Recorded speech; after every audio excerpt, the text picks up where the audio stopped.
Good evening. Tonight, we're going to be leveling Astrologian some more from 74. Knowing me, we might not reach level 80 tonight, but hey, maybe we'll reach like 77 or so. We'll just be doing daily roulettes. When we run out of roulettes, we might like spam the highest level dungeon we have access to, something like that. That is probably like the most reliable option we have access to. Yeah, so I hope you will enjoy hanging out with me as we do that. Hey Rico, hey Kronos, hope you're doing well. Yeah, of course, the game plan with leveling Astrologian there is that we want to use Astrologian to re-experience the level 80 optional raids and trials. Which of course means the weapons set and the Eden raid, and of course the Near Alliance raid. And we already have all the gear waiting for us at level 80, so we're pretty ready, just all things considered. Hey Ardell, hey Gazan, and hey Lawrence, I hope you're all doing very well. And hey Ymir, hope you're doing well as well.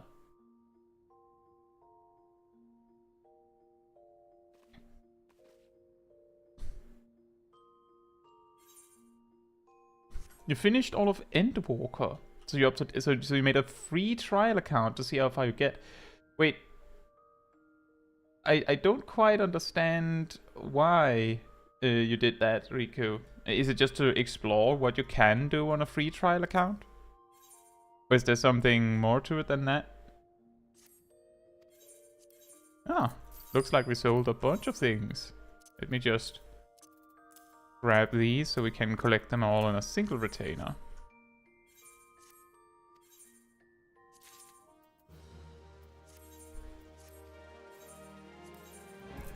Money!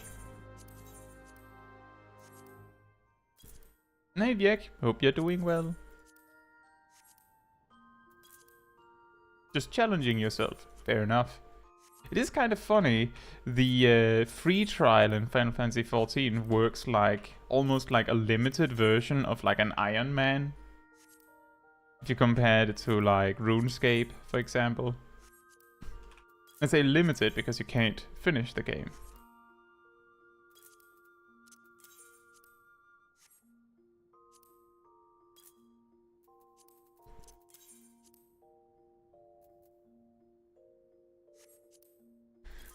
Oh, if we make anything from those, that'll be a miracle. Wait. Okay, and I don't even want them then. If they're worth less than their selling price, then what's even the point?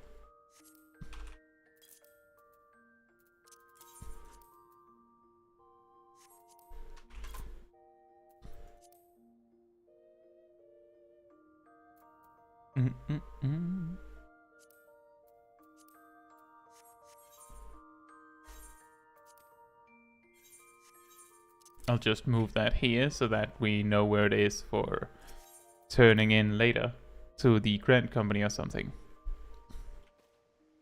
Oh, Emmy's here.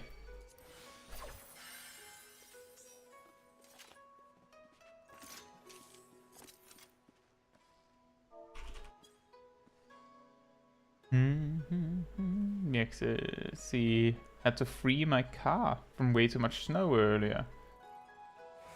That's the classic of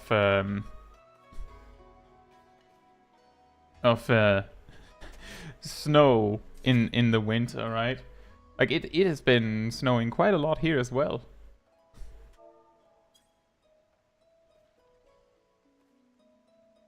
And Gazel is here.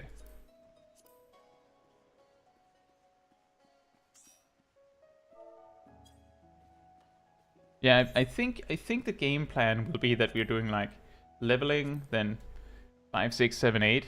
It's not the most effective leveling option, but I think it's more interesting than skipping it. And then we do trials, and I think normal raids, and then finish. Well, then we do alliance raids, and then we do frontline. And then maybe we'll do main scenario. And if we actually run out of everything, like run out of roulettes, which we probably will, then I will probably try and spam the highest level dungeon that we have access to, as that will be an effective way to like level quickly, somewhat quickly.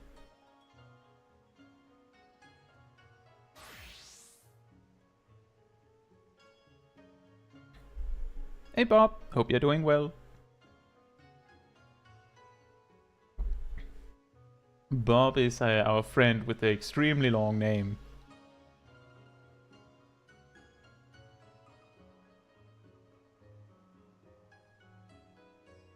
One meter high all around your car. It was like, I guess it was like cutting your car out of like a block to make a sculpture.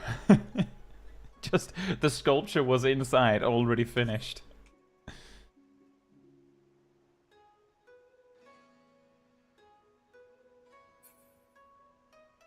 Right, but that does mean we will start with leveling roulette. Do we have a player 4 that wants to come along?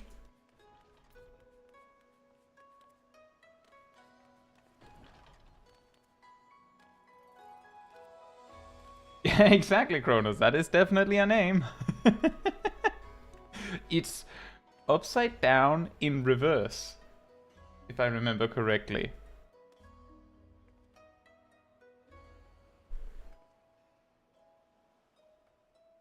And they said I could call them Bob, so that is Bob. And it's a fancy font.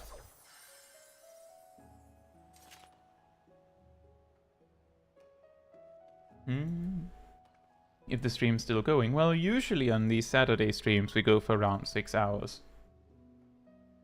Sorry?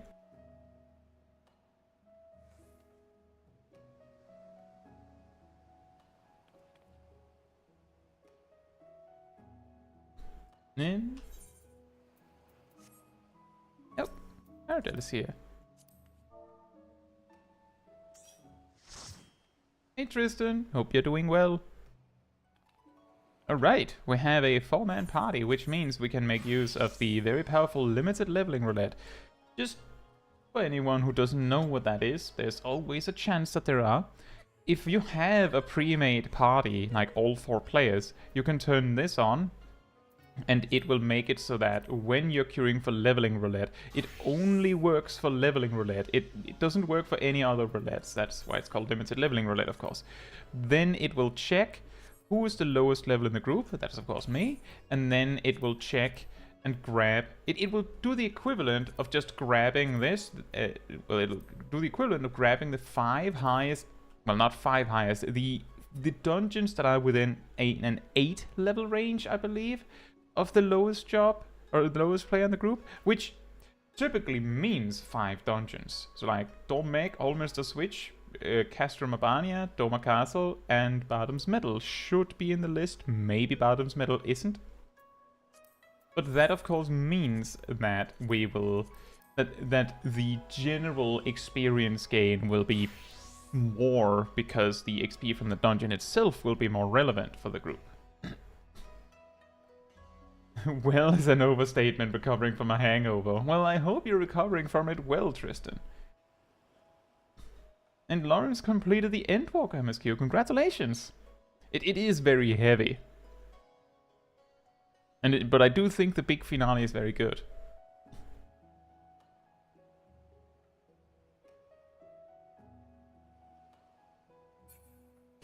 VX says you'll get Dawn Mag, then you can all jump off at the last boss. You know what? If we get Dawn Mag, it's probably a good thing that I'm the healer, because otherwise someone would be plotting to rescue me down the drain, wouldn't they?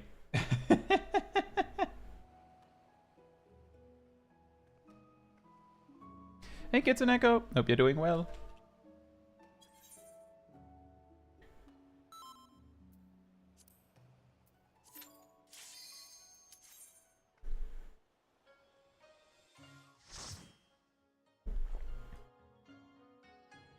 We did get Dawn Mag.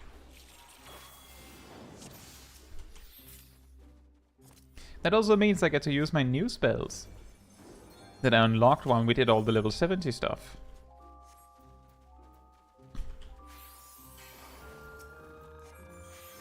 Well done interrupting it. Very nice.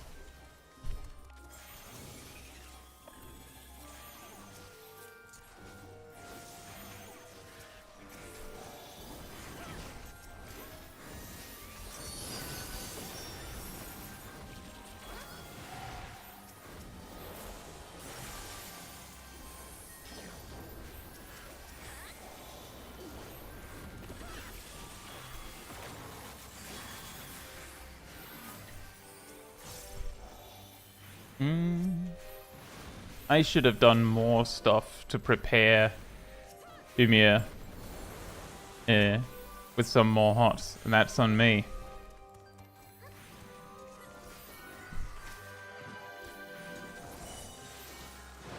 Mick says then you can't be the healer. Well, there's a little problem with that. And see, that is something that wasn't even my choice. I put up a poll some weeks ago asking what job or role we should be doing the Shadowbringers raids with and such. And continue as Astrologian was like, it wasn't even close. It was like a massive landslide victory. So from that, I couldn't even like make that up and be like, oh, actually, well, I'll just say this, because a lot of people were like, some were just more interested in seeing what the poll was. But there were so many that voted specifically for Astrologian that we're going as Astrologian. Apparently, you thought that Smol Kai was a Dragoon main. She's actually an Astrologian. And rescue kill someone. No, I don't do that.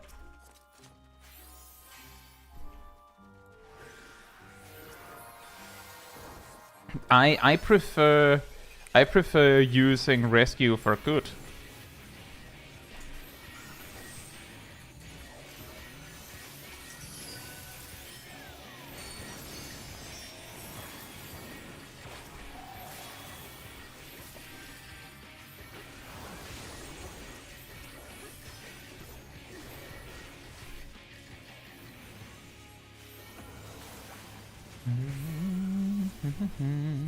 There's so much. There's a limitation to how much good you can do with rescue, of course, but we don't need more inspiration for what you can do of evil with it.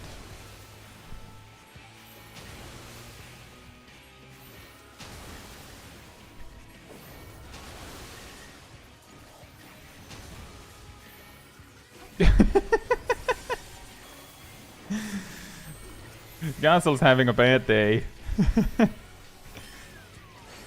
My tip for dealing with that mechanic a lot easier, if anyone's having problems with the blasts there in that intermission, he will never ever place a new world right where it just exploded. So if you just follow where it is exploding around, so like you step onto a world just as it just after it explodes, then you know you're safe there for at least 1 or 2 cycles. That tends to be very effective. If you get to do another set, I can show you what I mean. So I move away from this, then I'm watching that one, go over to that one resolves, I go over to that one over there resolves technically, so go over to that one.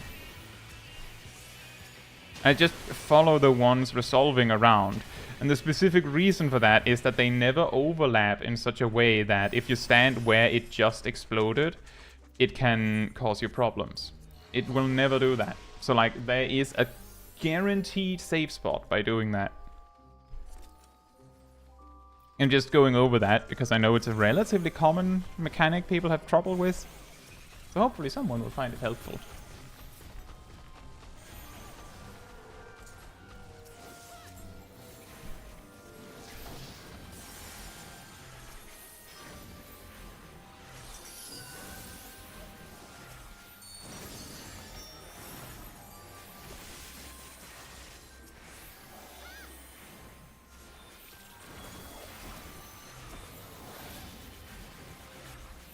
I really feel like I don't have that many heals to work with.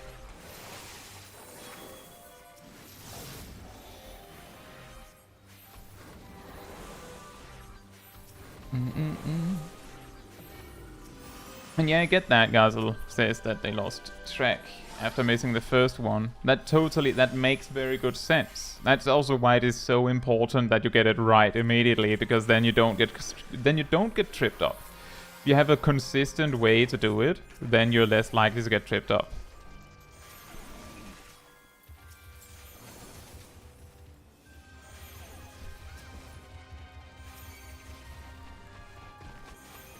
Nice. Nice interrupt.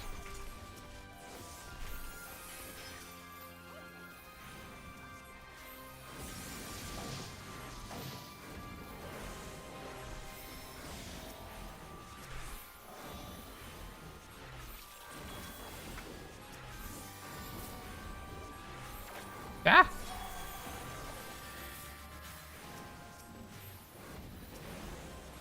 Surprise AoEs on me specifically. I'm sleeping over here. I'm just falling asleep. I'm sorry, Ymir. Very nice kiting strategy when your healer's falling asleep. Sorry. Very sorry. That was very effective.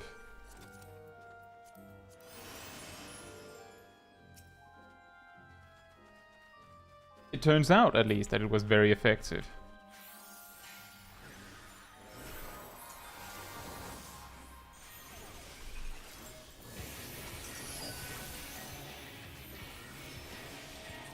Ah, perfect. A card for each DPS.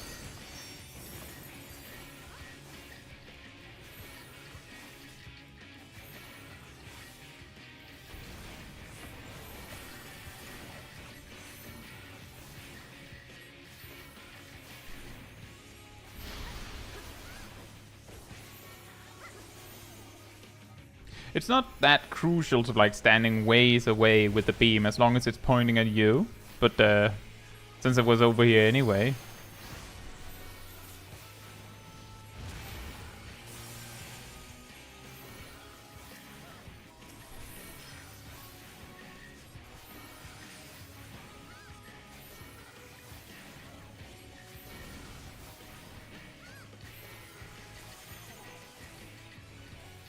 Oh, we have an earthly star.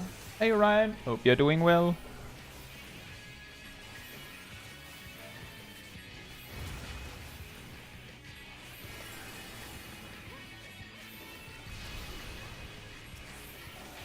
Also, yeah, Smol Caetsu appears to finally be growing up. She's grown bigger at least.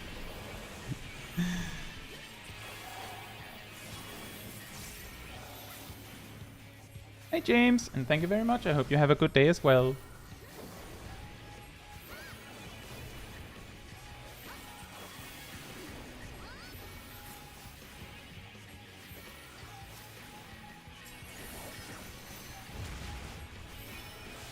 The boss should grow up, not Smol Caetsu. We all grow up together. We all live together.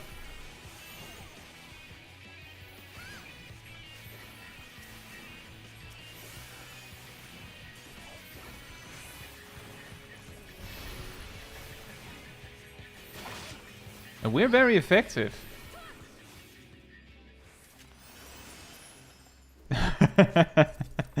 Smol Caetsu will also always be small, but her hunger continues to grow. Ah, it's just her belly that grows. Let the boss grow. You are aware that if the boss grows too much, it leads to a wipe, right? That's awesome, Orion. Good to have some family time in these in this December months.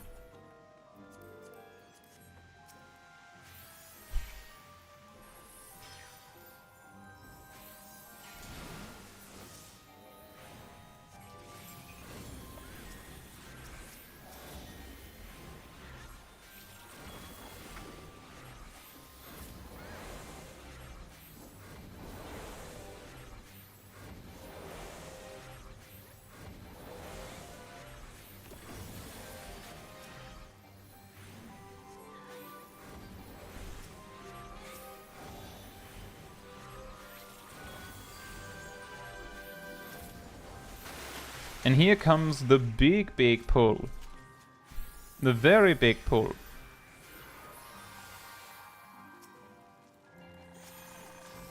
Potentially. Depends on how much Ymir decides to pull, of course. I'm ready. I'll try my best to be ready. I have a pretty good idea of how much it takes.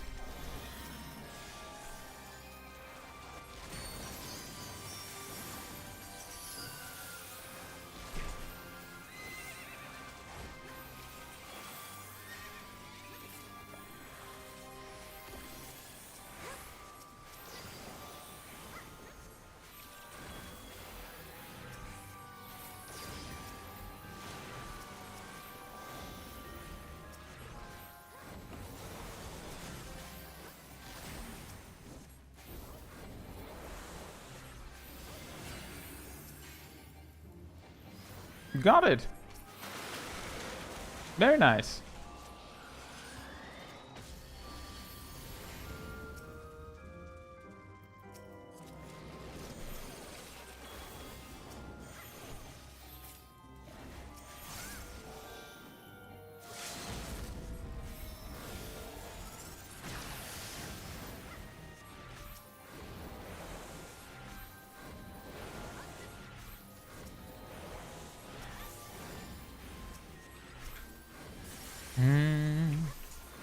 I wonder if this is unnecessary now that the fight is halfway over to put down the Earthly Star, but now I put it.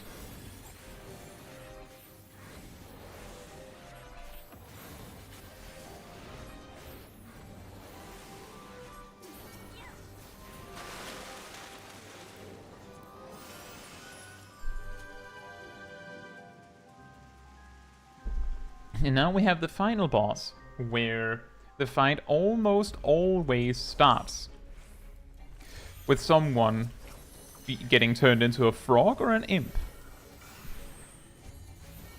Almost always.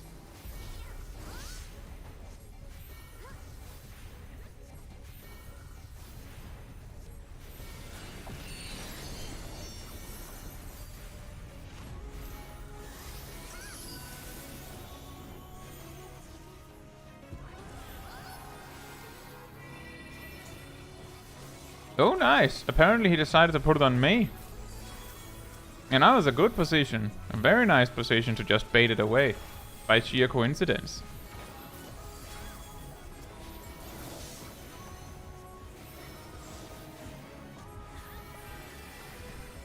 That felt really, really quick.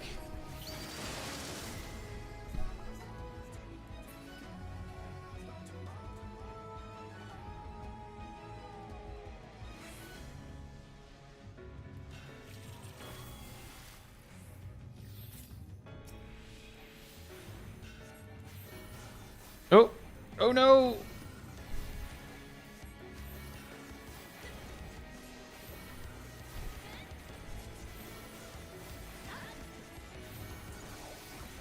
It's fine, we'll get it in time.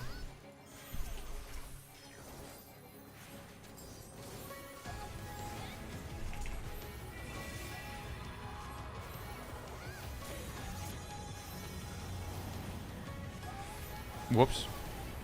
I didn't actually mean to use you there at all. I meant to use my lucid dreaming, but I've been playing I believe I played a job. Oh yeah, I played a summoner earlier, and now my 7 is lucid dreaming. The muscle memory is strong.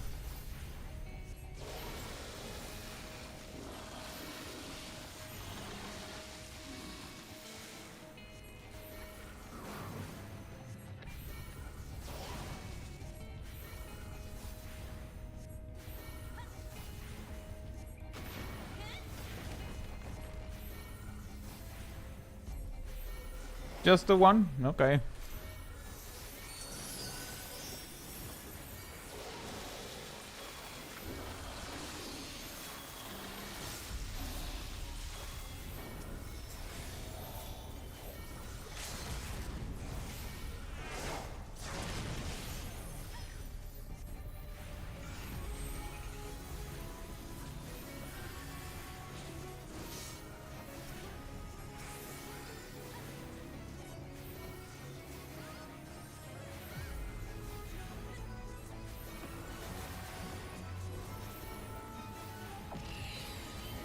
And that was very nice.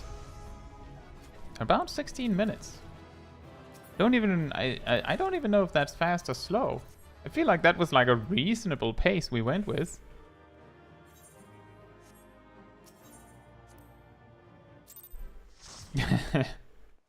I'm not surprised, Viek, that you would suggest something that you would intentionally, quietly know would wipe us. I think you did the same last week.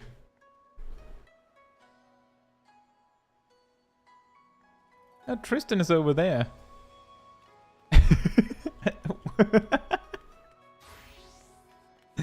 Are you sitting on air? I think he's sitting on air.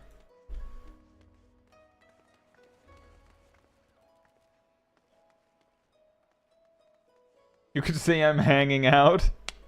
Nice.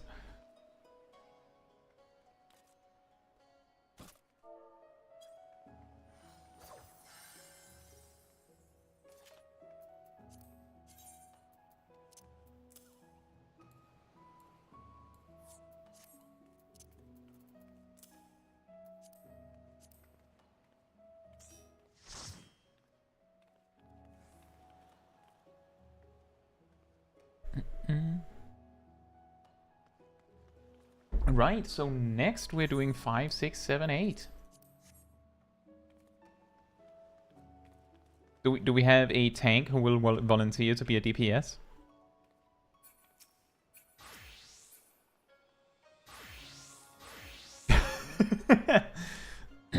We have a full party of them.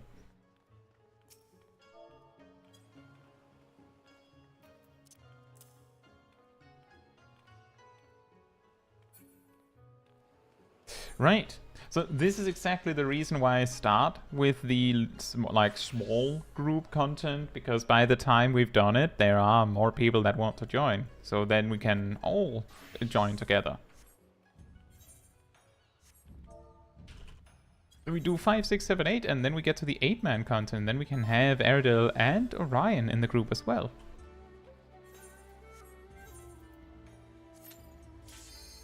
I wonder what we get. I'm feeling... I'm thinking we get Snowcloak.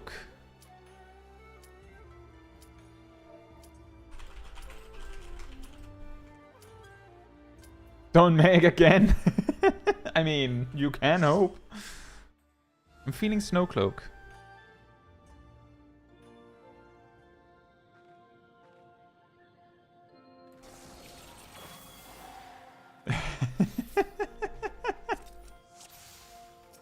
Nailed it. What I didn't nail is that I have forgotten food buffs. Here's the psychic. Hey, Agibuster. Hope you're doing well.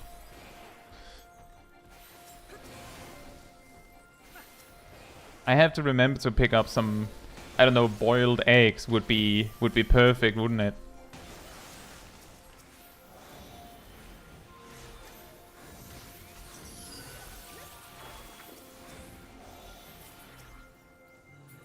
Oh.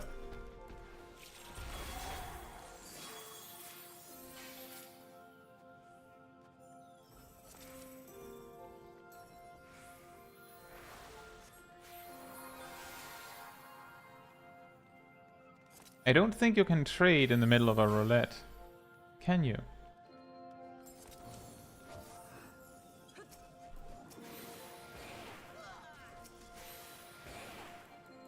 But I appreciate the consideration, Gassel.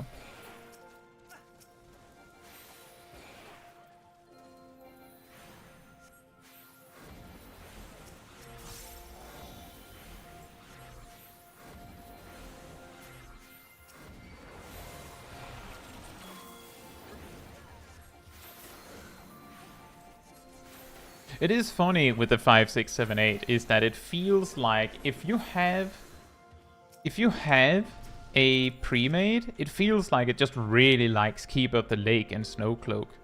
Even if you have like level 80 players, it's just always that. The power of the stars to guess the next dungeon. I've studied astrology for all these years just so that I could guess that we would have Snowcloak. And hey Mastermind, I hope you're doing well. And also, by the way, welcome to the Cult of the Pink. I hope you enjoy the emotes and all of that. Thank you. Thank you for the support.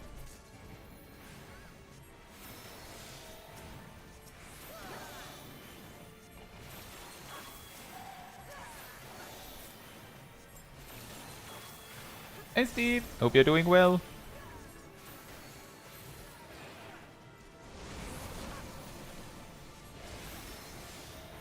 Fun fact, the Snowdrift it has a really weird snapshot, but it actually works as like a very, very weak version of Deep Freeze. It's lucid dreaming, it's all happening inside Smol Kai's dream. Smol Kai is dreaming all these streams. The weirdest part is that she starts every stream by waking up. So maybe the streams are actually her recounting her lucid dreams. Like, she just wakes up and tells us all about it. And that's actually what's happening in the stream. Hey Zach, hope you're doing well. You're also working on Astrologian right now. That's awesome.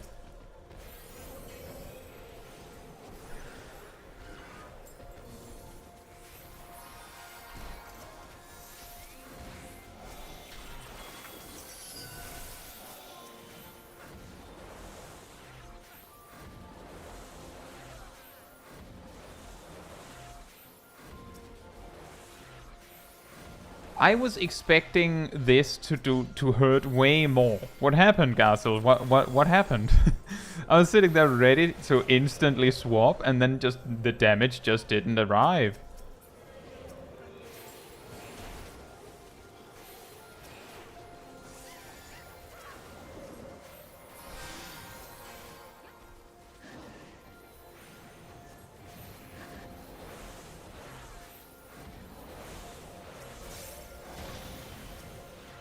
The card order messes you up. When you say card order, do you mean like the priority of who you play cards on? And what level are you on your Astrologian, Zach? I can't remember. And Steve just got Astrologian to 60. Nice.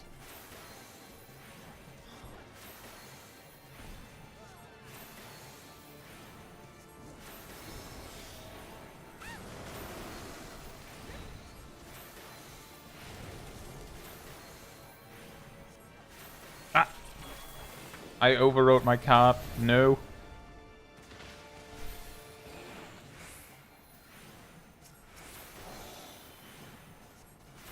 My card that I will never get back.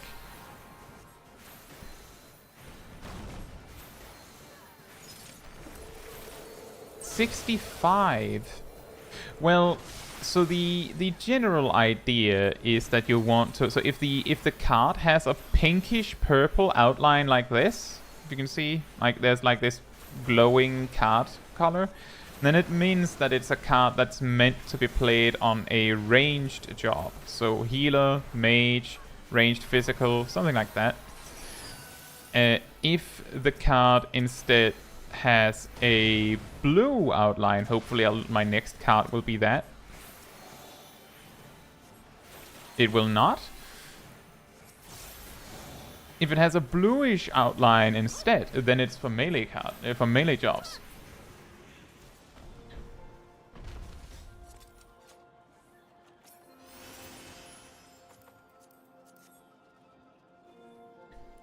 So you kinda can kinda see it when you draw it, based on that.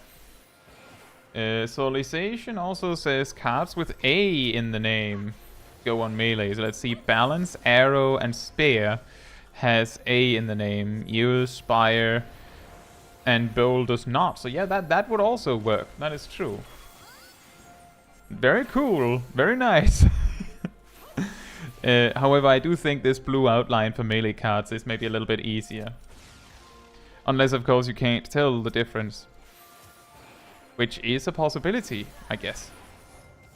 If that is not what you're talking about, Zach, then, well, typically, like, if you're not sure, then if you have multiple in a specific category to choose from, like if you have 2 melee DPS you have to choose between, or 2 range DPS, then choosing the one that has the higher amount of enmity, which you can see on these bars over on the left, just giving it to whoever has more, not counting the tank, of course. Unless you have no more melee jobs to give it to, then the tank might be just fine.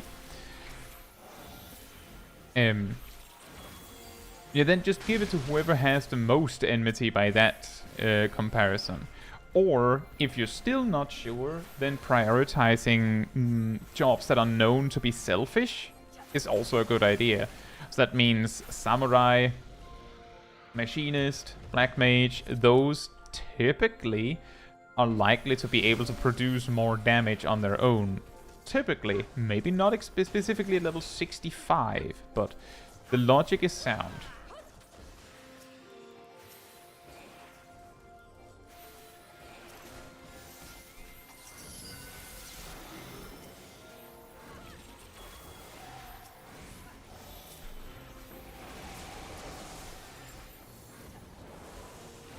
Always give range to the Black Mage.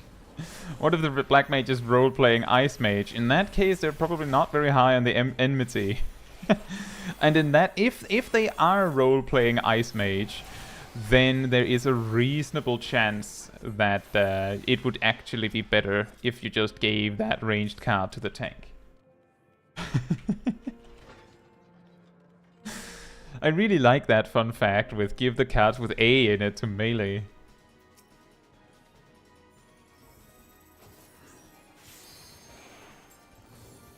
Now, there's actually multiple, there's even more little fun facts.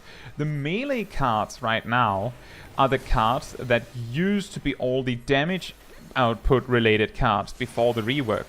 So before the rework, the 3 melee cards respectively gave more damage, more attack speed, and more crit. It's like, that is also a way to view it. That would be accurate. The problem is that making that as the comparison then requires that 1, you know which cards those are, and 2, that you remember which cards those are. Like on the fly. It's not the most effective.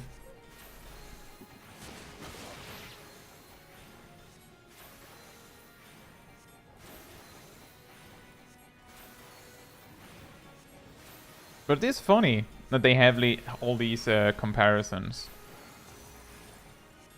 What about the symbol above the card, like the moon shape, the circle shape, and the sun shape? Right, so those shapes are your astro signs. They appeared when you unlocked Astrodyne at level 50. What they do is they, of course, give you those when you play the card. They take like if you're going to redraw, like if you're considering using redraw specifically, then you should only do that if that sign doesn't work. Like if you already have that sign on your gauge up here, then you can redraw. Otherwise, it's almost always better to just play the card that you have.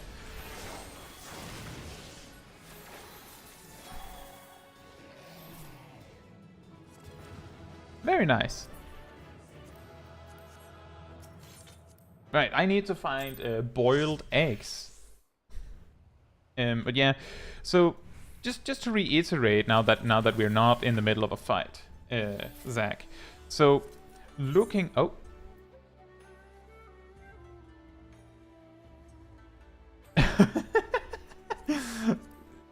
Thank you. Oh, those are actually good. They give stats that I can actually use. Excellent. Thank you, Gazel. Right, so just to go over that like in a controlled environment here.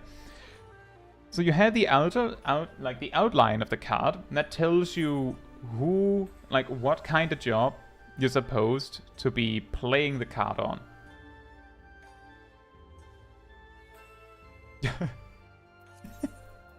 Thank you. And we also have mushroom saute. Thank you, Mia. Right. So the colored outline determines what kind of play, like what kind of job you're supposed to give the card to. That doesn't mean you can't give it to someone else. This is something that we have talked about on the Discord a few times before. If you have a ranged card, then you should preferably play it on a ranged job, but preferably not on yourself, because Astrologian's personal damage output is not amazing. It's not that impressive, all things considered. If it has a blue outline, so it's for a melee, then you can give it to any melee DPS in your group. You can also give it to your tank. The only time where you would want to give your melee card to a ranged DPS is if your tank is so bad that either your tank is so bad or your ranged DPS is so amazing that like the ranged DPS has to like do double the damage of the tank for it to actually be a benefit. In regards to the ranged cards, of course, if there's no one else left to give cards but the tank or yourself, then it's probably better to play it on yourself. But like, that's unlikely to happen, let's just say. The sign up here, so the sun, the moon, or the like, so there's a sun and then like a moon and then there's like the crescent shape. Those, like the exact icon, whether it's a sun, a moon, or a crescent, is completely irrelevant. They are like, they could just be 1, 2, and 3. Like they could have just been numbers. They don't mean anything. Like they don't, like the only thing that is worth considering is that there is a melee and a ranged card of each sign. So there's two sun cards, 2 moon cards, and 2 crescent cards. You want as many different signs in your gauge here before you use Astrodyne as you can, and that takes priority over getting the correct type of card for your DPS players to have. You always want your sign to match. The reason for this is because the alternative isn't even going to be guaranteed to be a benefit. Why is that? That is because redraw is the way that you get, of course, a new card if you don't like the card that you have. And the way redraw works, and just in case anyone goes like, wait a minute, that's not how I remember, it was adjusted in Endwalker with like the slight rework where they added Astrodyne and that. The way redraw works is that it will draw you a new card that does not have the astro sign that your card has. So that means if I use redraw while I have the bowl, then I cannot get the balance or the bowl in my redraw. I will be guaranteed to get a different sign 100% of the time. So that means if I played, so I'm not in combat so it wouldn't work, but if I played this card right now, I would get the solar sign. Or, yeah, the solar sign on my gauge here. So if I were to then draw a new card and I see, oh, that's the balance, I don't want that because I already have that. So I'll redraw it and get the crescent. When I play this card, then I would have both the solar sign and this crescent sign, which is of course called the lunar sign. And then when I draw again, I would want this, because that's the only one I'm missing. I'm basically collecting these signs. I don't actually care what cards I'm getting. I'm mostly interested in these signs. The act of getting the correct card is about this. Like, most importantly, first priority. Secondarily is getting the correct type of card, like for the correct DPS type. And thirdly is making sure that the card actually lands on the correct player. Yeah, so signs take priority. The reason why the sign takes priority is because I think I need something I need to write something. Otherwise, this is going to be very difficult to follow. Let's see. Let me just close these menus. I think this is readable. Maybe it's easier if I do it like this, so we have like a more singular colored background. Oh, I think that works really well. So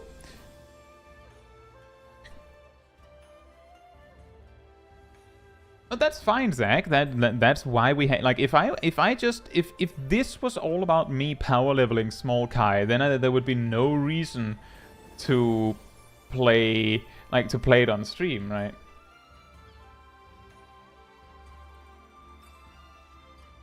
Xanadus, I'm not entirely sure why you specifically call it magical. Remember that there are ranged physical jobs and they draw benefit from the ranged card as well. But you're right. There will always be at least one, but we actually already went over this. Anyway, so your first card, you get any sign. So you can get the solar sign, the lunar sign, or the celestial sign, which ironically is the crescent is the L and the moon is the C, right?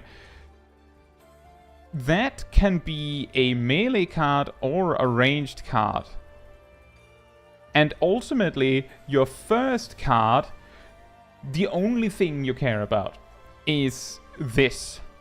Because, I mean, you can use any of the 3 signs. Any one of them will work, because you don't have any. So there, you could go, well, I don't have any ranged DPS players, so I'll redraw to get a melee card specifically. Or a ranged card specifically. There you can redraw to match the role that you would like. On your second card, let's say that you already have the solar. Let me just do that with yellow instead. You already have the solar card. Then that means that if you get the solar card, then you will always redraw. Always. If you instead get lunar or celestial, whoops, then you can play it, and it doesn't matter what it is. Like, it doesn't even matter. And for your third card, let's say that you got the lunar card for this example. If you get solar or lunar, then you will always redraw. You should always redraw. If you get specifically the celestial one, then you play. This is just like a specific example to like give the illustration of how you're supposed to think about this. The only time where you're going to use your redraw to match role types is on card 1, because there you can't get a bad one. The thing is, as you can see, as you get more signs, the chance of you getting a bad card increases. On your second card, there's a 33% chance, a 33% chance that you get a bad card that you don't want. And on your third card, there's a 66% chance that you get a card that you don't want. So if I just clear this, that means that on your first card, there's a 100% chance you get the card you want.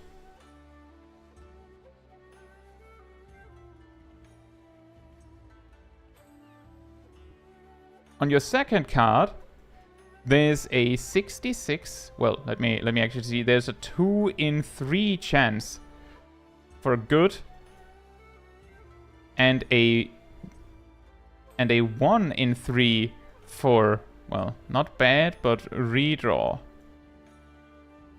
And the interesting thing here is that this leads to a 100% chance for good card, because you cannot get this one again. However, if you redraw on this one instead, if you choose to redraw on this one, like where you get a good card because you don't like the type of card you got, then there's actually a 1 in 2 chance for bad card, and there's nothing you can do about it.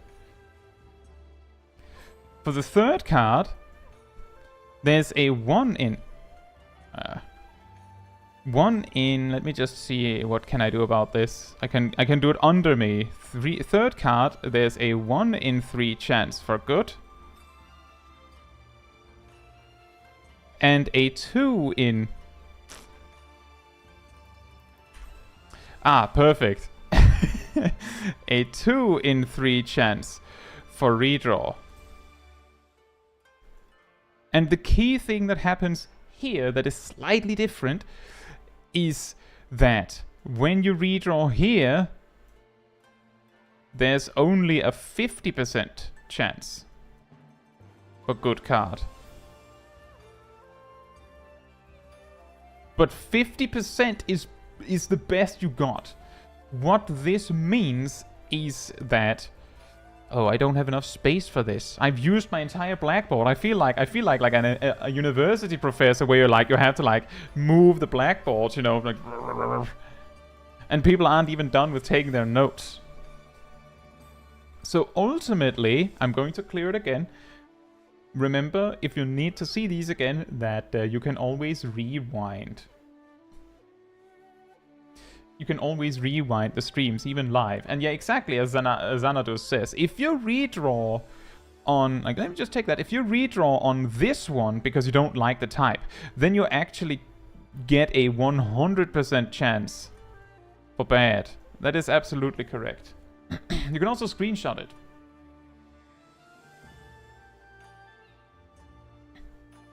So yeah, you that's the reason why if you have a card with a good sign on it, then you want to keep it. Because if you redraw on a good sign, then you greatly increase your chances of a bad card. And you don't want a bad card, even if it means that the DPS gets something. Which server is this? This is Alpha Light on EU. Right, so just to reiterate, what all this means is if you follow the rule of I only redraw on a bad sign. If you follow that rule to the letter and never deviate. Sorry. Then you will have 100% chance of one sign, which is of course significant because of how Astrodyne works. One sign type. You will also have 100% chance for 2 signs, which by the way is almost the same as just getting White Mage's Presence of Mind with a 100% chance. And then, because there is a 1 in 3 chance that you already get the correct card right out the gate on your third card, so I need to math this one out because there's not 100% chance for the third one. Because there's a 1 in 3 chance for just immediate success, and there's a 2 in 3 chance that you re-roll with a 1 in 2 chance, that means that you have these two facts combine to lead to a 66.67% chance for 3 signs, which is way better than, you know, gambling on maybe getting, you know, the better card for your DPS. Because your card being right is plus 5% damage output. Them getting the right card is 3% extra damage output. Yes, a melee DPS is going to like make more out of those 3%, but it's not a guaranteed 3%. And it's not a strict 3% because it's 3% on top of 3%. So it's, you know, math slightly less. You're going from, like, the actual gain is 106% divided by 103%. That is the actual gain that you're gambling on here when you're doing that. That is not a huge difference because it's just a 2.9% gain. But again, it's a risk, and it's not like there's no guarantee. In fact, there's a 50% chance that you don't get that. So it's better to like risk it on the more likely and more consistent result.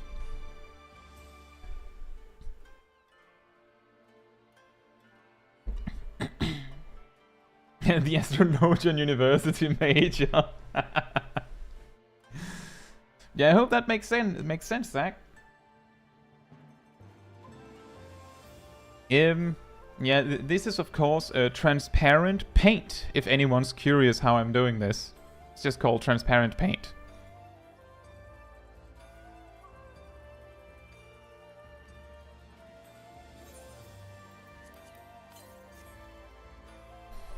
And yeah, we are on Alpha Light in EU.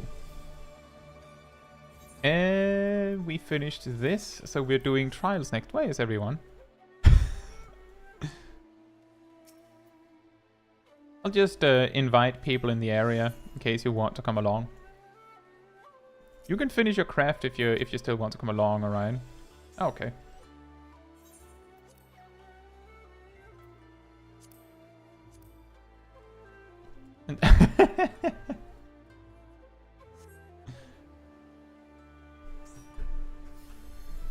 Thank you, Xanados.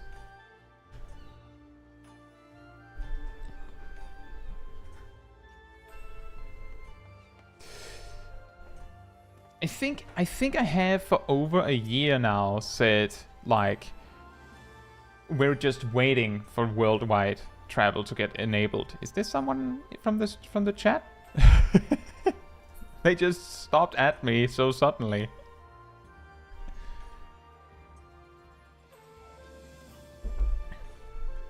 You play on Adamantoise. Ah. Or Adamantoise. That's unfortunate, Xanadus. You can be here in spirit.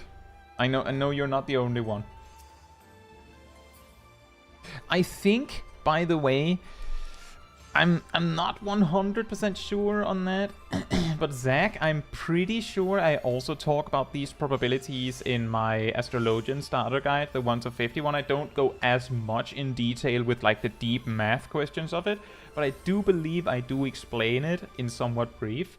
So if you need like the clean, quick version of like a review of it, then it should be there as well. It's probably in the 30 to 50 version of the guide, because you learn Astrodyne at level 50. I'm pretty sure I mention it and talk about it there.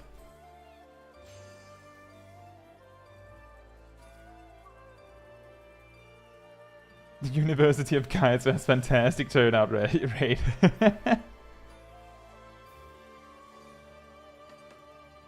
DNC gambling for their tags is worse probability-wise.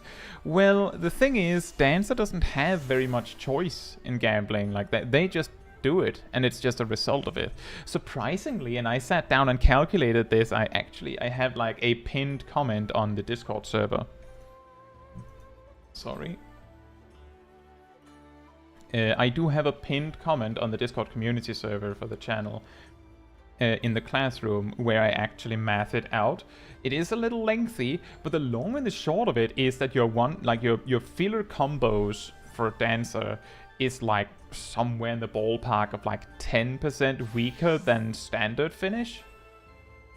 Like, considering that standard finish takes pretty much 2 GCDs to perform, then you have to cut that in half, and then your regular GCDs are actually very close on average. Now the keyword being on average, because that of course still means that you might just be unlucky, right?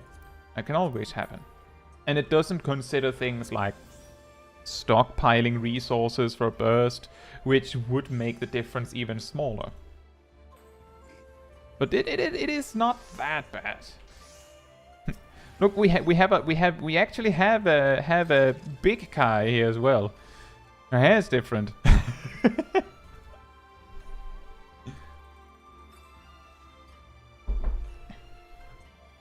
Can't wait for Fan Dance 5. Can you wait for patch 10.0 when Red Mage they just use manification, and then they just spam their melee combo from start to finish? Like, they just do a melee combo and that generates enough mana to, like, go again forever. And Dancer has Fan Dance 8. And weirdly, Fan Dance 5 to 8 is not connected to Fan Dance 3. Fan Dance 5 is generated by using Fan Dance 4, and then Fan Dance 6 is generated by using Telana, and then Fan Dance 7 is used, or it comes as a product of using Curing Waltz, because in that expansion they thought, how about if we just add an offensive benefit to all defensive cooldowns, then finally people will use them. And that, of course, also goes hand in hand with Fan Dance 8 being procced by using improvisation. Do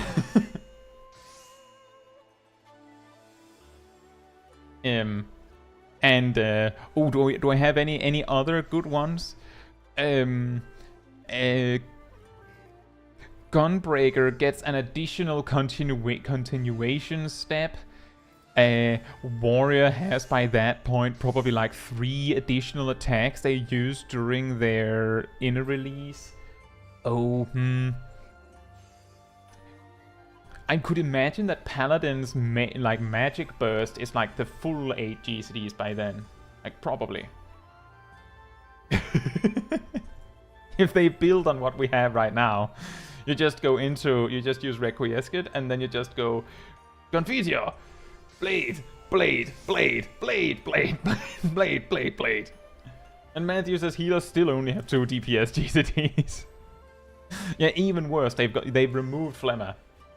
Can't have that one. Leylines has finally got an actual like addition to its tooltip that just says magnetizes boss mechanics to this location. Inner release gives 5 fell cleaves for free. Did you know that before Endwalker, warriors wanted a specific amount of speed so that they could sneak in? I'm pretty sure it was 5 fell cleaves during inner release. I'm pretty sure it was 5. So when people heard, oh, first of all, inner release's cooldown is being reduced from 90 seconds to 60 seconds. Yes! But you can only use 3 fell cleaves in it. No! But you get Primal Rend. Yes?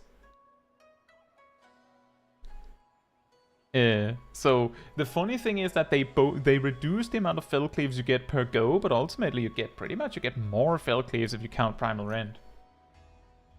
Good to hear that, Zach. Right, Trial Roulette.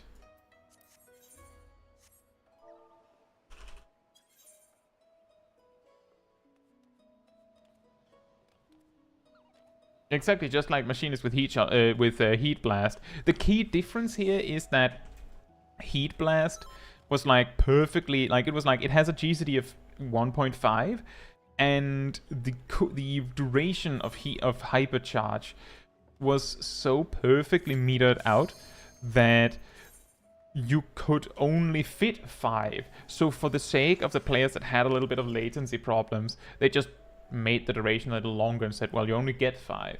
So instead of barring players from even being able to participate, they just like said, okay, well, you'd only get 5. You wouldn't be able to fit 6 anyway, but now you just are guaranteed the 5.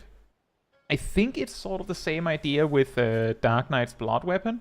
When you had the correct amount of speed, Blood Weapon, you could only fit 5 actions and like 5 weapon skills in anyway. The key difference with the change is that after Blood Weapon change just have 5 charges when you use Dordan, is that you no longer need speed, and you don't need to get very creative by using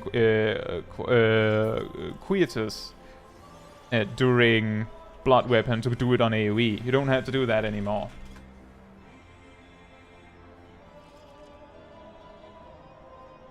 Which of course had a direct impact on Dark Knight's interest in speed, just like how the inner release change had a direct impact on Warrior's interest in speed.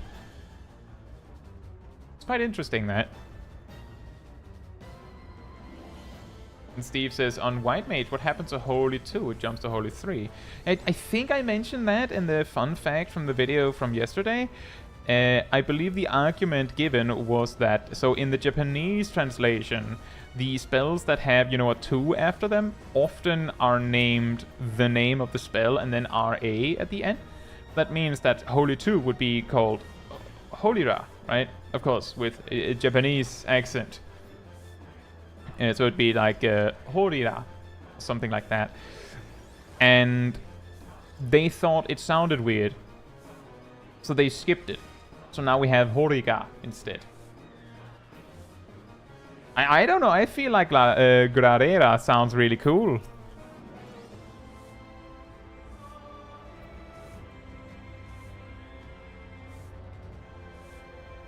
Orihanji is second rate compared to your explanations. I'm glad that my explanations are understandable.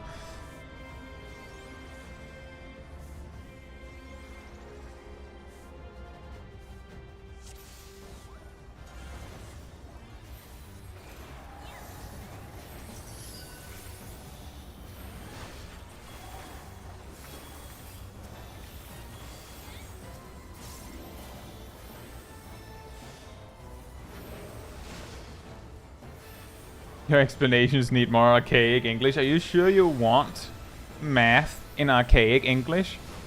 In more archaic English, I should say. I've actually seen like I've heard like readouts of like really like hundreds of years old cooking recipes, and some of them sound sound similar in language to how like a math proof or definition would be written. So I'm just sitting here wondering if the real reason why math is written in such an worded in such an interesting way is because we've just decided that math we just do it like that. Like, you don't really hear people use thus or thus in very many other other situations than math, right? I mean, unless you're really like, it's more likely to hear it if someone is kind of pretentious, I guess.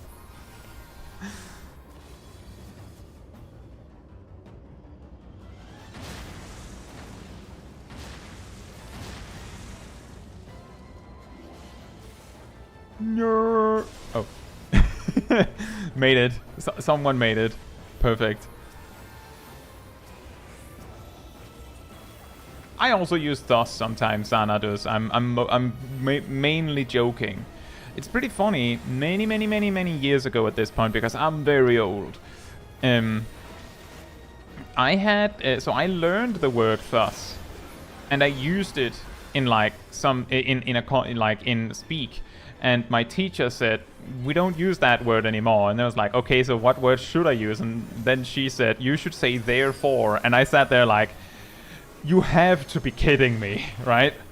You have to be joking. That's not the word that is supposed to replace thus. Thus is way more efficient, and it means the same thing. It's extra silly because therefore is literally a direct translation of the Danish equivalent, which is derfor. So it sounds even dumber when you're Danish.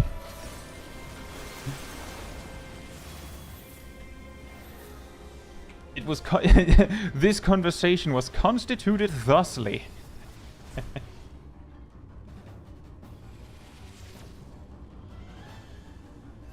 I mean, thus and thusly, it depends on specific context of what you're trying to convey, I believe.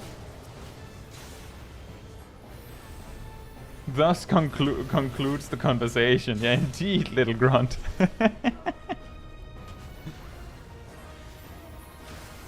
There's also the argument that Xanadu says that usually the level 2, like the element 2 versions of spells on other jobs are usually AoE, which is of course a little problematic if one spell is single target and the other one is AoE. So that is also a very good point.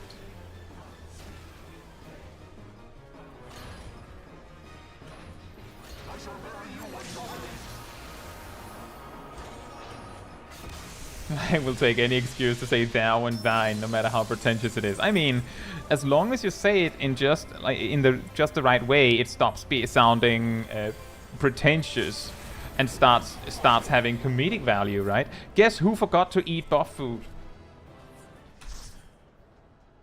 Darn it. After I'd been given all this food and then I don't even eat it.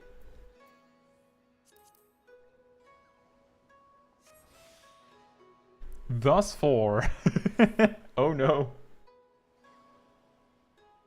They have fused together.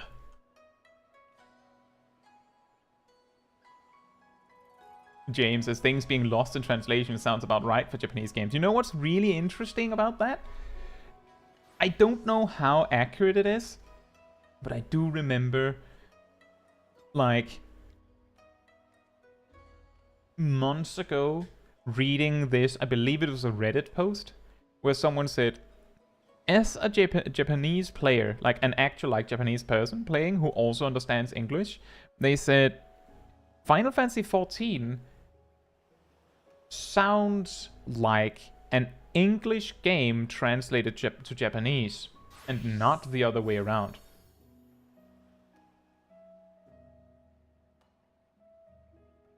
Which I thought was very interesting.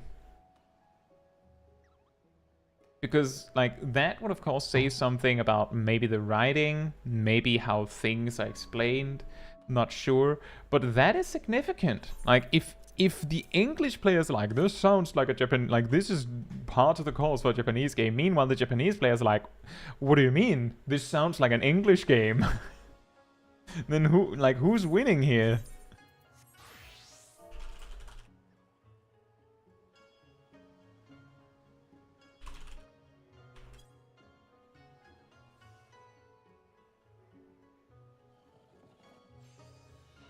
I agree, James, and I also think something that is very important with a game that has, like, that is translated in 4 different languages is that they get quite creative with their references and stuff.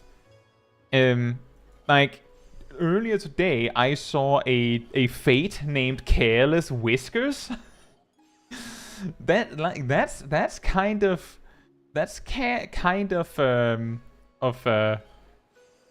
sneaky. If you don't know what I mean, like, I mean the song Careless Whisper. I'm sure, like, I'm almost certain you'll know it the instant you hear, like, the first few notes.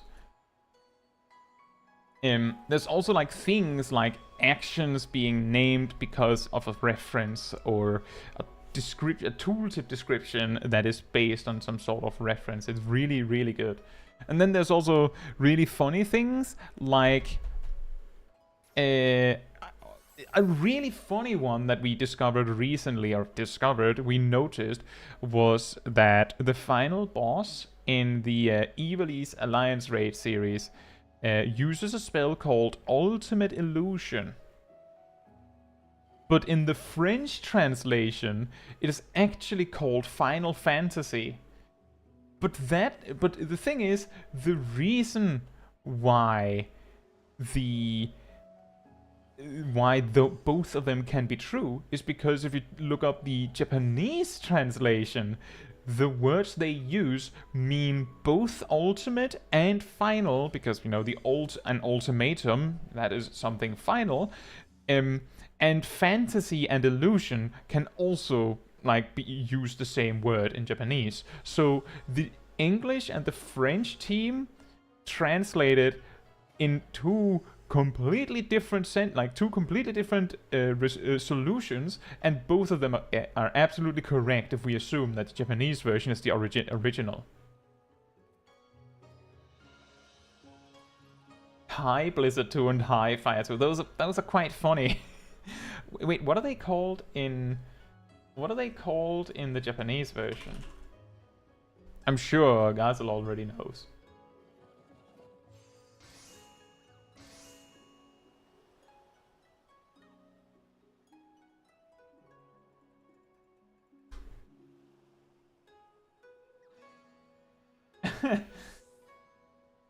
Are they called high fire and high, like high fighter and high blizzarda? Are you serious?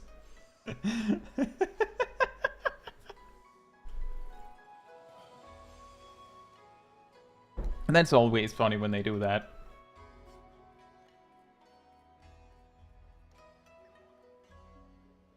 It is true that it breaks the normal convention. Yeah, high fighter and high burisara. It is kind of funny that they translate it like that. Right, if everyone has normal raid, then let's start with that one.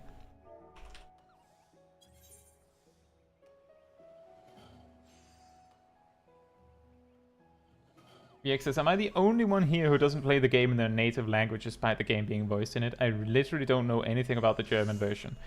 I'm almost certain that you are not the only person. There is no Danish translation, but the only reason that I would ever use it if there was one was for the comedy of having having the option momentarily. I would never actually play the game in Danish. I got this game a while back called Mindustry, and I was completely dumbfounded that this game that was like, I'm pretty sure it's like an indie title, it's not that huge, has a translation to nearly every single language on the planet. And it just defaulted to Danish. And I was sitting there like, oh, that's the word for ore in Danish. I didn't even know that. And then I promptly switched the language to English so that I knew what things meant again.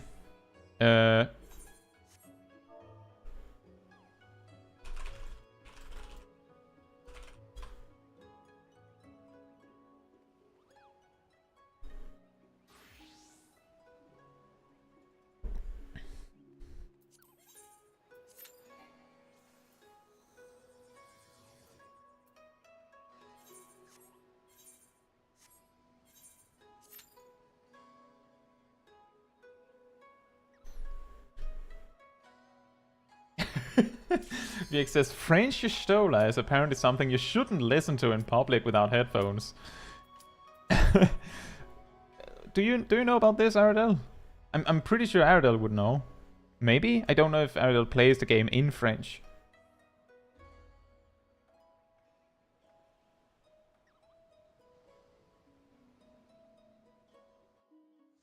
I also think that it is very funny that I'm pretty sure that it is only the English translation where O11, you know, Omega, uses larboard and starboard for its side attacks. I'm pretty sure in all other languages it just says left and right. I'm pretty sure I've heard that.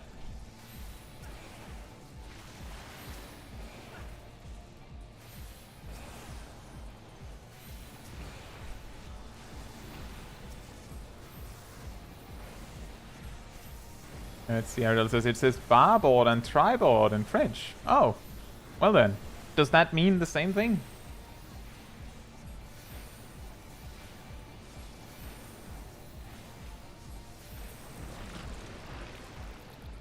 Y'all like Pepsi? Pepsi Man! What are we gonna do? We don't have a sage! How will we cast Pepsis on him? Pepsi.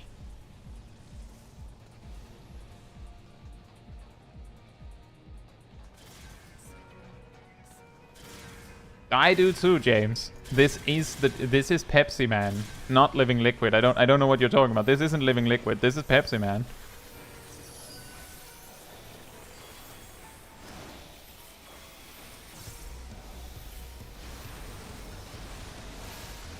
Hey, 5 Daydreams. I am live again. I stream about 3 days a week. If you check either the YouTube channel or on the Discord community server, I can post a link to that after the fight. Then you will find a weekly schedule, and I stream usually around the same time. Like the streams start the same time every day that I stream typically, most of the time. And I do stream usually Tuesday, Thursday, and Saturday. And the Saturday streams are longer, usually. So yeah, I do this often. You've had a fake DSR and a fake T this stream. A Tuesday stream, innit? Exactly. And hey, Gleaming, hope you're doing well. I'm doing well, at least. Ah! What? Why did I get thrown that way? What?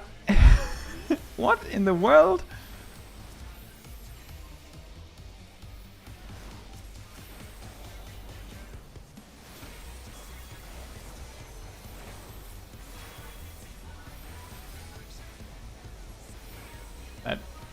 Is that why this boss was so hard back in Heaven's Sword? Because it's Pepsi Man?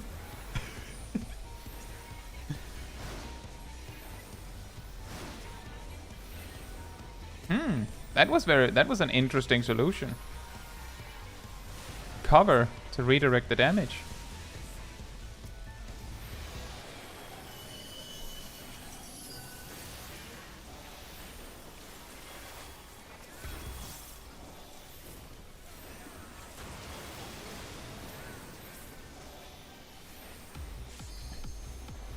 All the card plays. Uh-oh.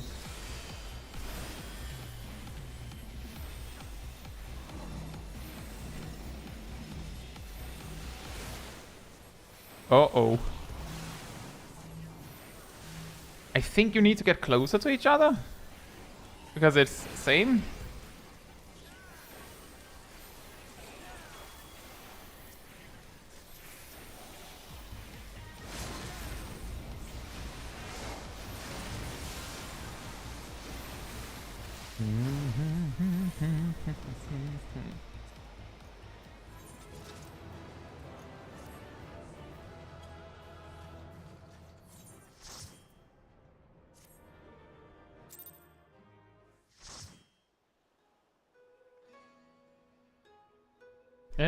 Right, the link.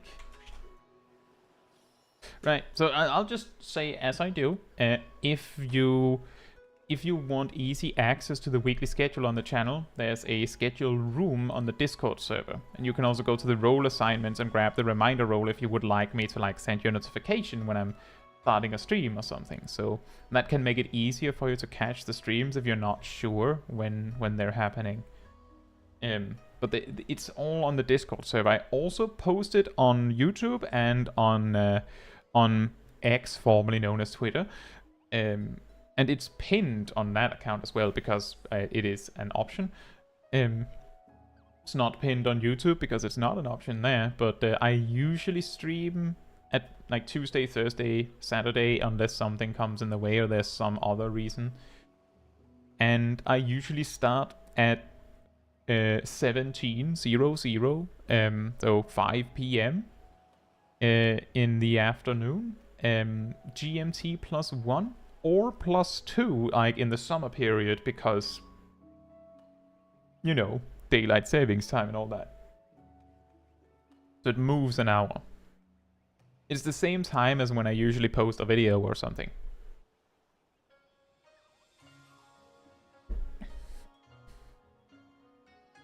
Yeah, exactly, Gazel. Ironically, renaming it to X made the name longer, because now it's X, formerly known as Twitter.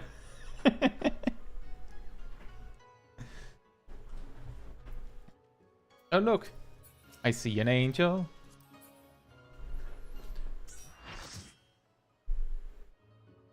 Xanadu says, a wild mass guessing, but what do people think will be the next ultimate that they come up with?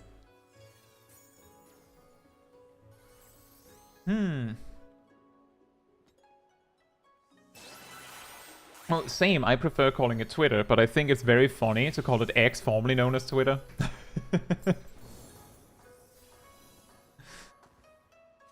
And it's also more accurate, it feels like. What would be the next ultimate? So we had 2 things from A Realm Reborn.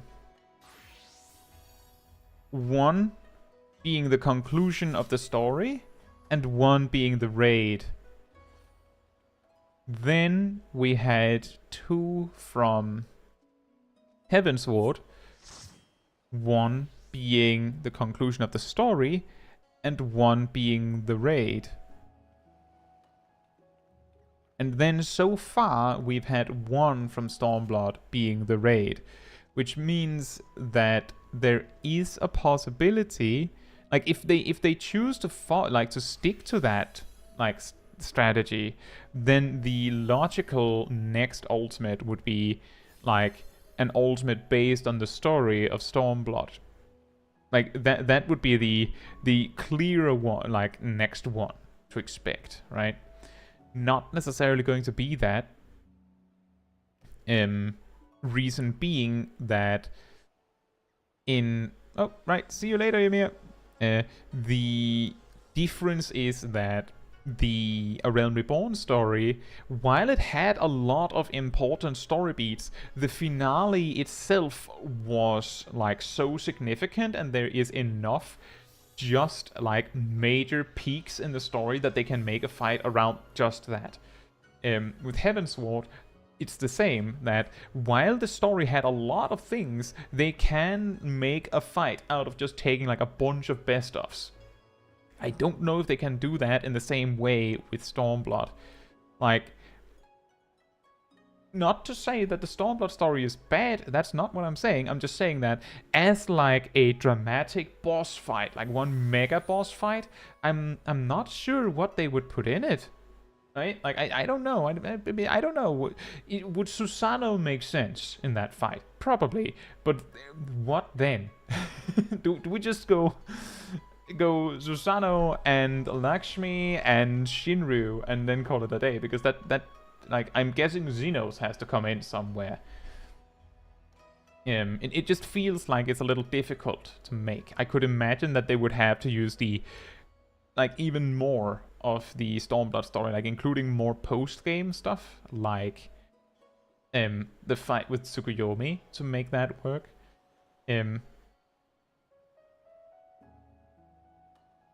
And basically, I don't know if they could make a good fight out of it, and I'm pretty confident that part of their motivation to make an ultimate is both to make it like they don't want to make a boring fight or undersell the story that it's based on. But if they can't make a good fight out of it, then it's going to be very hard to make an ultimate.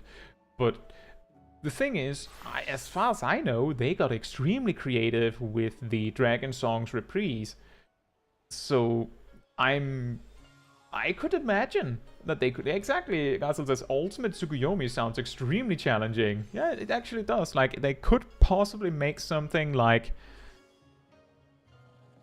If I remember correctly, the fallout of the Susano fight actually leads to... I'm pretty sure that's what leads Xenos to get one of the swords he uses against you in the Alamigo fight, right? I'm pretty sure.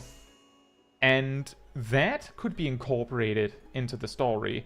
Maybe the ultimate is impacted in some way, like maybe there's a mechanic where you have to like deal damage to swords in the ground or something, and it actually dictates what mechanic Xenos will use in his part coming up later. And then maybe there is a Lakshmi part. Honestly, they might be able to not have that, but they could have that and then have like a Xenos Shinryu fight and then have like a Tsukuyomi thing, and then I don't know if that then culminates in something even bigger than that after that. But now the more I think about it, maybe they could do something with that. Like maybe they could do that, and the simple fact that that we can probably see something there makes me think there's a good chance they'll do an ultimate like that. I don't think they've said anything about what it's going to be. They've talked about the fact that they could consider skipping to something newer for Unreals, but I'm pretty sure they have not said anything about what they're doing for Ultimates. So there's that at least. And also, yeah, Ultimate Blade. That's also a possibility, Aridel, that maybe they'll just completely switch up the formula and go, no, we think it would be way cooler if we had like an ultimate Ivalice instead, or an ultimate Shadow of Ma encounter instead, because they could do a lot of things. So we don't know for sure, but if we assume that they're doing what they're usually doing, then we can probably assume that what's coming up next is the story of Stormblood Ultimate. And then we would see either the Eden Ultimate or the Norvrand Ultimate, and then the vice versa. I would find it very interesting if they reached a point where they could make Ultimate so fast that they would catch up. So, like, they would have to get creative with it because, well, we don't have any more fights to make we don't have any more story, like, main quest stuff. Or any more raid series to make of. Ultimate Dunsgate would be unbeatable. To open the ball, they have, what's his name on the ship? And he opens with the classic pull-in death mechanic. But on Ultimate, he pulls in 4 times. And he doesn't telegraph it at all. It just pulls you in multiple times.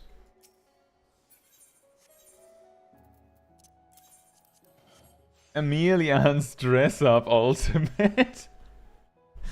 Storm of Blood Ultimate also sounds pretty good. That's a lot of A's. I wouldn't even imagine that would be allowed. I would have thought something like more than 3 repeating letters would be just denied. Apparently not. You can be named. Ah!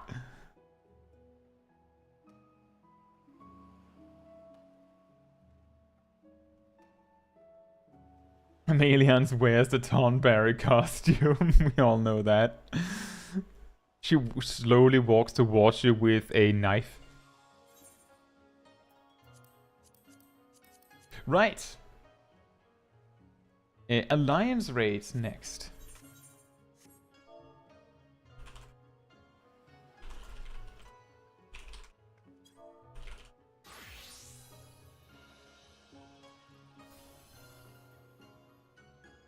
Sequences says they need an Edna Sorrow ultimate. See, that could also work. That's like a combination. Like, that is a really, really old Final Fantasy XIV story, right? Echo says, is it worth doing duty roulettes after you already get the bonus for the day?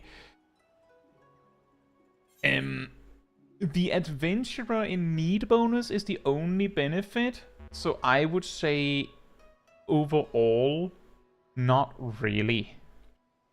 Once you've done your daily roulettes, just 1 second, I'll queue, then it's actually better. Like, if you're leveling a job specifically, then it's better to just find the dungeon, like in my case it would be Kitana Rabble here, that is closest to my level, but is specifically a leveling dungeon. So that means that level 80 content, for example, if I reach that, or level 70 content, level 60 content, you shouldn't do that, because they give terrible experience, because they're not designed to be done for experience, right? So once you've done your roulettes that you want to do, you just queue for those. Alternatively, you can also do like other things like Heaven on High or Palace of the Dead or whatever you like. Yeah, depending on what you're in the mood for. But it's not really worth it to queue for the duty roulettes once you have gotten the daily reward. The only benefit of that is that there might be a faster queue than specifically queuing for the thing that you want.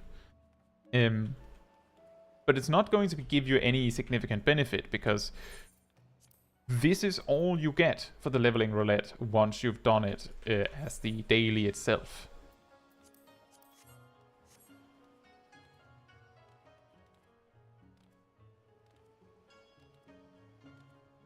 I could imagine that. I can't actually imagine that they wouldn't make a Shadowbringers ultimate.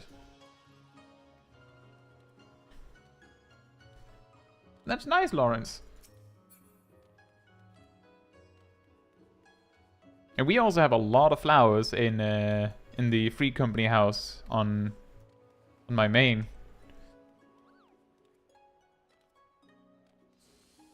But that's to be expected when the shorthand for the Free Company is called Ohana, which means flower in Japanese. And the Free Company name itself includes fleur, which is flower in French.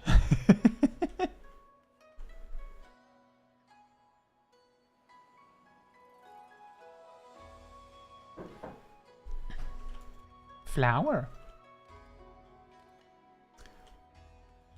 Apparently we're in queue for alliance raids. Do you have a very large house, Lawrence?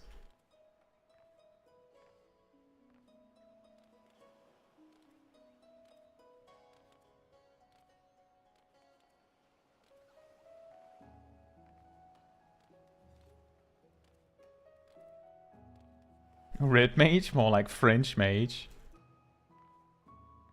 It's not too far off.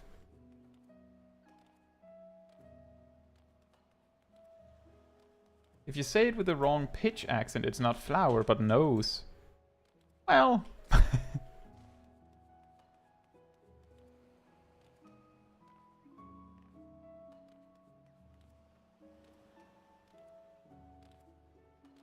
that also works.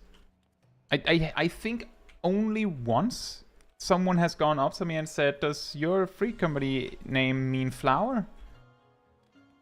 Most of the time when people ask about it, they go, well, Ohana means family, right?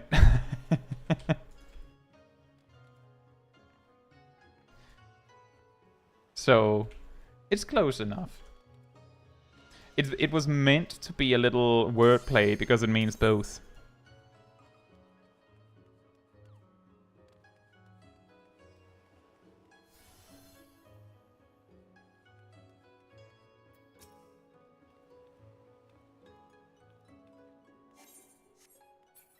Grr. Any bets on where we're landing? I'm feeling... I'm thinking... World of Darkness. World of Darkness. Final answer.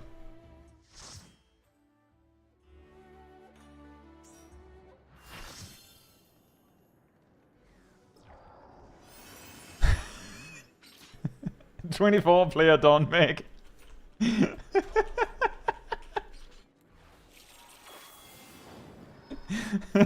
Easy game. That's 2 out of 2. I guessed Snowcloak correctly for 5, 6, 7, 8, and I guessed this one correctly as well. Quick, now say money is falling from the sky. That's my next guess.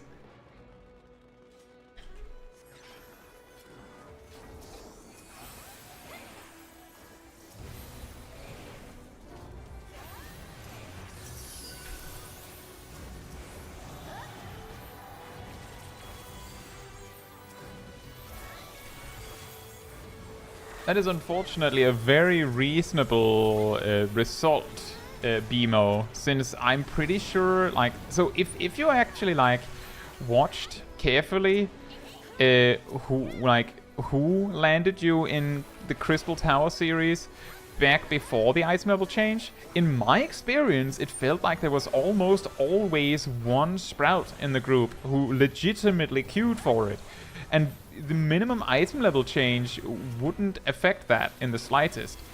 So the minimum item level change, while it did make it so that people couldn't, you know, meme it up and force it to happen, there wasn't that many people forcing it to happen. Not to my knowledge, at least not in EU. So the change probably didn't make a huge difference. You should go first person right now. Are you sure that's a good idea?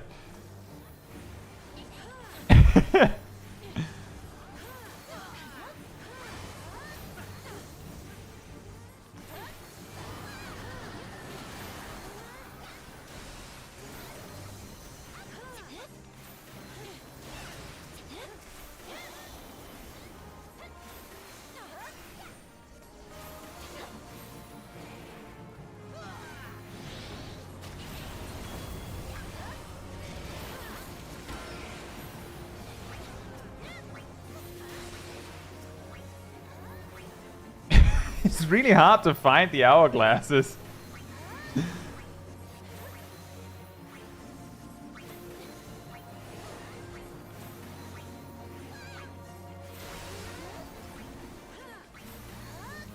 I feel like I'm getting nauseous from this. I'm sorry. I'm also pretty confident I'm not the only one.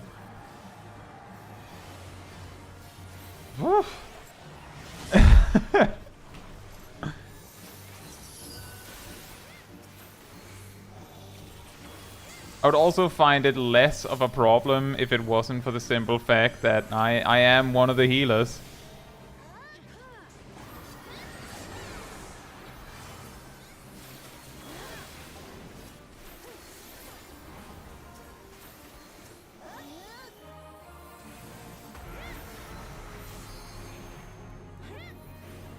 Tap targeting worked for me. It was fine. For me, the problem was specifically that I had a hard time actually seeing what I was looking for. And it kept snapping my camera back to looking at that.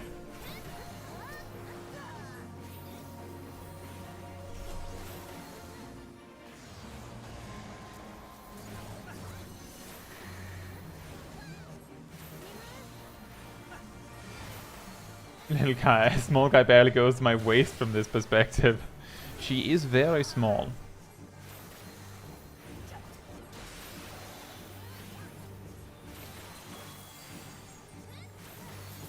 Gleaming says, I feel like the forcing Crystal Tower thing is more conjecture than a real thing that happened.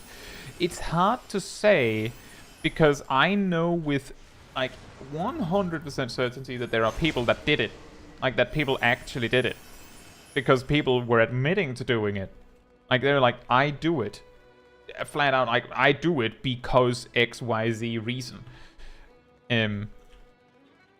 So some people did it. It's just that there was... It appeared that it was a rare thing, potentially. Like, not a lot of people did it.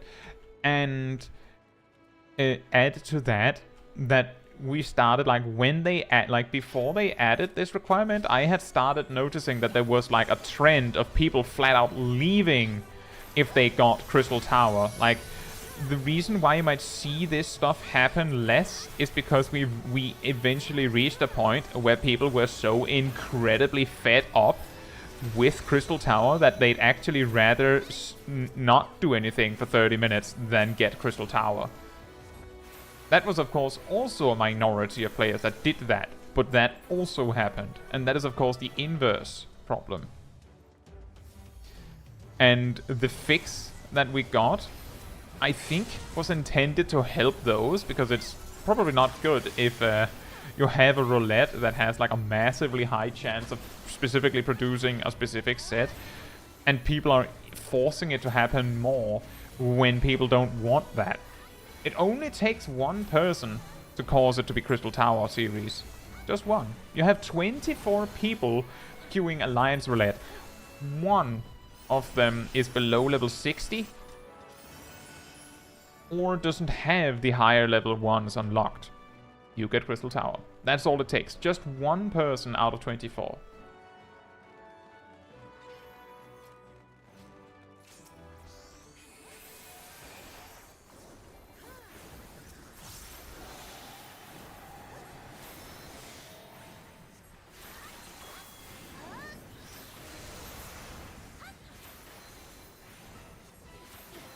Yeah, exactly, Gleaming. I could imagine... Like, the thing is, if I was in as, like... I think, like, a ranged physical DPS, I think I might have been fine. It was mainly that I both had to, like, deal with finding what I was looking for and then also watching the party list and keeping them alive. Like, if I was playing something where mobility wasn't a major issue and that I just had to worry about attacking, then I think it would have been fine. Unfortunately, Smol Kai doesn't know what ranged physical even means. He's like, that's a nice gun you have there. How does gun work?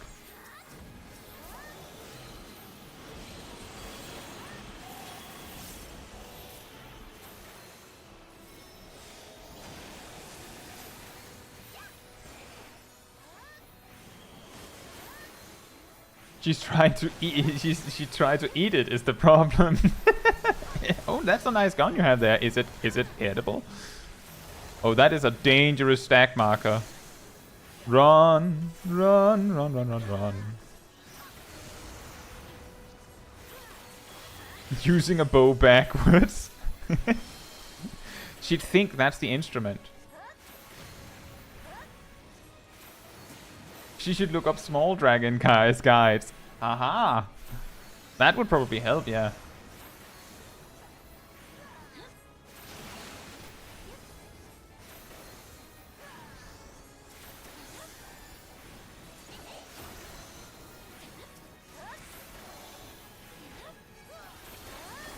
Small guy is a Lala, meaning she controls the one with the gun, even if she doesn't know what it is. Use that thing on that guy over there.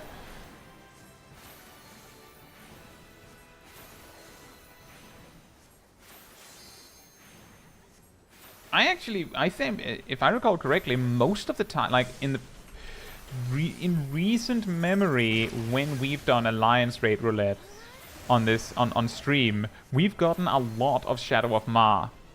Like the Heavensward Alliance Raid series. Like now that you mention it, we have seen a lot of those. Like I could absolutely believe that you've gotten a lot of those. It makes sense.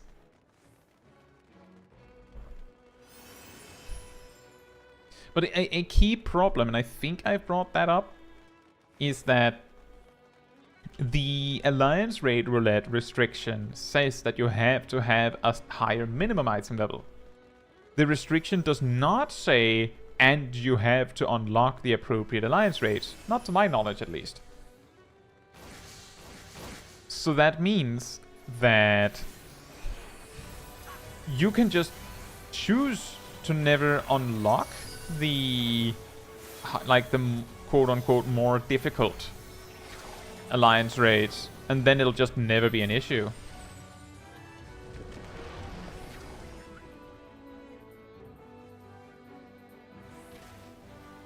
How do I get up again?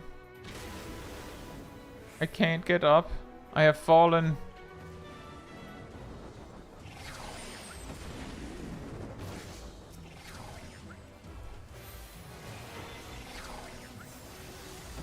Ah!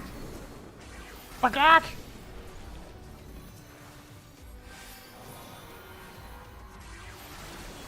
Ow, ow, ow, ow, ow. I don't like saw blades. Shockingly, I don't like saw blades in my body. I prefer them not being on me.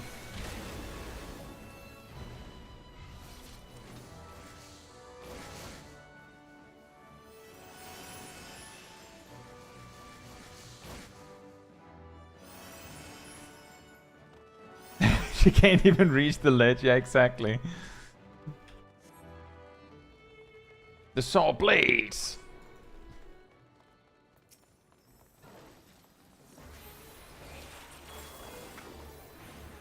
Have you seen, everyone? We're in Alliance A. That means, of course, that it of course means, are you ready to go in the belly? Because everyone goes in the belly if you know how to go in the belly.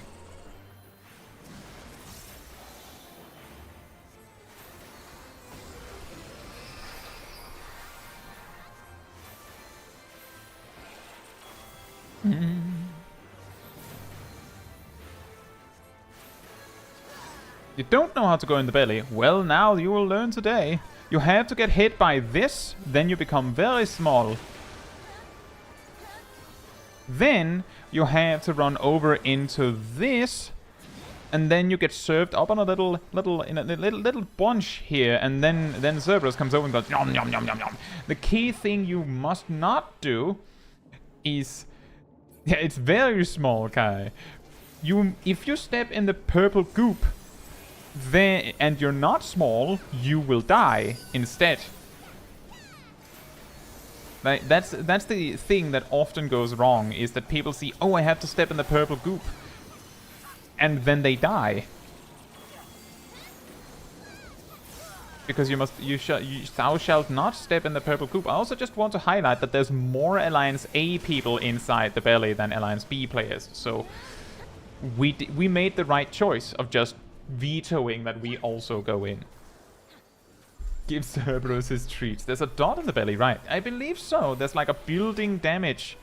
But it never reaches a point where it's a particular problem. Like, you can deal with the belly with like 2 players in a reasonable time frame.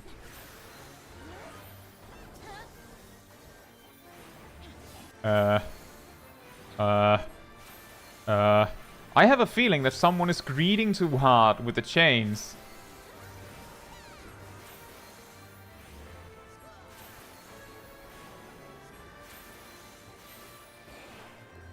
I think we might wipe.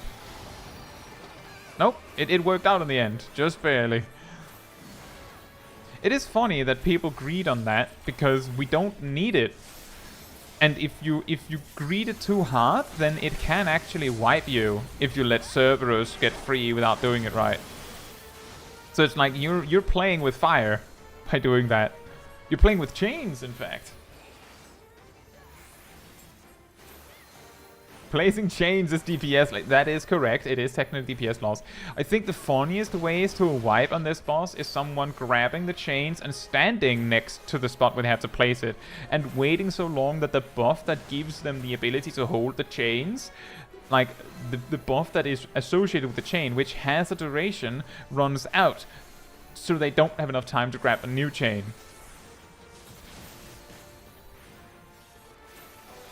And then you wipe. That is the silliest way to wipe, because you didn't really gain anything from it.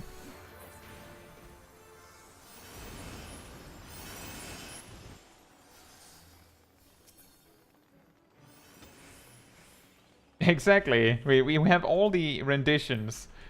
A gets 8, B goes belly, C gets chomped.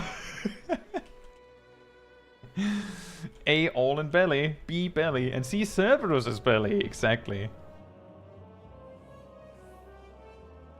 Raimi says, I just finished the normal raids. How can I get into endgame PvE? So if you have item level 640, then that can be where's everyone? You would have to start by picking up the appropriate savage version of the encounters, although you might find it helpful to start with relevant extremes. You pick up the extremes of Endwalker trials on the dock in Old Charlian. You could start with those.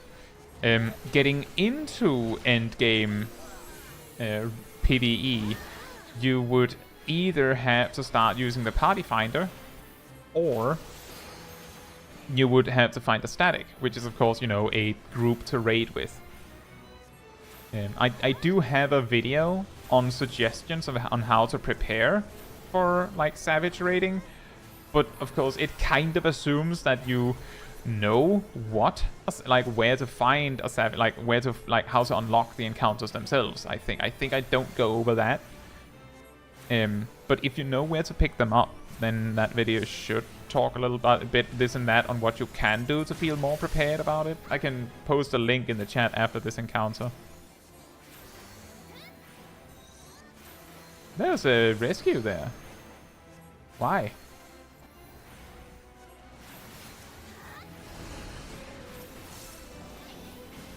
It's the sound of a rescue. Yeah, exactly as Xanadu says, the having 640 might not be enough.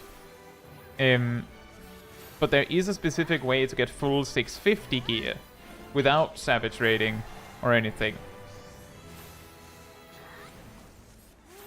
which I can also show you just after this fight.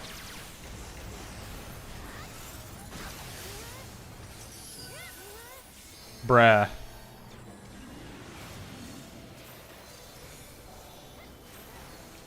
I was over here popping off, and then she just leaves. The sadness.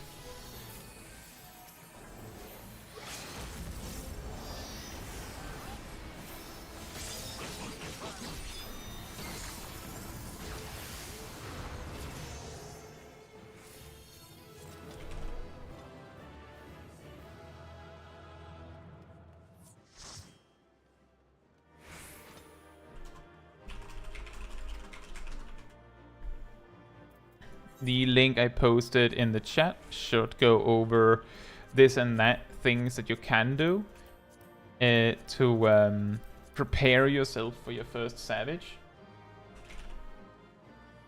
or Extreme. Gearing guide. Let's see, for level 9 from new 90 to endgame gear. And the second link should show you the full path from start to finish, from being completely newly leveled to 90 and then getting to item level 660 eventually. And for 650 gear, let me just teleport over here to demonstrate.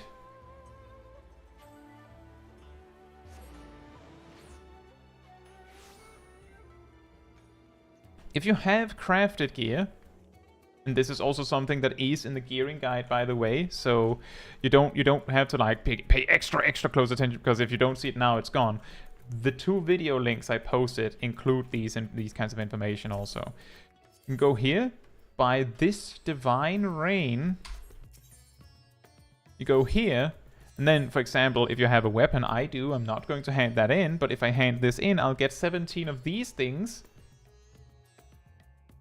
Xanadus, you might want to pay attention here, because it sounds like you don't know this. You get 17 of these, which I can then go and purchase.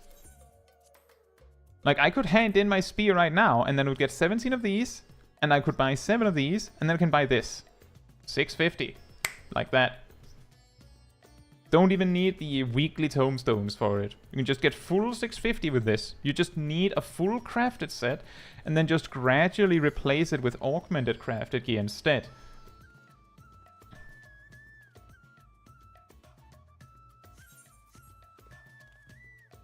And it applies for all of them. You don't even need to hand in specifically a weapon to buy a weapon. You just... Like, if you hand in a weapon, you get 17 tokens, which you can use to buy armor if you like, or accessories if you like. The important thing is, if you hand in the gear you're actually wearing right now, it's quite important that you make sure you have the rain to buy the augmented version. Otherwise, you might be without pants, for example. And for example, one benefit of that is that you could easily get an extra 650 ring without having to augment the first weekly tombstone one. Exactly, Rami. The green currency is used to buy the rain, and you obtain them via, for example, expert roulette or level 90 dungeons. Like, there's like, if you go into roulettes as a level 90, most of the dailies should give you stuff. If I remember correctly, if you go through like the majority of the daily roulettes, you don't even need to do main scenario roulette for it. But if you like go down the list and do most of them with a level 90, you'll get like 750 of those tomes a day. And you can of course farm them by doing hunt trains and stuff like that as well, but you don't have to.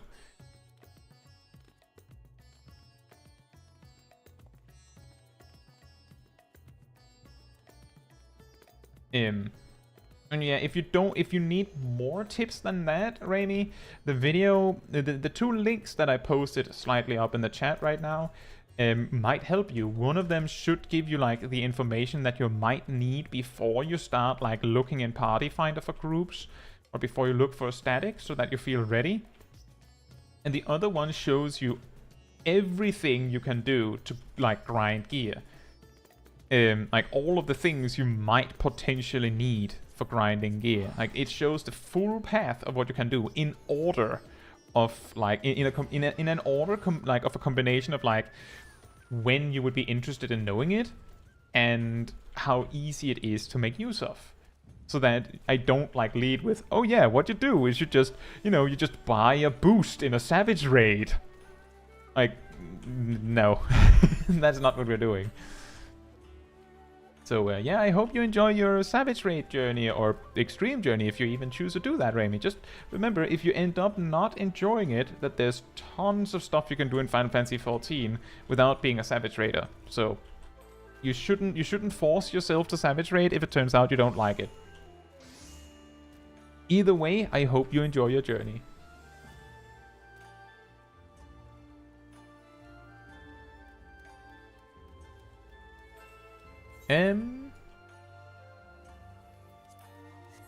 Let's see. Oh, we got a card.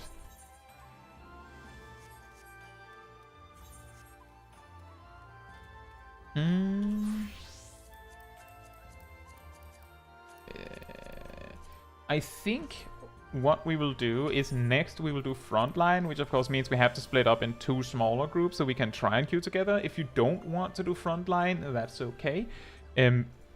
Before we do that though, I will be right back and then we'll do it.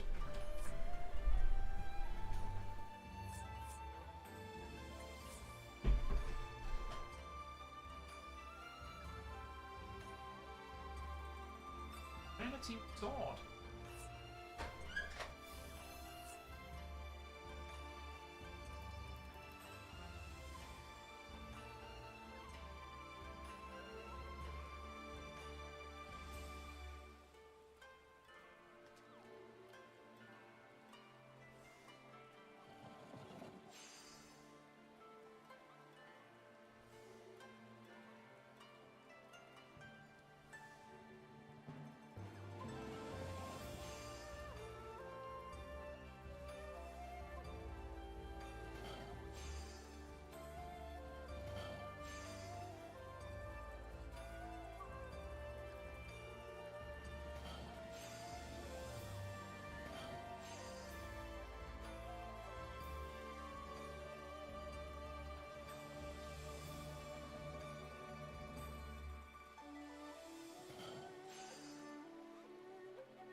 Alright, I'm back. Yeah, so with Frontline, you can at most queue as a light party, so 4 players. The only way I can bring more people than 4 into a Frontline is that what we do is... Oh, everyone left, apparently. Okay. Alright.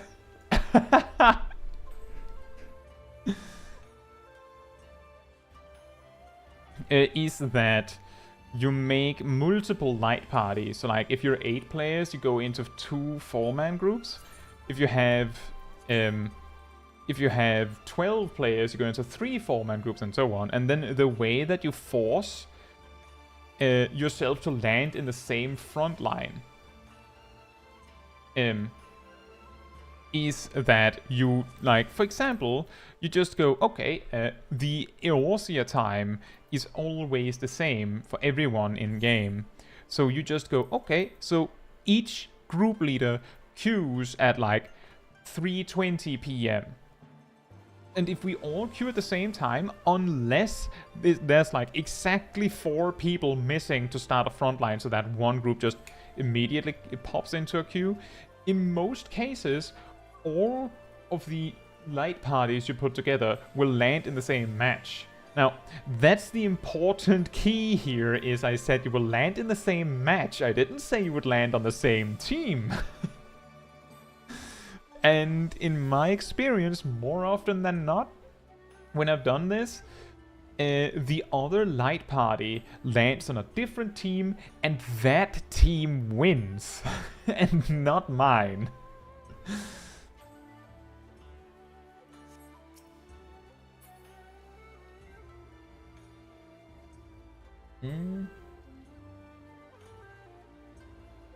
Also, hey Zig, I hope you're doing well. And your hunt trains are a good way to like farm the tombstones. The only reason why I don't like outright recommend it, like to someone who's like, where do I begin, is that it might feel overwhelming.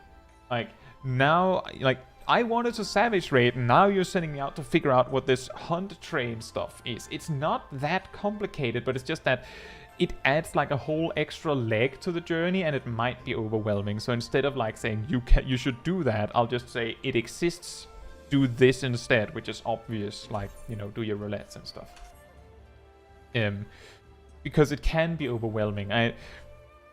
I've talked about this on the Discord server just over the last few days as well, is like in relation to like mentoring players. Like if you queue mentor roulette as a mentor and you land in a dungeon and the tank doesn't use defensive cooldowns and they're not using AoEs, but they're not doing wall-to-wall pulls, do you then explain to them that they should be AoEing, how to use defensive cooldowns, and how to wall-to-wall pull? No, you don't, because if you try to do that, they're not going to do that. But there is a good chance if you say, could you maybe consider AoE attacks? There's a pretty good chance they'll do it. Because it's just one thing. So like by reducing the amount of things you have to keep track of, it makes it easier to stomach doing all of that. We can take the next step next time. Like if Raimi comes over and like, what was this hunt train stuff? Then we talk about what the hunt train is next time. And that is also true that we are expecting in early to mid-January that the final leg to the Relic weapon questline will be added, which will allow us to get 665 Relic weapons, which will blow all the Savage weapons from P12S out of the water. They will be beaten by these Relic weapons. That will at least be the tradition. It would be a shock if they didn't. Also, thank you for joining, James. I hope you have a good day. I also don't really go on trains myself, but I understand the concept.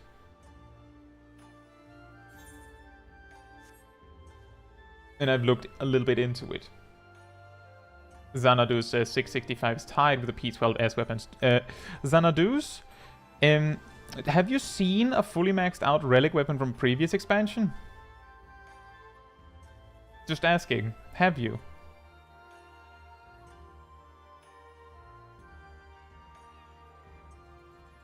They have more secondary stats and are fully customizable, which means that you can hit as many stat breakpoints as possible, and they'll have more stats than the Savage weapons. So it's like you get a P12S weapon with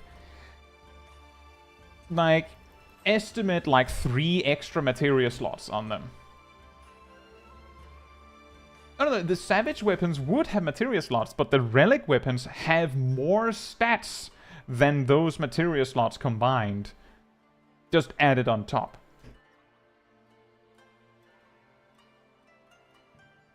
Let me see if I have a picture lying around.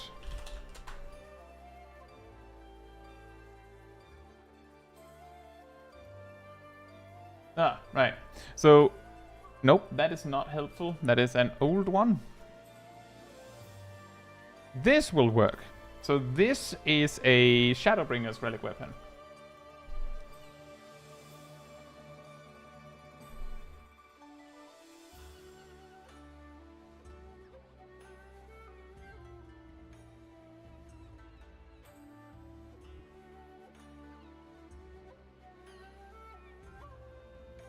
This is the stats of the equivalent E12S savage weapon. No, Xanadus, I will get to that. You have to remember the Mandeville weapons are not 665. The thing is, you can see this. This weapon over here, the Edenmorn Zweihander, has 210 crit. This one has 210 crit. And then it has 147 determination. This one just has 210 determination as well. And keep in mind, I chose this myself. I just said I want 210 determination. And then I just had 47 left over that I put in skill speed, because for some reason tanks can't choose directed. With 2 materia slots in Shadowbringers, I believe you would be able to get, is it 48 more stats? So you wouldn't even reach 210 determination if you went for determination.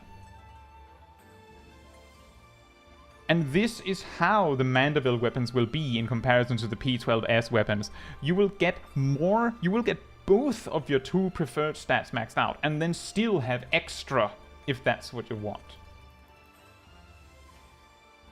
So that's why the Relic weapons are considered the best weapons, and not even, it's not a tie. The power difference between the P12S weapons and the Relic weapons when they get to 665 will be not huge. It won't be a big difference. There will be a difference. It's not massive, but there will be one. Right? But that is the reason why we say Relic weapons are the best. I hope that makes sense, Xanadus. Fast trains are a test of your load times. They're a test of your reflexes. But yeah, that is the reason.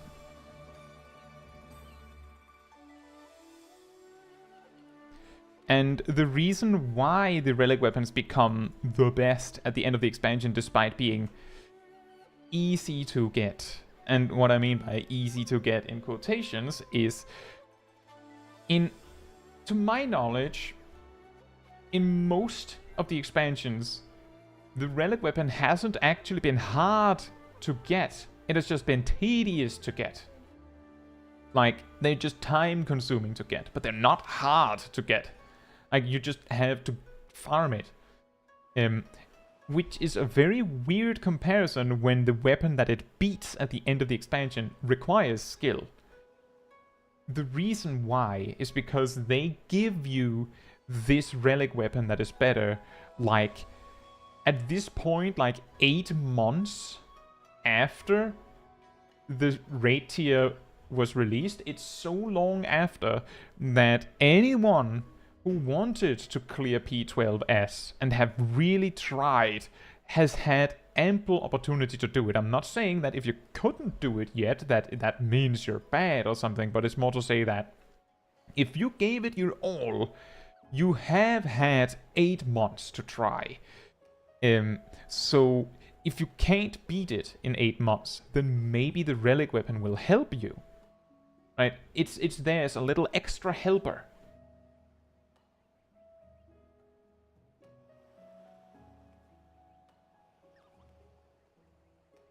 And that's ultimately what it's for. The Relic weapon throughout an expansion is basically like a gear catch-up in a way, which is kind of funny when there are other weapons you could get. But you will notice if you like do dungeons or normal raids or even normal trials that you don't get weapons from that. Like in Endwalker, you get weapons, like if you gear exclusively through the content that is shoved right in your face, you're like, without like buying crafted gear or anything, your options are buy a tombstone weapon or get a relic weapon. If you don't do if you don't do that, then your only other option is a crafted weapon, because normal content doesn't drop weapons. It doesn't. For some reason, it doesn't. But the relic weapon offers that alternative path.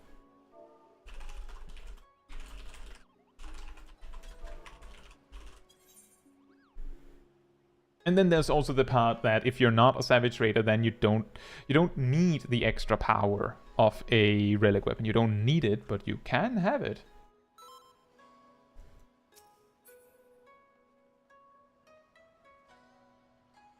Hmm.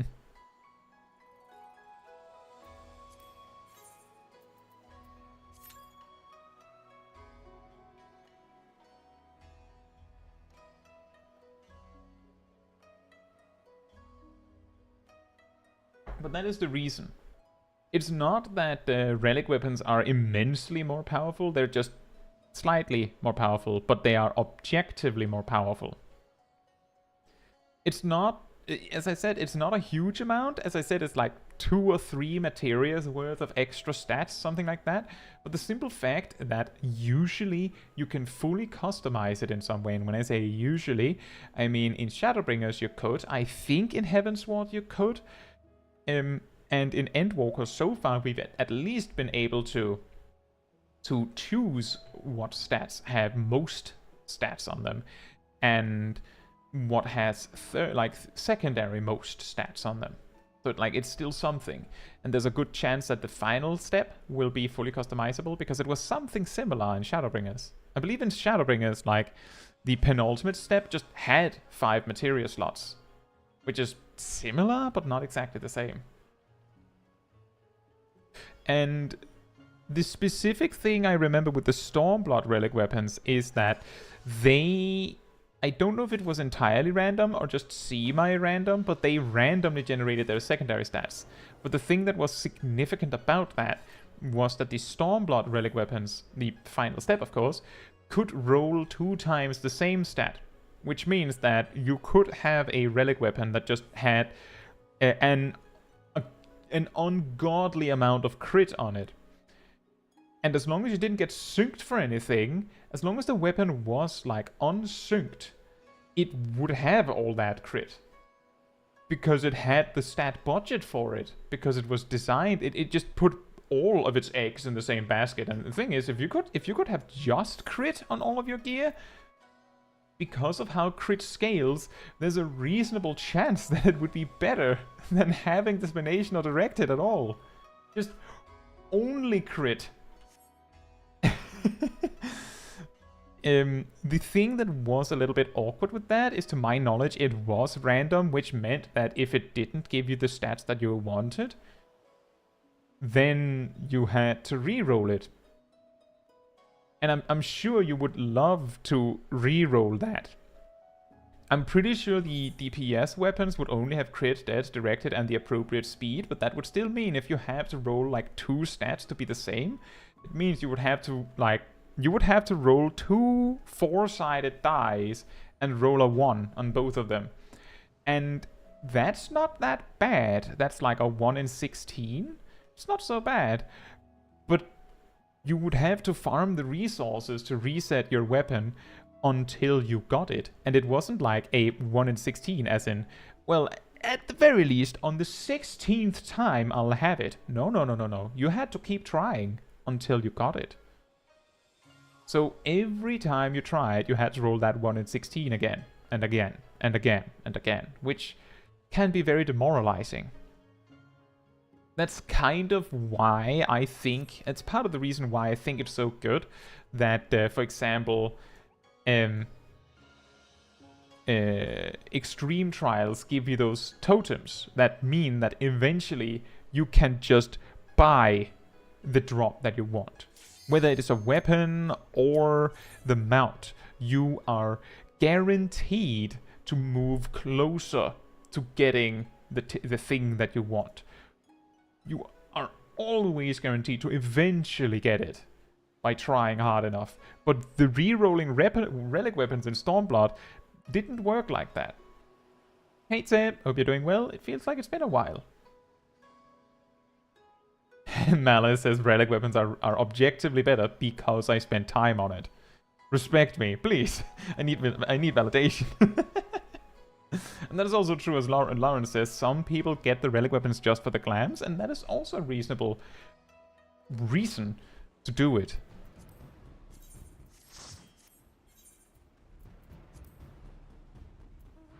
That is also to say that just because you don't need a relic weapon to do what you like to do in the game doesn't mean that you can't, have a relic weapon. It's more to say that the kind of power that the relic weapon offers you, you don't need it for casual content. It would make it easier, but you don't need it. Well, I'm glad to see you again, Tay. Healer party. Oh, yeah.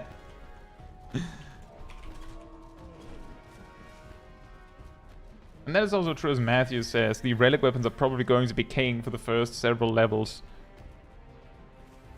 I think I could imagine that the moment you find a weapon with more weapon attack on it, that'll be better. Because of how incredibly powerful weapon attack is. And that would be around level 95 or 96 if things are as they usually are.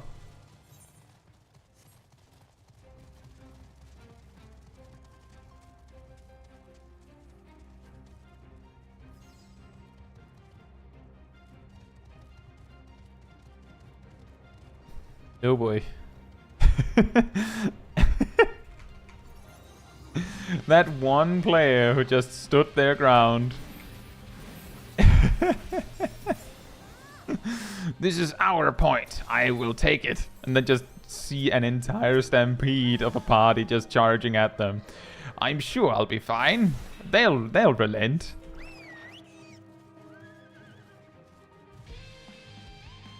It's been quite a while since I've done PvP, so I could imagine this will go poorly.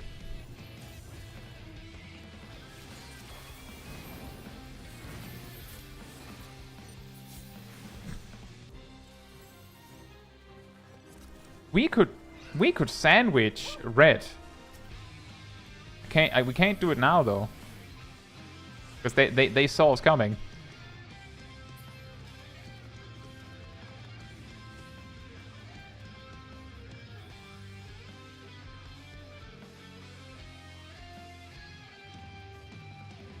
Don't look, just run. Oh, no one's here. I'll wait for this one then.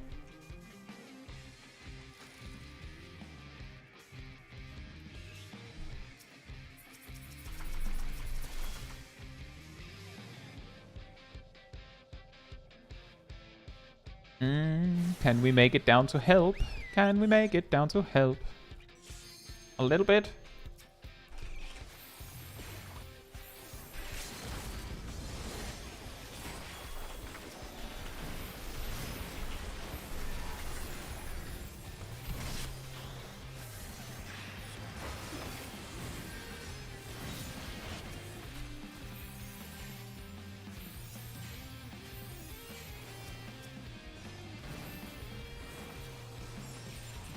More bowl! More defense cards! Take this! Doesn't it hurt? How little damage we're taking? Just say yes.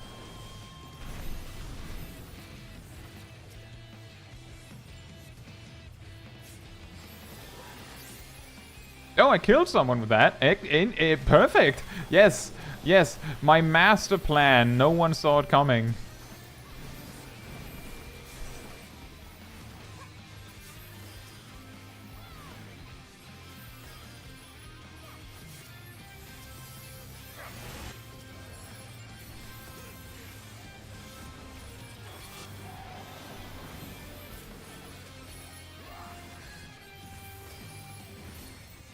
Is this the same Dragoon that keeps getting caught up in my gravity?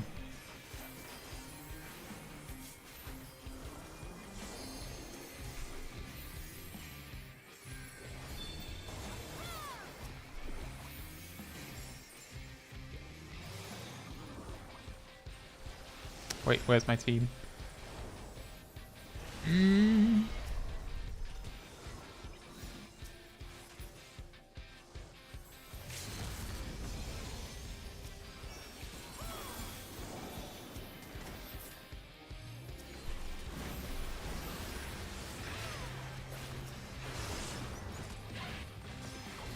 Interesting strategy. Let's see if it works out for them.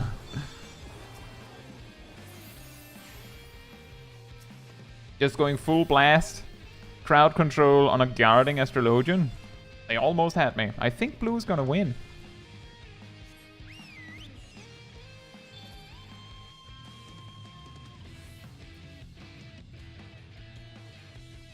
Thunderdo says, knowing how Squeenix loves repurposing things, though, I suspect that one-handed ones will go to whatever the next caster job it will be for 7.0.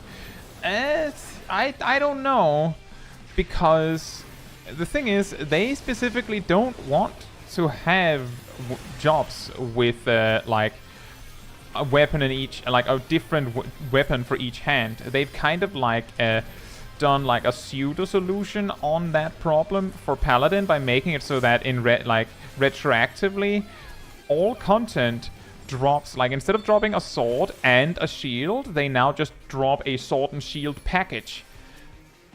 But you will notice that jobs that do use 2 weapons these days, like for example Ninja, they just use a pair of daggers, not 2 different daggers, because I don't think they want to deal with that balance and the awkwardness of it. Like, another thing that they've pretty much completely phased out is shields with different stats. Like, back in A Realm Reborn, some shields were optimized for blocking more, but blocking for less. And other shields were optimized for blocking less often, but blocking for more value. The thing is, once they got Sheltron, which, when it was initially introduced, guaranteed blocks, there was no reason to bother using a shield with a higher block rate. And I should mention that shields like this, to my knowledge, have been retroactively reworked to all just have the same strength and rate. But there was a time where, like, from A Realm Reborn to Heavensward, you could choose. The reason why they stopped doing that was because strength was always better. Like, block strength was always superior. This is also similar to how, if you look at lower level gear,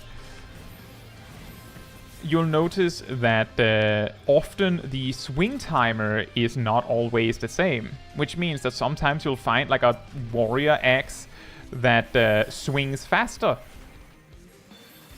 for less damage per swing, of course, but still. The thing is that they went away from this because there was an objectively better choice. Like, if you got a new weapon, and the thing is, because in Final Fantasy XIV you have extremely limited like gearing options, you could right now we have the problem that the tank weekly tombstone weapons, the credendum weapons, have skill speed on them, and tanks don't like skill speed that much as it stands at the moment. Especially not, for example, Paladin. But they kind of have to choose it if they aren't Savage Raiders, or until, you know, augmented crafted weapons came around. Because it was the only 650 option for a while. If you were a casual player, that was all you had.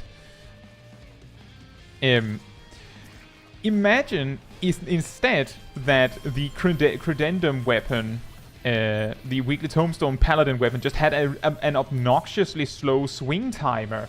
So your oath gauge generated way slower because paladin generates oath gauge from their auto attacks. That wouldn't be great either.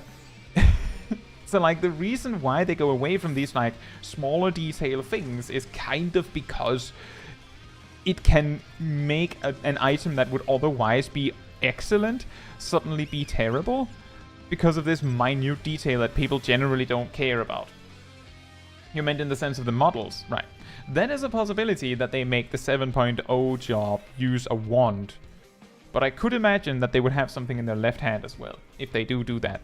I could imagine that, at least.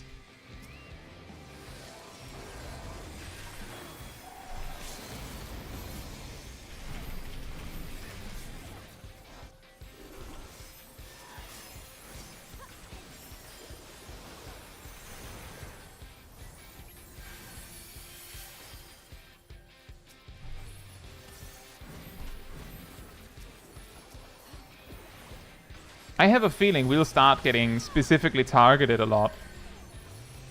Because we're in the lead now. And we've been living pretty high on the fact that we haven't been specifically targeted very much. So this might become a massive problem extremely quickly.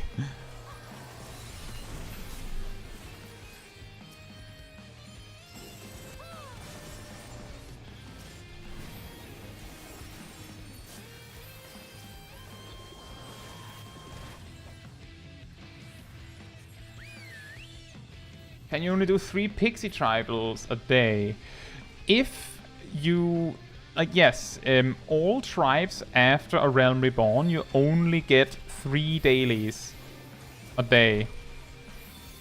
Except on the day where you rank up. On the day where you rank up, you get an additional 3 dailies to do.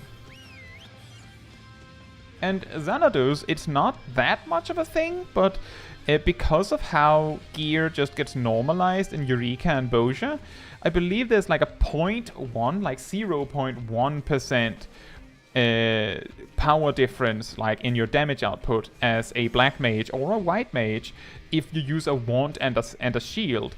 And your benefit is that you can block, which is a massive defense boost. Like by comparison. It's worth it. So in Eureka and Bozja, it isn't uncommon to see a white mage or a black mage just roll up with a level 50 wand and a shield. Because the stats gets normalized, so it just brings the wand and the shield up to level 70 or 80 levels. And that of course also applies to Delubrum Reginae. And Delubrum Reginae Savage.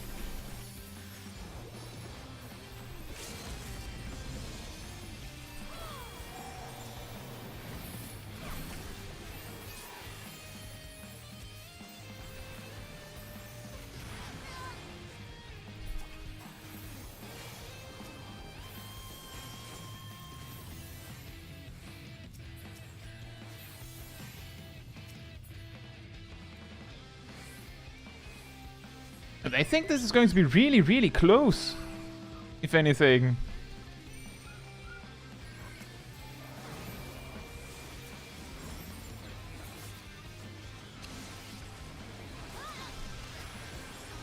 I will attempt the sneak attack.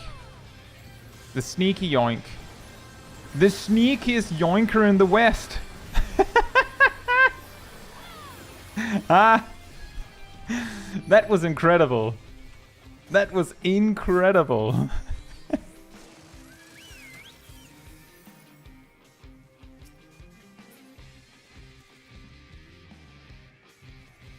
Yeah, you could try Eureka and Bozja, Xanadus. If you like playing Black Mage, I would have you know that at least in Bozja, there's this lost action you can use called Lost Flare Star, which makes Black Mage kind of busted in a way. It costs a ton of MP to cast, but it deals a monstrous amount of damage, like an absolutely obscene amount of damage over a minute. But because Black Mage has basically an infinite amount of MP, it doesn't matter when it's a Black Mage doing it. I have a sneaking suspicion that... Yeah, you nope. Hold him back! Stop him! Shucks.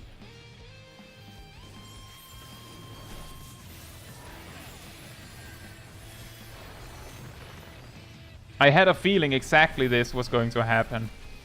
That's why I was trying to like stay on the front. Because both enemy teams are going to stop us from winning. Because if we had gotten that uncontested, we would have won right then and there. Instead, we're losing because a lot of our players are dying because we're trying to like contest 2 spots simultaneously. So that we could just get one of them and win.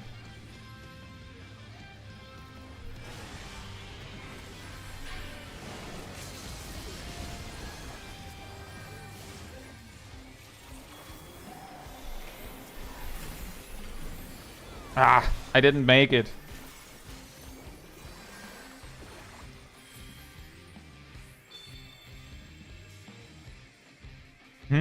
After all that, we finish in last place.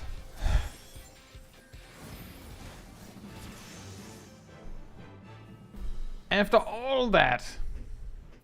Oh well.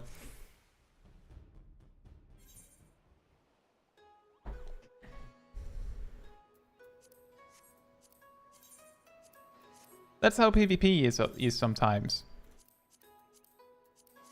Both of the enemy teams did the right thing. Red could see that if they contested us, they could get second place, and blue could win. And as red was in a clear third place, they benefited from letting blue win. But yeah, it is possible that they'll make the 7.0 caster job user want. What? So we basically know that it's going to be green mage, probably. Almost certainly going to be green mage. Is green mage known to use a specific kind of weapon or tool?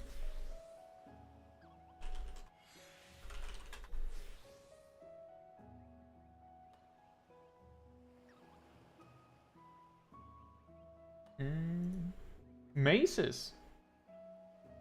Well, that would be kind of a shame.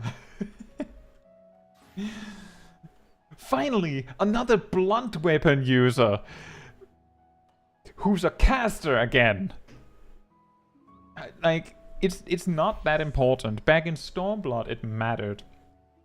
I've talked about this before, mainly in fun facts. Before Shadowbringers, there were debuffs you could apply that increased the damage enemies took from specific attack types, which of course means, for example, slashing damage, piercing damage, or blunt damage. That's not even for example, those were the three. For slashing damage, it was like the weapons that benefited from that was, you know, Warrior, Paladin, Dark Knight, I believe Ninja, also Samurai. I think Samurai could apply it as well, but I'm actually not 100% sure on that. And Warrior and Ninja could apply it to my knowledge as well. Piercing was only applied by Dragoon and was used by Dragoon, Bard, and Machinist. Just those. And then Blunt Resistance debuff was applied by Monk, which wasn't a particularly big issue because the only jobs that used blunt damage was Monk, White Mage, Scholar, I believe Astrologian. Maybe Astrologian did slashing because they cut with their cards or something. Black Mage and Summoner. I think Red Mage might have used slashing as well, but the point is that Monk gave a debuff that only itself and casters cared about, and the casters didn't really care, right? They not really. It wasn't that incredible. It was like okay, but not amazing. Like 10% more damage. Black Mage just bonks the enemy on the head for 10 damage. Ooh, it's 11 now. Well, closer to 20, I think, in Stormblood, but you get what I mean. So I have thought, like, why do we not have a blunt weapon melee attacker, like, other than Monk? Like, I feel like the fist weapons that are sometimes just, like, gloves with blades on them, that's not that's not really blunt weapon, right? Warrior that has some hammer-looking axes doesn't really count. Also true, that bonk on the head could make the difference. Anything, like, everything counts when you're trying to do maximum damage, right? Oh, there you are. If you want to join up in the party. So I was like, why don't we have any, like, blunt physical attackers other than Monk? Like, we could have a blunt weapon tank. We could have a blunt weapon melee DPS. I would even settle for blunt weapon ranged physical. Like, I don't know. I remember when we didn't know that it was going to be a melee DPS and a mage, I suspected that it was going to be a mage and a ranged physical job. And my suggestion was maybe that ranged physical job will still share gear with Ninja. That wouldn't be a big issue. That could work. And that would solve everything. You would have 4 ranged physical, 4 non-limited mages, and you would have 5 melee DPS, but it would be pretty good, right? And no one would be like a job that didn't share gear with anyone anymore. Like, it would solve everything. What range job are we missing? And I was like, I think we talked about in Final Fantasy X, there's the guy that throws a ball. And I think people have been asking for, is it called Blitzball? For years. So if they were to add Blitzball to the game, and then added a ranged physical job that happens to be using a blitzball as their weapon. And that would be a blunt weapon. That would be a blunt weapon. I'm just saying it would be a blunt weapon. Exactly, Waka, the name escaped me, sorry. Thank you. And that would both mean we would have, you know, a more even distribution of different, like, DPS job types. We would have a more even distribution of gear options because Ninja would share with someone. And we would have a blunt DP, like an additional blunt attacker. Some of his balls have spikes on them. Exactly. Some of Monk's weapons have spikes on them. Some of Warrior's weapons are not really slashy. And, I mean, Paladin gets, like, clubs with spikes on them for the first 30 levels or so. So, that can work. If we just agree that it's a ball, then I don't care if it has spikes on it sometimes. But that was what I was hoping for, that I think that would be cool. I was also suggesting that maybe we would have, like, a ranged physical job that was like a little bit like Red Mage where it jumps into melee range, for example. They could have that as well, so that we had more of a mix of melee and ranged in a way. But like that was like the thought process before we knew, oh, one of the DPS is going to be melee DPS and it's going to be a wiper.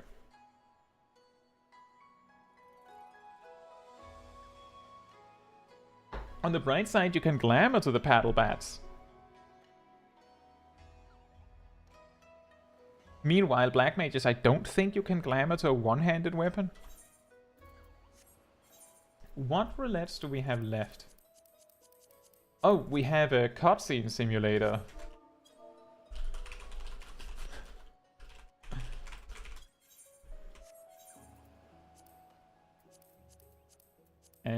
How much poetics can you get from that?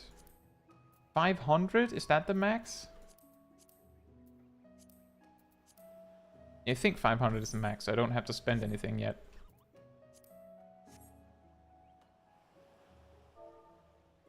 Exactly, it's a different weapon category. I believe it's even sillier because I believe there's a store weapon, like a store glamour you can buy, that is specifically a one-handed Black Mage weapon.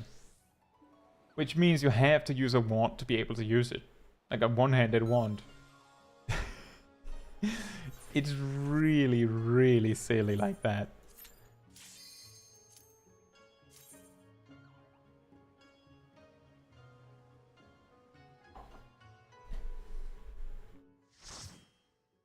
Oh, Kitsuneko's working on the Kugane Tower. Let us know when you land the lamppost.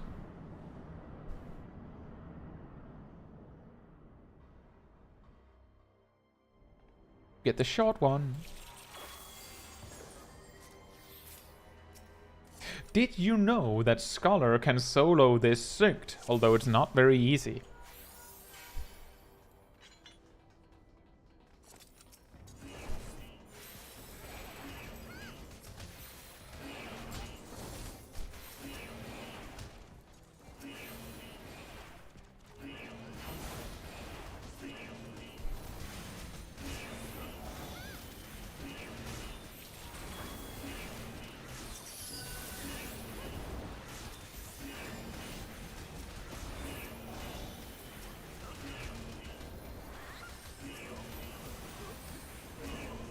It sounds so aggressive with all the punching noises.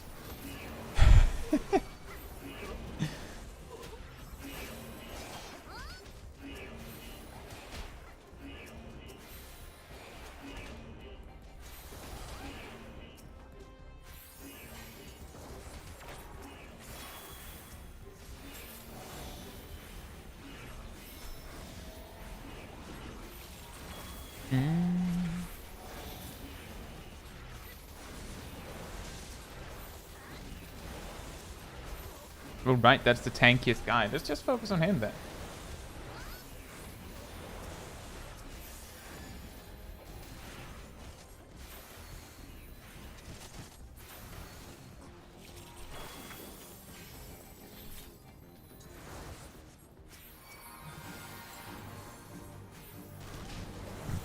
Oops. Let me just grab aggro on everything by casting Aspected Helios right at the outset.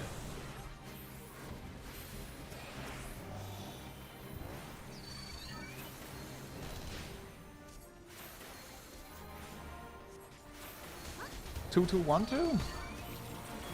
One forgot to jump. Aww. Aww.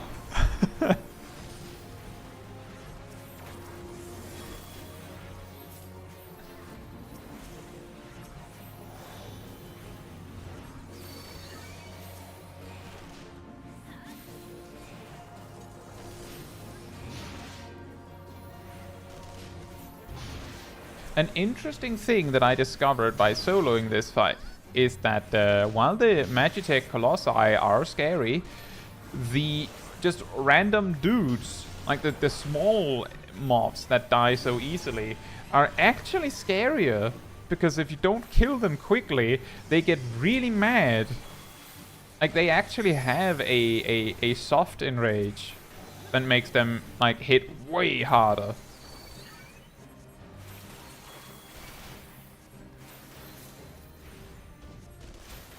But usually they're dead by the time you do that. Yeah, exactly, soft enraging trash.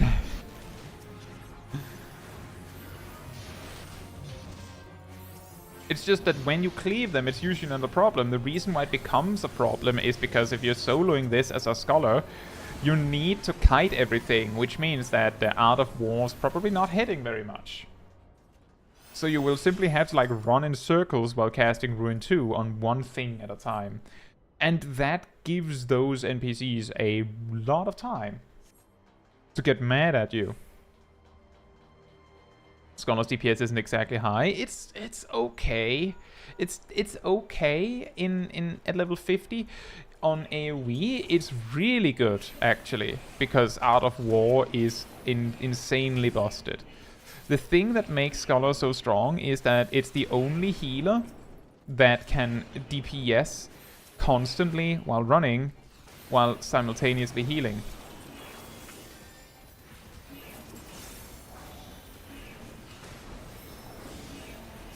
The only one who can even hope to compete with that is like Sage, and they lose their healing if they stop attacking.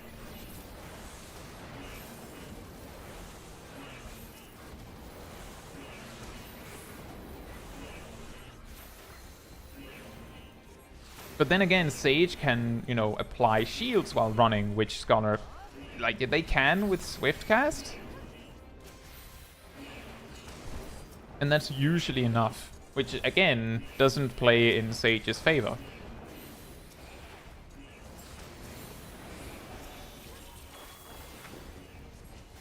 It also helps, in my opinion, that Ether Flow, you can hold 3 and then like just pop another 3 if you need them in very large bursts. Whereas Sage, at best, you get, you know, 3 and then you have to wait 20 seconds. In this level range. At higher level, you get Rizumata. It's not a lot better, but it's a little better.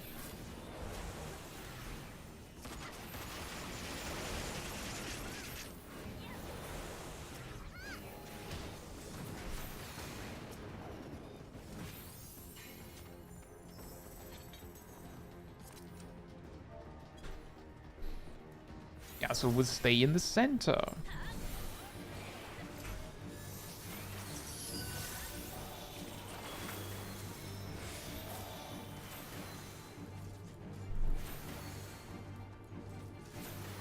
Speed running the Magitech Vanguard F1.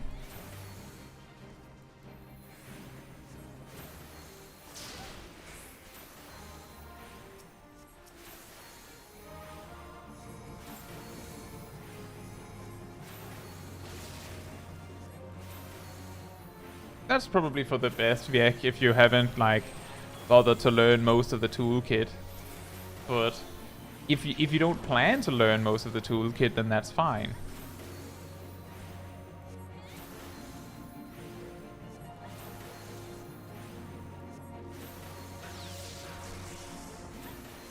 But Sage is incredibly strong. Like, specifically for, like, attacking and healing at the same time, which is probably not a shock for anyone.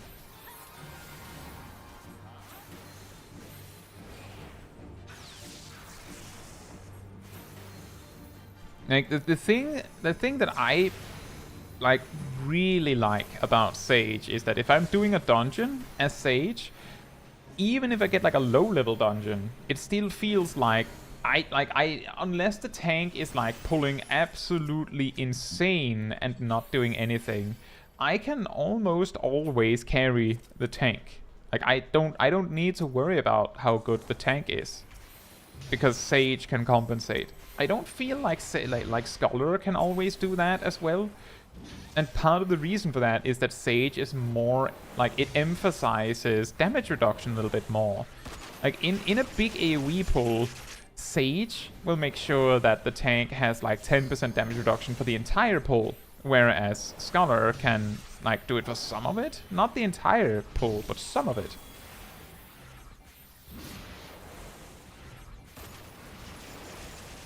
So it just makes me feel very like it's the comfy healer for me to play Sage. And I know that not everyone would agree with that. Yeah, expedient on Scholar is something that, like, if I could, honestly, if I could trade Pneuma for for expedient, I think I would. I don't think I need it. I don't think I need the big mega heal very often. I feel like I would rather have expedient more often than not.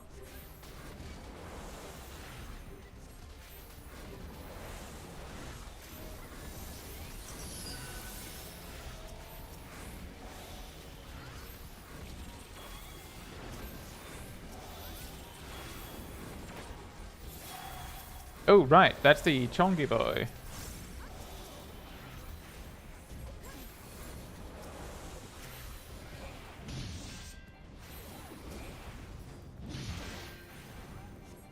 Yeah, congratulations, Kitsuneko, you got it?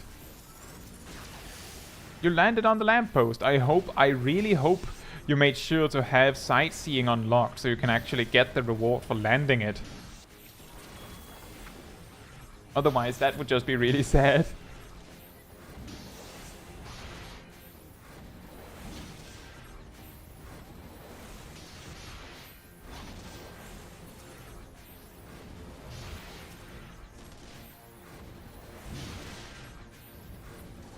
And before what, sightseeing? I would imagine Kitsuneko knows what the sightseeing log is. I don't know if they watched my video that mentions it at least, but I'm pretty sure Kitsuneko knows what it is. I at least hope so.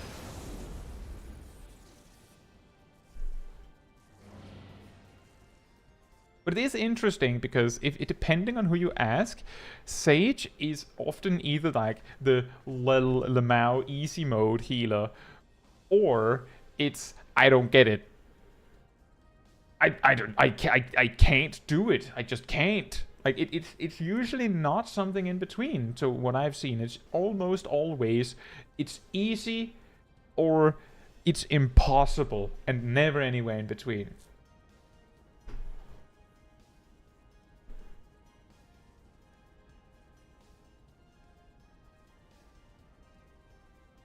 The lamppost is typically gotten by most people by doing the blue mage skip. So that should work, yes. But Kitsuneko got it legitimately. And yeah, as Bimo says, Sage has a lot of OGCDs that takes time to learn. And like, if you have the basics from playing Scholar, then it takes a little less because you have like a lot of overlap. But then again, it can still be confusing because so many of Sage's actions are like... Normally would say it's basically like reading Chinese, but it's better to say it's like reading Greek because it is. And yeah, that is also very true, Jade. The main issue is that you start at level 70. And I think that is part of the reason why they gave Sage a toolkit that is extremely similar to Scholar, so that when when you unlock it, if you have experience with like a barrier healer, then it's a lot less of a learning curve. That of course makes the job feel less, I don't know if the word would be like creative or unique, but that does of course have an impact. But if you're starting with your first healer as Sage, it's very likely that it's going to feel quite overwhelming, I could imagine.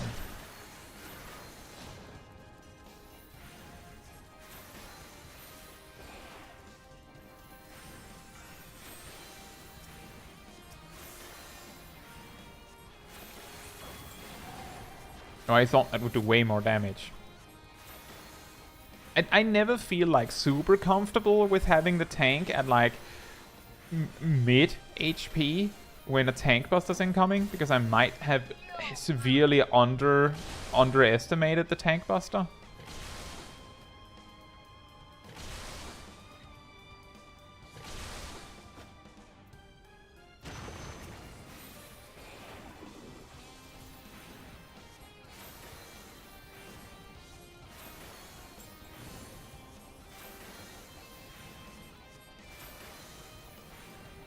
But it seems like this tank buster is like, I guess 30% without any tank cooldowns. Yeah, something like that.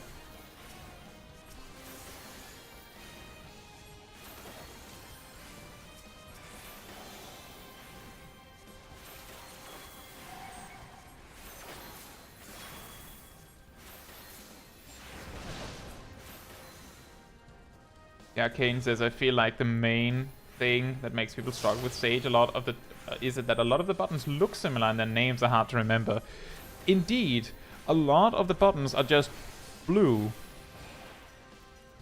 and because, as I said, it's Greek, it's straight up Greek, and like it's not even made up, it's actually Greek.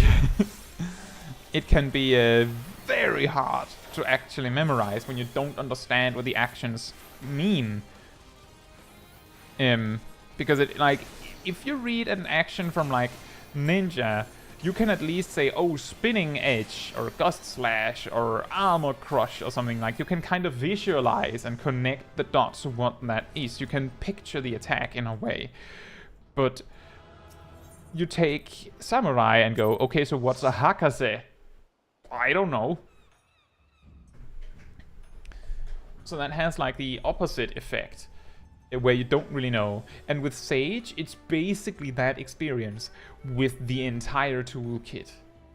And because most of the actions are just different, like nearly all of your healing actions are like blue, and then there's a few of them that are like green. I think the green ones are those that interact with Cardia, and then everything, like all other healing pretty much, is blue. And then you have some red and purple ones that are attacks. But it's not particularly helpful that you go, okay, so when you need to heal someone now, you click a blue button. When you need to heal someone like over time, like over a long period of time, you click the green buttons. And when you need to attack, you use the purple buttons. And then you remember that Jaime and Panheimer are purple as well, so... Chloe says, which one is Hakase again? It's the step 1 combo. It's the starter for your combos.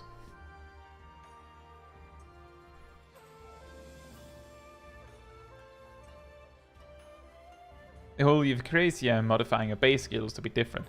The thing is, I found that relatively easy to approach when I picked up the job. Sort of, at least. So, the thing is, it's hard for me to say, because I have a video on the channel of me basically figuring out my keybinds for Sage. Real time. Like, I didn't do it beforehand. I just went in with nothing on the hotbar and went, okay, what do I do with this? The reason why I say it's not exact is because, like, I think a month or maybe a few weeks before Endwalker released, there was a leak which included not the correct ones, but basically all of the tooltips for all tanks and all healers. which of course included all of the Sage tooltips, which is why I know that the damage reduction that is on Holos was intended to be on Nevma, or Neuma. It was supposed to be on that, but they kind of switched them up because it felt like Neuma did a little bit too much. It did damage, it did a lot of damage, it did healing, it gave you a damage reduction effect. It was like, the only thing missing was that it also said, cooks you dinner at the bottom. So they like spread it out a little bit. But because I already knew that, that of course meant that when I like looked at the job actions at for the first time, I was like, oh yeah, Physis, I know, that's basically Whispering Dawn. Ah, Kerokoli, that's basically Sacred Soil, and things like that, and just put them at the same places. But I could just see that as well, like it was obvious. It reses too, right?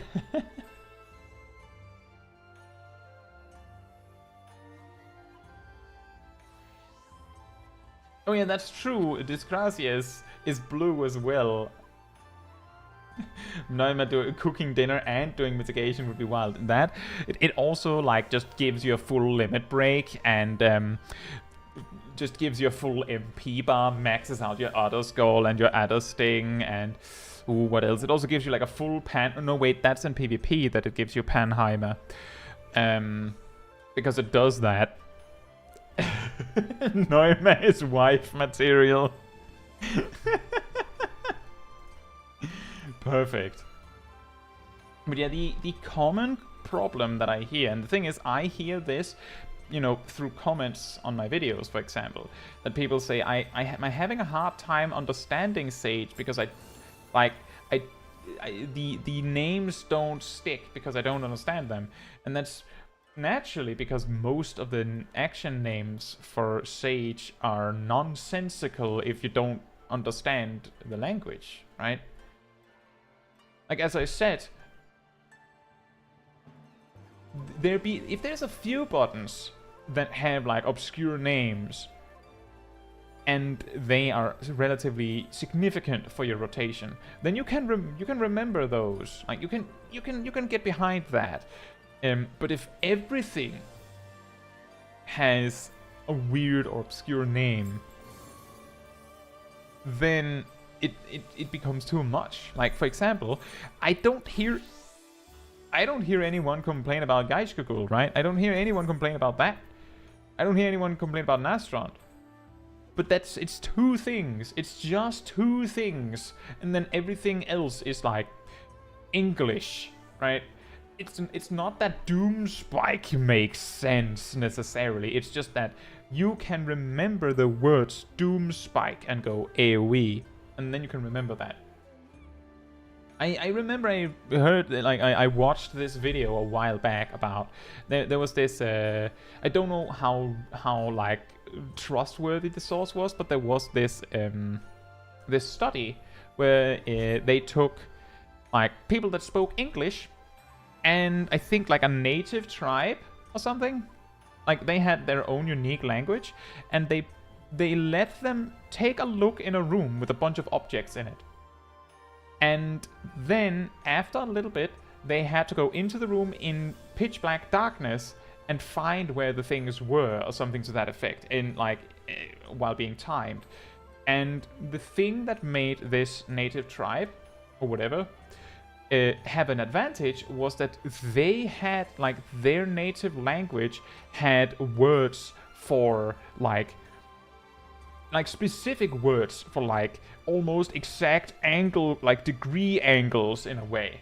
So like they could remember, right, that thing was at north, west, northwest. Like exactly this angle. They could just memorize that without like thinking about a number or something, which made them have a very massive advantage in memorizing what was in the room. So having words to like communicate what you mean or what you're thinking of helps you remember and understand what it is that you're thinking of. So if you have, for example, Dragoon, you can memorize and understand and comprehend the names of most of these actions. You might not actually care what True Thrust means, but you know what True Thrust means. like as two separate words. So you can make the connection of saying true thrust is my combo starter because you understand the word. But if you don't understand the word, then whether it says a Gaishgagul or Gaishgugol or Gaishgagul is kind of irrelevant for you. There's a reasonable chance that what you're actually remembering is that spear icon or the sound it makes, or like the blue flash that it shoots forward or something. Like you remember something else, but that takes more, like you could say, like more disk space than just remembering the name. But because it's just like 2 actions you have to memorize like that, because the rest is pretty much English and like cool attack names, it's not a problem in the same way, right? It's not the same for everyone, but I could imagine that this has a significant impact for a lot of people, which is why a lot of people are like, I can't do this job because I don't understand the words. And this other job that is English, I do understand the words. Gazel says, remembering icons feels less effort than names personally. Oh, the reason why it can be significant to remember the words is, if you're thinking about it, right, in your mind, you're like, and then I use true thrust, and then I use vorpal thrust, and then I use full thrust, or heaven's thrust. You might still memorize it as full thrust because it has been full thrust for so long. You remember through it. When you get to the part in your rotation where you go, and then I use Gaishgagul, if you think like the words in your mind, not all people think like that. Some do, I do. What you might actually think is, and then I use, and then you just see like the icon of Gaishgagul in your mind's eye, right? But you just say, then I use blank because you don't remember the word at all. And that's not a big deal when you know that there's a 50%, there's actually a 100% chance that you guess right what button you're supposed to press, because there's only one button in the Dragoon rotation that is the blank one, because it's Gaishgagul and Nastrand. But with Sage, it's like, oh, when I need to deal with this mechanic, I use blank, blank, and then blank. In my brain, if I need something to pronounce, they would be my keybinds. That could also work. That could also work. But I could imagine that it would have a problem for some players. And yeah, setting up your bars in a consistent way also helps. With the muscle memory. And the fact that guides use icons, that is also true. But then that is actually... There's a good reason why, if you see my opener demonstrations, even my shorts, I show the sequence that you're supposed to be using. I show the tooltip, because some people memorize by reading the word. And I say the name of the action. So depending on what you memorize, you get all 3. Most of the time. Specifically because people memorize differently, and by approaching in as many ways as feasibly possible, there's a greater chance you'll remember. But a lot of people do just memorize by the icon or by the keybind they chose, or whatever it is. And hey, Nihils, I hope you're doing well. Aaron says, do you have the Starbird minion? I'm about to farm it. The Starbird dropped in the singular run we did with Smol Caetsu in what's it called, the Dead Ends, and Smol Caetsu passed on it because Smol Caetsu is a stream only alt. There's a lot of times where I will simply pass on a rare item that drops in favor of someone who can get it on the main. And if I remember correctly, Ymir got it in that run. So I don't have Starbird, but, well, not on this character. My main has Starbird.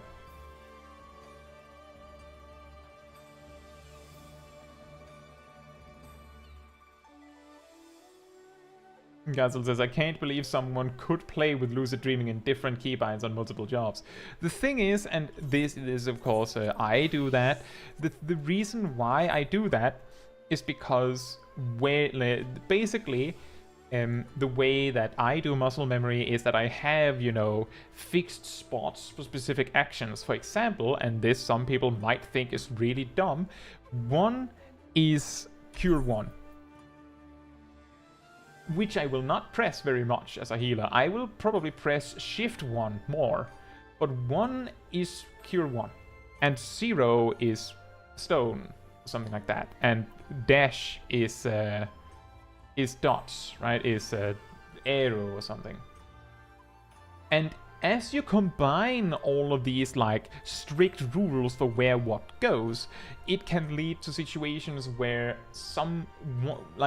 one of the rules have to take priority. For example, lucid dreaming tends to take lower priority than most of the other rules because it's not that important that I click it perfectly on cooldown. So it tends to get thrown around a lot. Like, let's see, on Astrologian here I have it on Shift 4. On Black Mage, oh look, it's at it's at Alt 7. Because it's significantly less important there. I think on my main that I have it at Alt 8, because it makes sense that it is on the mana column, right? But another example is that, and this was a massive issue for me going into Final Fantasy XIV. In World of Warcraft, my interrupt was on Shift 2, and I think my stuns was on Shift 4. It can also be that my taunts were on Shift 4, and then if I didn't have a taunt, I had stuns on Shift 4, which of course meant if you were a tank that had an interrupt, a stun, and an interrupt, stun, and a taunt, then something got to give, right? Come into Final Fantasy XIV, you play a tank, you have a 1-2-3 combo, and back when I started, you had multiple, which meant that Shift 2 wasn't available. And if I had stuck to that, then I would have had massive issues with other jobs, so I just threw the interrupt somewhere else. And this, like, repeats on multiple jobs, where it's like, I'm pretty sure my taunt is on a different button for Dark Knight and Paladin than it is for Warrior and Gunbreaker. I'm pretty sure Warrior and Gunbreaker agrees on it. I can't really show it because it's on my main, right? But that's the thing, is that if you make strict rules on where what button goes, that works right up until the moment where you pick up a job that has, like, 2 different things that normally go on the same button. And then what do? You either have a backup solution, or one of them just gets, like, yeeted somewhere.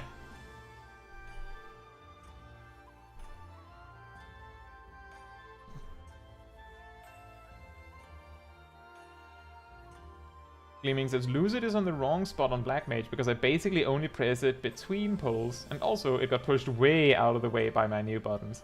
Yeah, Lucid Dreaming on Black Mage is like hyper nerd stuff. Like, that's, if you've ever heard a non-standard play on Black Mage, that includes Lucid Dreaming. Like, I've put together an alternate level 90 opener that I have mentioned on the Discord at some point, where you, like, somewhere in the basic opener, you just completely just derail and, like, do transpose with Lucid Dreaming, and then transpose back, and just cast Fire 3 as is, like, for 4000 MP, to extend your fire phase further without using ice magic. It's really, really weird, but it does more damage. But it requires Lucid Dreaming. It's quite funny, that.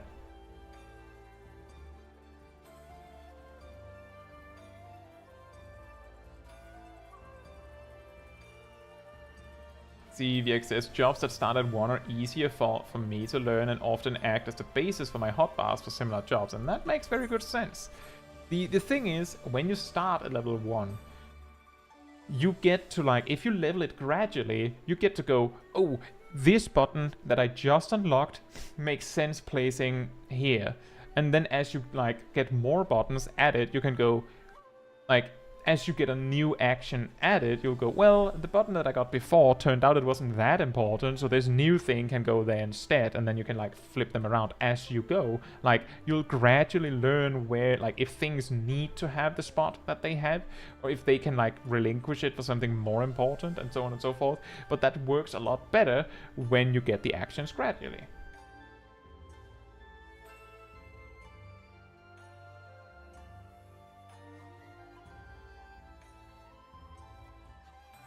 Gansel says, the only action I don't have on the same keybind is Physic. I tried, but I gave up. Like, you don't have Physic on the same button as Cure 1?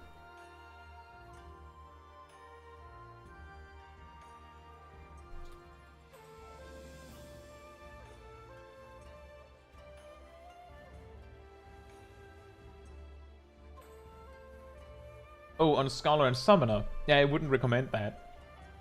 The thing is, while the game treats Summoner and Scholar as the same class, they have so little in common that it makes no sense to have overlap in their toolkits. Or in your hotbars for them. You can probably, for the most part, drop Scathe from your keybinds as a black mage. We talked about this the other day on the Discord. Let me just put it. It's been a while since I did. We talked about this the other day on the Discord, that Scathe is considered completely useless by some black mages. I also mentioned that in my guides. It is considered basically utterly useless.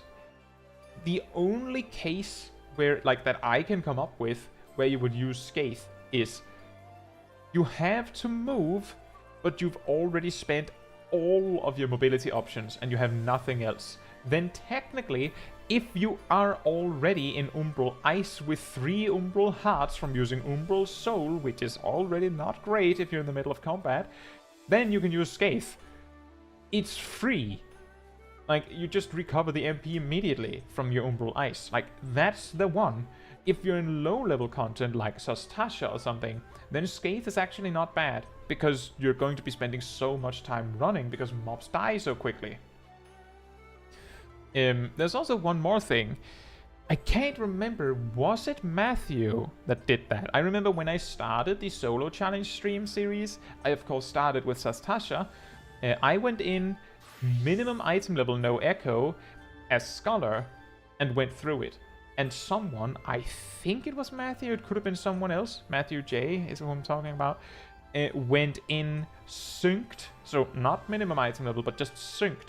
I think they said as Black Mage, and soloed it no problem. I mean, they brought potions. I didn't bring potions yet at that point, but they brought potions and just used Scathe a lot.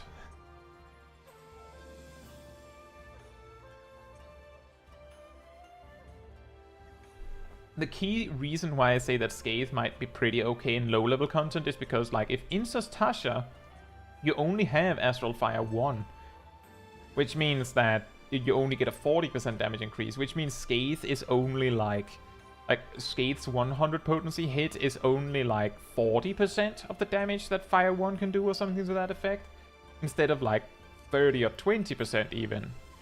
Closer to 30. And because mobs die so fast, Scathe might be good, at least when the tank is rounding up mobs, because you might not actually get to do anything, especially if your DP, like if your co-DPS is like a bard or a machinist. Like, by the time you get to stop and cast, the machinist has already cleaved everything with spread shot.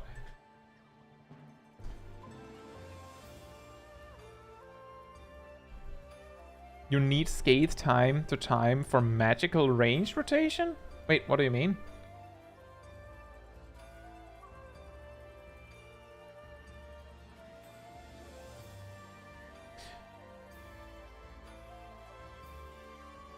And so Tay says even Shield Bash has more uses than Scathe.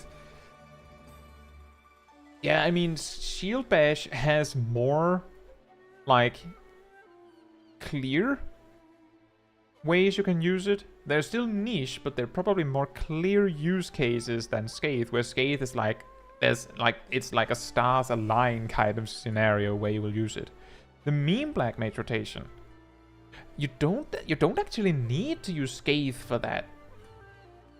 you can actually perform the infinite paradox for like over 3 minutes with no need for Scathe. And if you are playing slow mage, which is better, like more compatible with infinite paradox, then I don't think you need to use Scathe.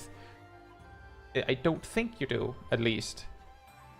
But just while we're on the subject, I should probably just say, in case there's any black mages who's like feeling the itch in their fingers to write it, infinite paradox is objectively worse than a proper rotation. And it's generally recommended that you just learn where to stand and do your proper rotation instead of going through the motions of learning and mastering infinite paradox. Even though it is funny, you can do it because it is funny, but it's just to say, just like mastering the dragon kick rotation for monk, you are putting your eggs in a basket that is worse for the memes. Like, it's not a big difference, not a massive difference, but it is not as good as doing a proper rotation. But it is really funny. Bmo says, is undraw the only skill that has absolutely no use? Are there any other skills that have no use at all?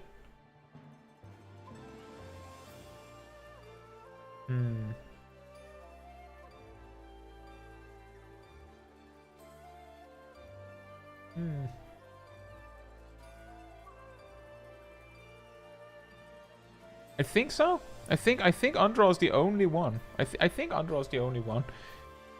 And if anyone's wondering how come undraw has no use, that's because, watch this, I don't have undraw on my bars. I draw a card.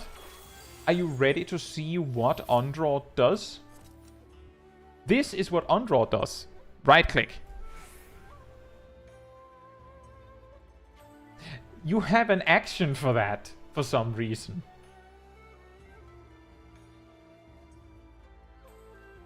Gazel says there were multiple undraws back in Heaven's Wand and Stormblood. They weren't undraws.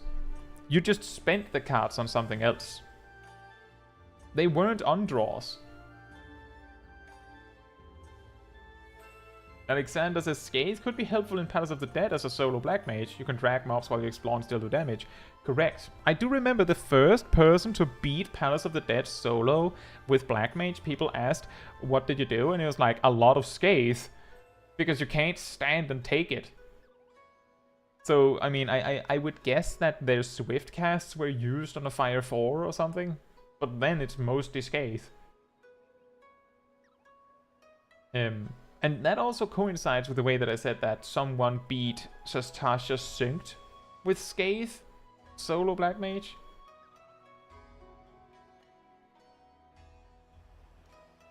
I think we're winning him here. We actually got through the roulettes. I'm guessing the next thing we would do would just be like doing specific dungeons, but right now we're just hanging out and talking a bit. Tay says, I don't think I've ever pressed 6-sided star on Monk. I mean, you know that it has its uses. So, it isn't useless. It is just niche and difficult to use well.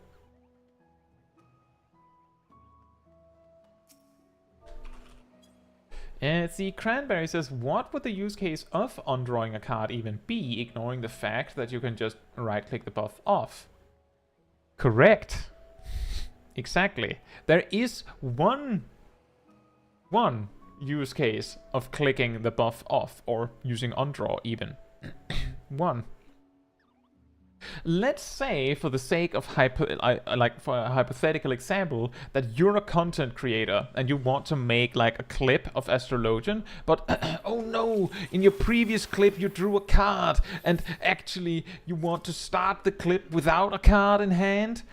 Oh, woe is me. What will you do? Your options are switch to a different job and back again, or right-click the buff off, or just undraw the card. That's it. That's the only use case I can come up with. There's no other reason to undraw your card. I can, if I like really think hard on it, top, you know, the ultimate had a problem, I believe have a problem, where it overflows the amount of buffs and debuffs that like float around in the encounter. So you will be in situations where you might not receive a buff or something that you were supposed to have because you simply have reached the buff debuff limit. So maybe if you don't want to have your card and no one else wants it either, you might just stand there like just delete the card entirely. Like, but that's such a specific case that I have no clue what you like. That would require that you accidentally drew the card in the first place, right? Like, that would require you to accidentally draw it in the first place, unless, of course, you need the MP from the draw. And even in that case, it would still be better, because then you'd get the Astro sign to just draw, play, and then just right-click the buff off. Like, the buff from the actual card being played.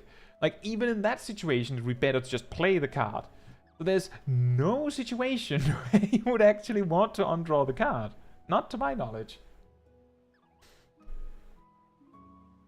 Alexander says undraw would be nice for controller players who may not be able to click off a buff. That's true, but you don't want to right-click off your card buff.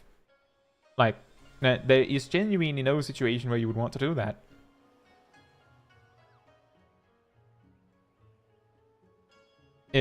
Like, if for some reason you don't want to play the card that you have, you can just draw a new one.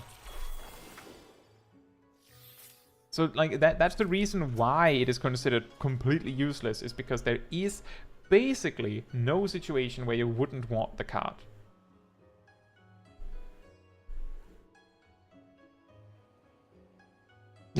What a tragedy. You should probably uninstall the game if that ever happens. My deepest condolences. Hope you'll recover soon. No, my card is stuck in my hand. What will I do?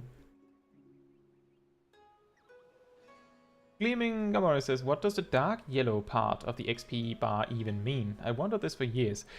If you have... So, rested XP is something that accumulates while you're in a resting area, which is this moon, while you're locked out primarily. That gives you an XP bonus, right? It's blue when the XP bar is actually like the bright yellow part is the XP you have. We all know this. The blue part is the rested XP. But it's only blue if it's completely filling the level out. If you only have enough rested XP for like half of the level, then it'll be like the dark orange, dark yellow part instead. Like there'll be like the bright yellow part, then a dark yellow part, and then a black part. And the black part is the part that doesn't get any rested XP. I don't know why they did it like this, but basically that's what it means. Like if you don't have a full level's worth of rested XP, then it's dark yellow. I could imagine that, Michael. It's simply that if you want to remove, like, there's no need to remove the card buff. There are other buffs that you might need to remove, and I can't remember what the command is for that. But there is, like, if I remember correctly, you can make a macro that just deletes whatever. Like, you can just name a buff and then have it cancel it. That's what people use for their test of your reflexes. The super polite macros. Just a macro that casts super polite and immediately cancels the buff. So you could do that if you know you have to click off a buff as a controller player. Like, make the macro beforehand.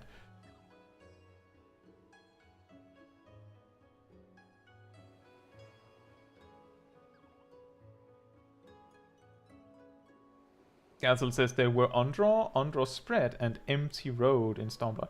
Well, oh right.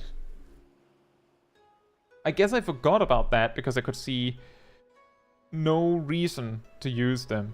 But there kind of is a reason, I guess. I guess. For the empty road one, I don't see a reason. But I can see that there could be a reason to undraw spread. So, for anyone that didn't play Astrologian or Final Fantasy XIV for that matter in Stormblood, the way that Astrologian worked then is that you drew a card every 30 seconds. To my knowledge, the cooldown on draw didn't actually start until you played it or did something with it. And the play button was the draw button. So you couldn't even, like, you had to play the card.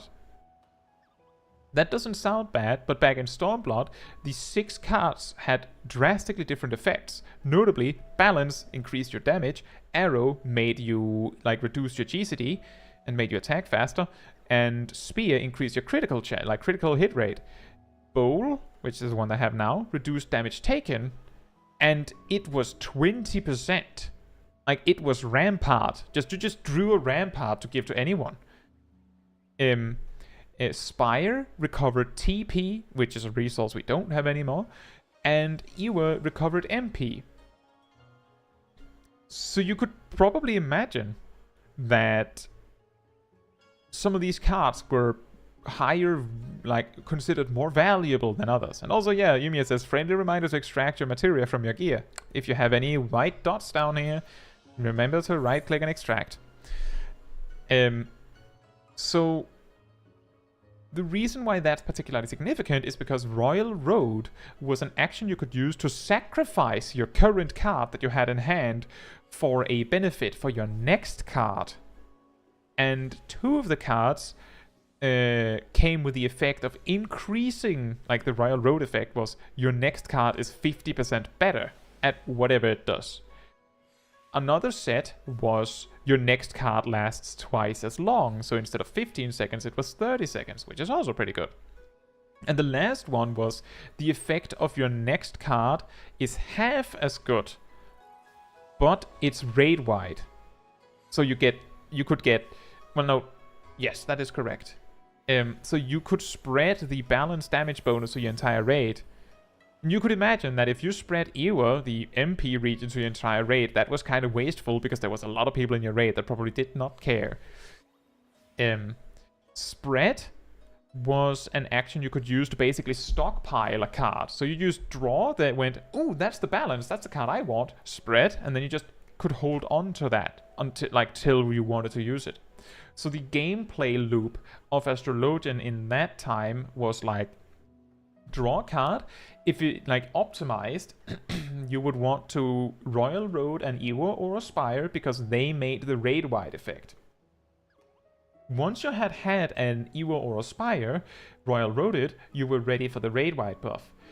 When you got a balance, or I believe you could settle for a spear, that was also okay, you would spread that, so you had that. And when you had both, your next card, you would like to have another balance or a spear or something so that you could, like, maybe you could, like, follow in, like, a burst, give the DP, like, the best DPS a balance or something like that to follow after the raid buff. Something like that. But that still meant that your game plan was draw a card, stockpile it for something like either Royal Road or Spread, draw another card, stockpile it, and then play them together. Which of course means that you could be in the situation of drawing an Ewa and go, I don't need this. And then you redraw and get another Ewa, or Aspire, for example, and you're like, I don't need this, and you redraw again. Like, if you could do that, I can't remember if you had charges on it or if that was added in Shadowbringers, but the point is, you could end up with a card you don't want and be quote-unquote stuck with it. I'll get back to that. That, of course, means that there's a logical reason to just empty, like just undraw it. The reason why you wouldn't do that is because minor arcana existed back then. What it did back then was a little different than what it does now. You could, as a third stockpile option, spend your card on minor arcana, which turned your card into Lady of Crowns or Lord of Crowns. And what they did was Lord of Crowns did single target damage and Lady of Crowns did single target healing. Remember, they cost you a card. It didn't have a cooldown, but it cost you your card to do that. So the reason why you would never undraw was because you had a trash can. Like, you had a superior trash can right there, so you would never want to undraw.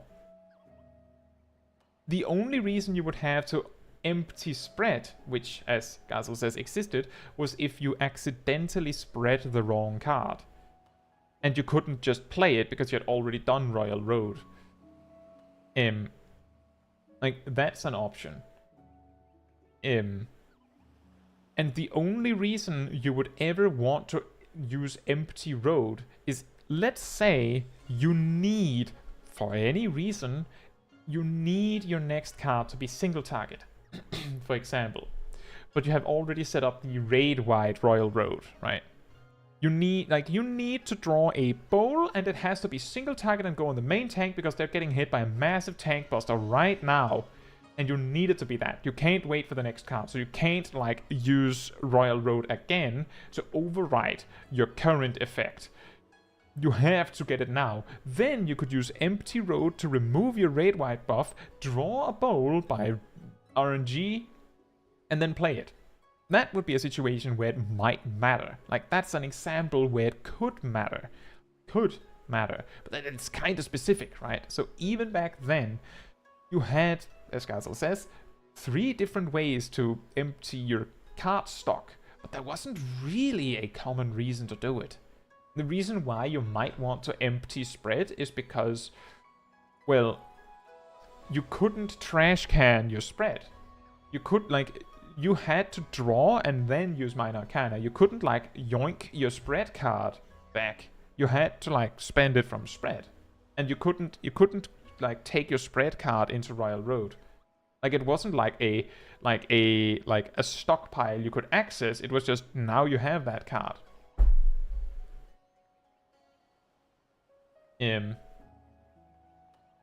Let's see, Bimo says, do you think there's any way to make Astrologian's cards interesting again without making them too RNG? I think the best way they could make the Astrologian cards interesting would be to disconnect them from the RNG.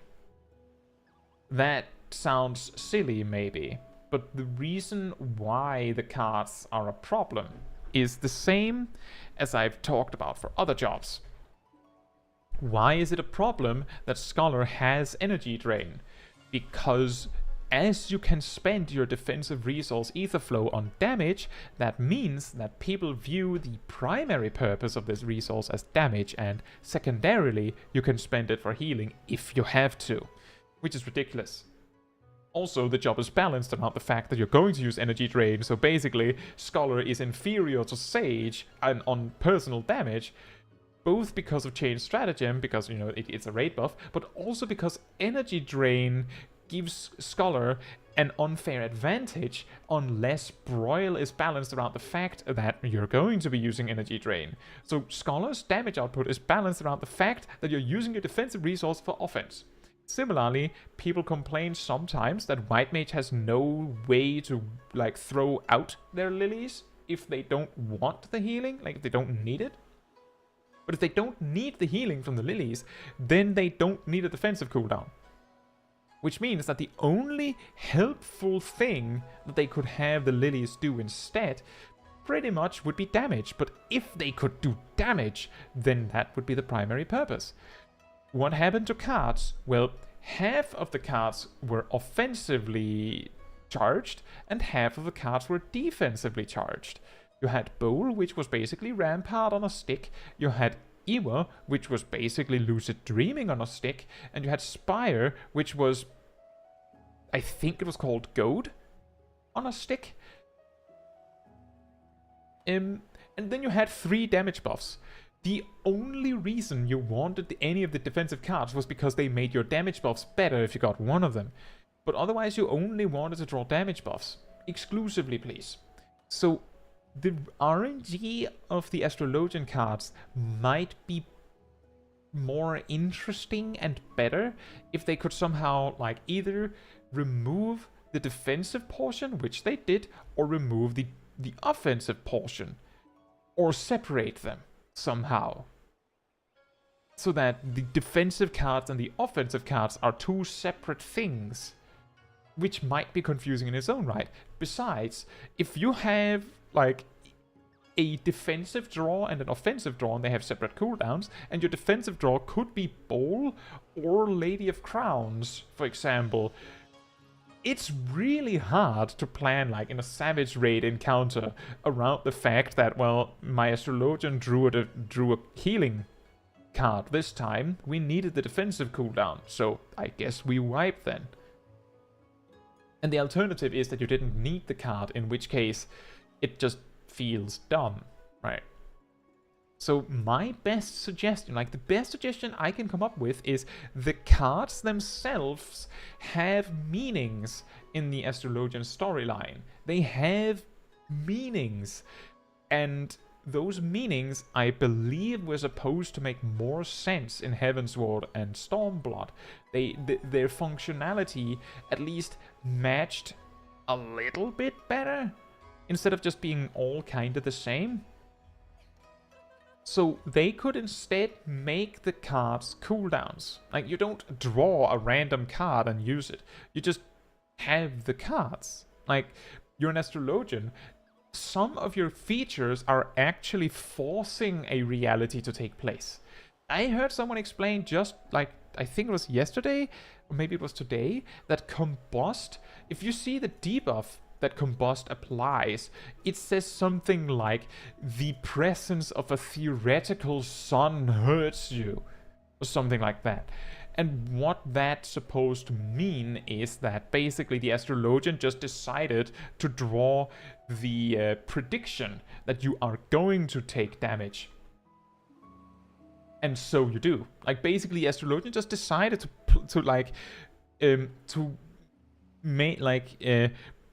prepare their deck of cards, and then specifically drew that your opponent is going to have a really unfortunate immediate future that is going to be painful, and they immediately feel it. Which means that it makes perfect sense that an Astrologian could just go, well, I kind of need to have the prediction that we're taking less damage right now, and then you just draw a bowl, right? So it makes sense that you could just part of the cards force a card to take place, but it would completely delete the random nature of Astrologian.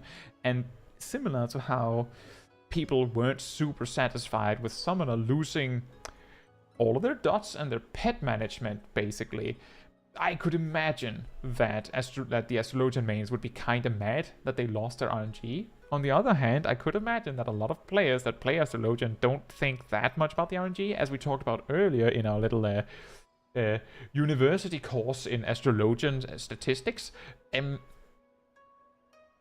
If you play Astrologian correctly, you are staring down a 2 out of 3 probability once every 90 seconds. That's it. Just one roll of a 2 out of 3. You could even make it even sillier, because you're rolling a 1 out of 3, and if you lose that, you throw a coin. And that's it. That's not very random. And the reason why it's not that random is because Astrologian would be a massive hindrance if it was really random. Like, you don't want a job to be extremely good when it works, but it only works like 10% of the time. You don't want that. The thing is, Dancer has a lot of randomness, but the randomness in Dancer is consistent enough that you need to be insanely unlucky for your damage to be significantly impacted in a negative way. And that was the problem with Stormblood and Heavensward Astrologian. You draw a bowl and you redraw and get a spire, and you already have Royal Road prepared. If you're doing a pass run, pass run for logs, you can just wipe right now. You already failed, because your Astrologian failed the 1 in 6. Or even the 3 in 6, because any of the defensive cards would have been a failure at that point. So they made the cards simpler to compensate for that. But it then, of course, had the knock-on effect of making Astrologian dreadfully boring by comparison, right? It's actually funny Because in Shadowbringers, the system that we have now with the astro signs was already in place, to my knowledge, if I remember correctly. It's just that instead, the way divination worked was that it gave you 2, 4, 6% damage, depending on how many seals, like unique seals you had, and they were called seals then. And the reason why that became a problem was because it was genuinely possible that you didn't get 3 seals, like 3 different seals. And because it was a raid buff, it hurt way more. So instead, they just went, you know what? Whatever. Divination is just a buff now. If you're unlucky on your cards, and I can't imagine you will be often because the chance is minuscule now, then you lose 5% damage output for 15 seconds. Just 5% on the Astrologian itself. It's so minuscule that it doesn't matter in the grand scheme of things. So I think most of the Astrologian mains that are left that care about RNG probably would be more mad that clearly all of the RNG is gone than being mad that the RNG is gone, because the RNG is basically gone already. Like, mostly gone. At least in my perspective. That's my opinion, of course. So I don't think it would be that big of a deal if they remove the RNG, but there is a good reason why they would do that. It's just a shame that we can't have a heavy RNG healer, right? It's a shame. Astrologian 102 is now coming to session, Professor Caetsu. Imagine having 6 raid buff buttons. That would be quite wild. I don't know what the cards should do. But, like, you could make some of these things. They don't have to be raid buffs. I've talked about this before. You could make Divination be balance. You just replace Divination with a card called the Balance. That, like, Divination is that card. In Stormblood, you used Royal Road and Balance to do this. Exactly this. Like, not even close. It was exactly this. I believe the difference was that it was 5% damage for 15 seconds and not 6. But it's this. That was what you did with Royal Road and Balance. Like, that was the perfect result. So they just went, you know what, we'll just give you that. You just get that now. You could make Lightspeed be called the Arrow. The whole thing with Arrow was that it was related to speed. Problem solved. And you could have, like, you could just give them an extra defensive cooldown, or just rework Collective Unconscious if you want. But you could give them an extra button that is like a raid-wide damage reduction called the Bowl. You could also give them a single target defensive cooldown and call it the Bowl, like, if that's what you want. But my point is that you can incorporate all these cards into it and just make them cooldowns instead of making them RNG. You don't have to. It doesn't have to be like that. I'm just suggesting that's one way we could do it. Another way would be to, like, emphasize the RNG, but we know a rework is coming to Astrologian, and I just can't imagine they'll, like, emphasize the RNG after all this. I just can't. I just can't. It would be shocking if they emphasized the RNG. And it would be not very surprising if they removed it. The RNG.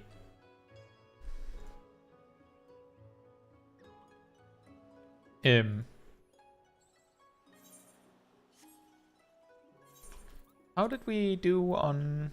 Right, we were working on the tank stuff. Can we buy that here? I don't think we can. I think I have to go here. Just so I don't cap on Poetics again. Yeah, that's what I think. Steve says, well, there's something I've learned. Storyscape also does the role quests in Shadowbringers on the job you selected. Oh no, Tristan, I need the level 80 stuff.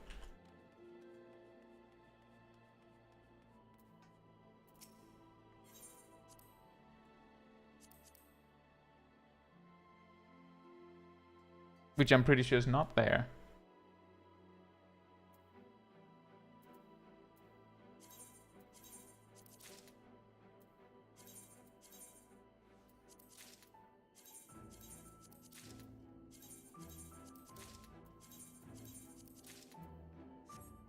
There we go. Now we're mostly ready, regardless of what tank we eventually end up wanting to use.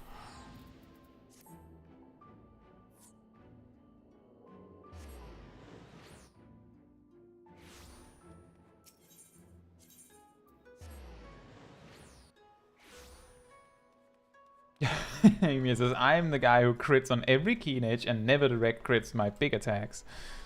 Oh. It's extra funny when it's like a ninja. Crit all the attacks in your opener except your Shodanryu. Fun. Right, so I don't have any more roulettes left, so I would be queuing for Malika's Well specifically.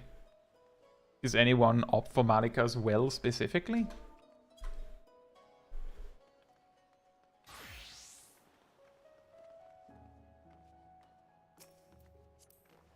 I'm guessing Tristan also wants. I know Kitsu can't. Milo says I want to do Mount Gulg specifically, but I can't. I actually can't do that.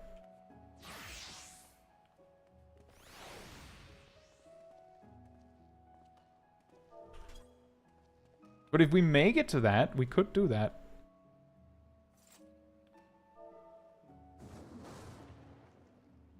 Would you... Tristan, would you rather skip if we are not doing Mount Gulg? Or would you like to join for Malika as well?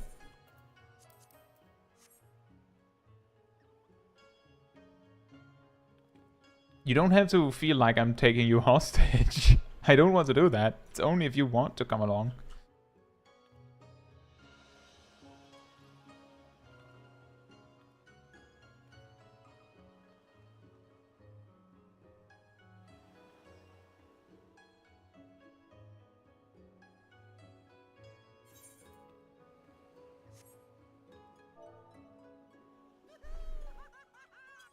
If I don't get too distracted, we might reach level 79, and then we can do Mount Gulg. We just have to do this a bunch of times.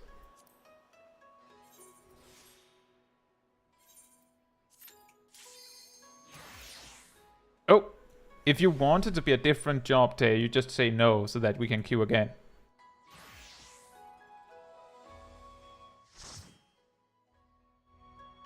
Oh, fair enough. Next time. Fair enough.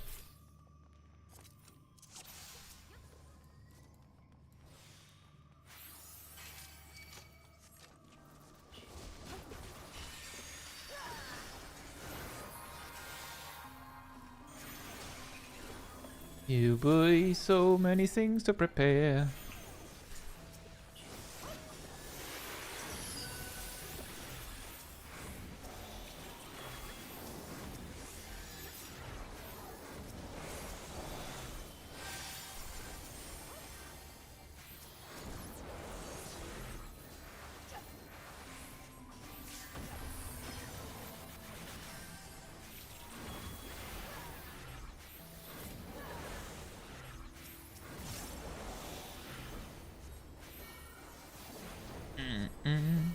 I think I can start to feel that I'm not, like, synced down.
If I remember correctly, those pulls are weirdly strong, like right at the start of the dungeon specifically.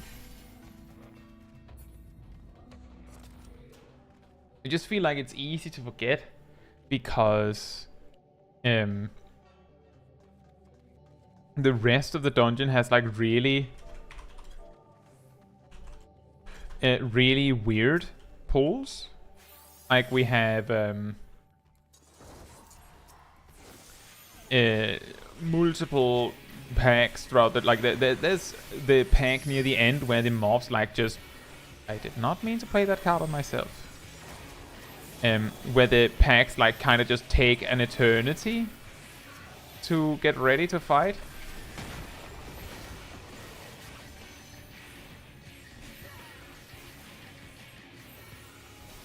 Got your Dragoon here to above 35 today. Any tips on performing elusive jump? Well, careful about using it near ledge. Unless the ledge is safe. Which probably sounds absolutely ridiculous.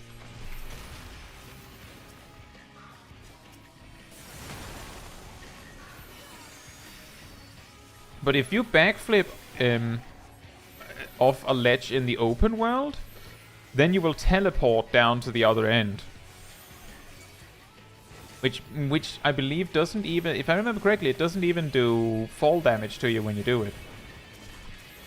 You can even use it in PvP to chase someone down a ledge.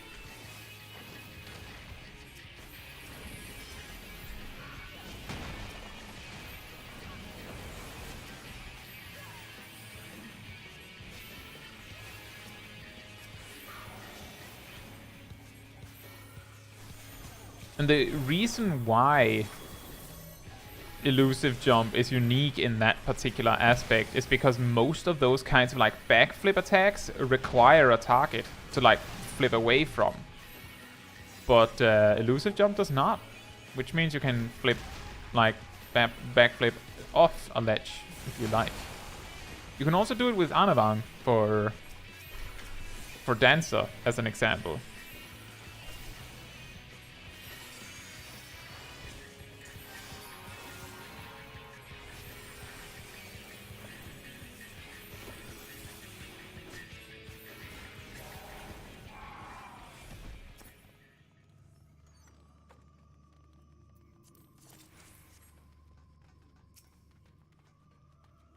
Exactly, Chloe said the same thing, I think.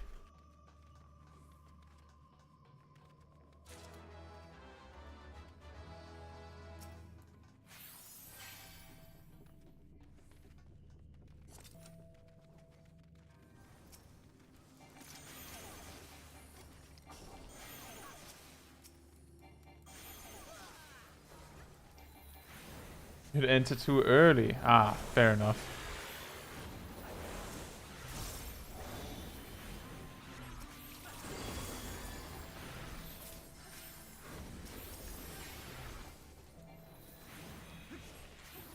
In there, yeah.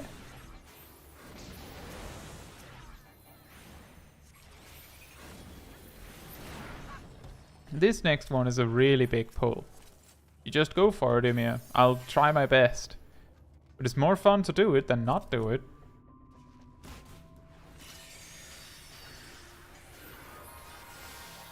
Come on.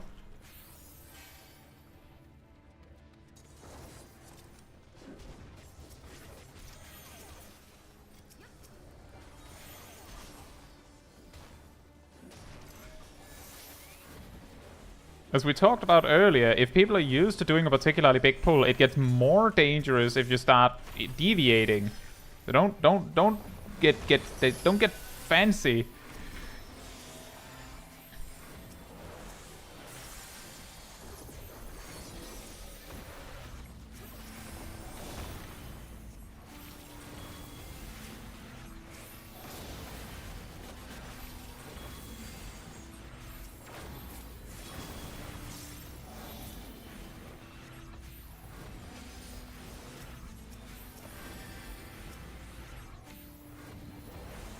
I'm pretty sure we talked about it earlier, didn't we?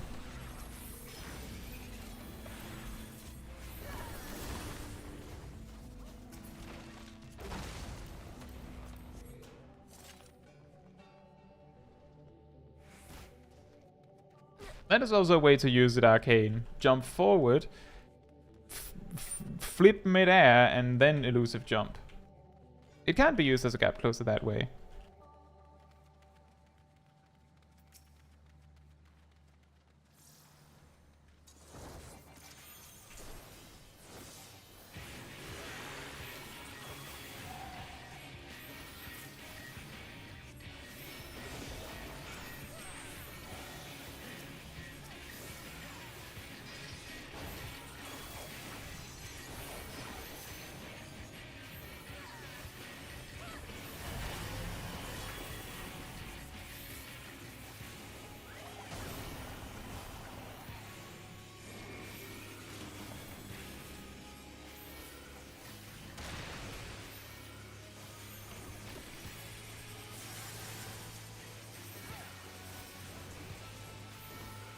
And the Spin!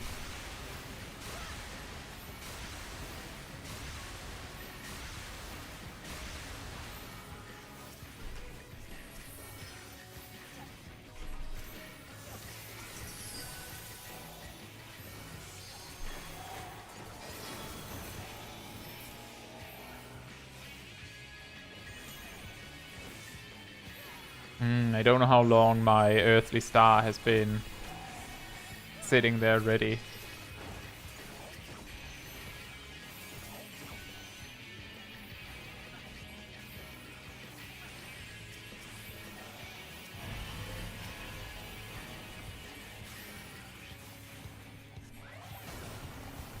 It is quite awkward with elusive jump in PvP since I am pretty sure the Whirlwind Thrust deals more damage the further away you are. So you have like some level of vested interest in getting further away before using it.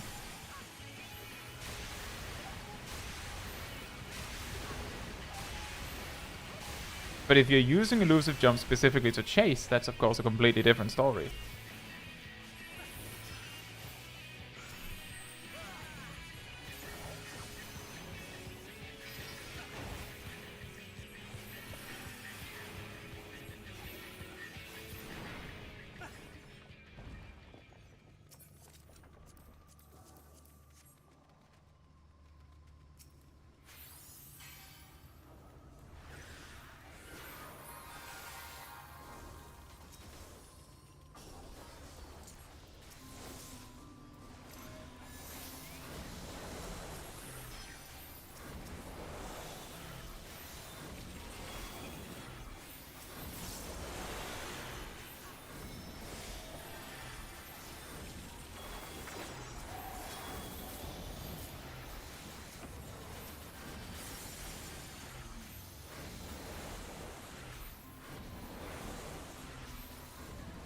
Exactly, Bits. And hello. Hope you're doing well.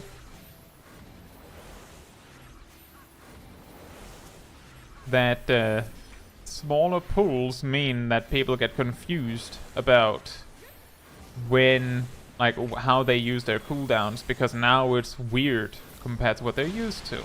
Sticking to a fixed strategy makes it easier for everyone involved.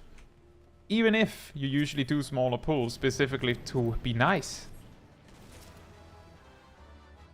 This one is one of the most awkward things in the dungeon, because there's not really very much benefit to like pulling these and then running off, because if you do that, then these are going to be, you know, full health and coming running by the time you've killed those up there usually.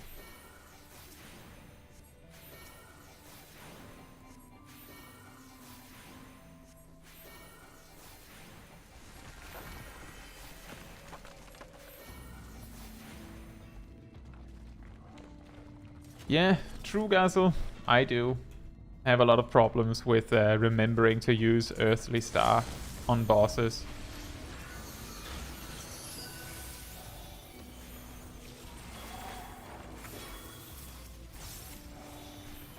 An interesting thing with that is that what often causes me to forget is typically directly related to me getting distracted by having to like heal more aggressively. So like if the cards, like the card management was on like Sage, which I feel more comfortable with the attack stuff, like with the toolkit, I would probably have a way easier time managing the card, like managing the cards, because it would be a toolkit I'm like combined with a toolkit I'm more comfortable with. So I wouldn't be as tripped up if my if I suddenly had to heal someone, because I would be like used to it.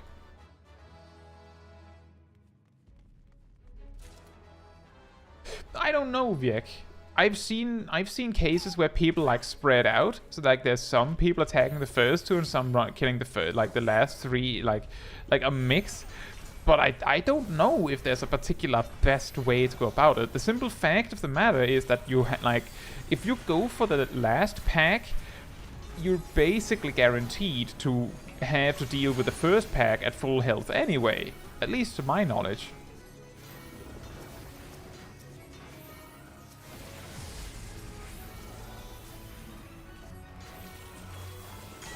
Oops. Moved too late.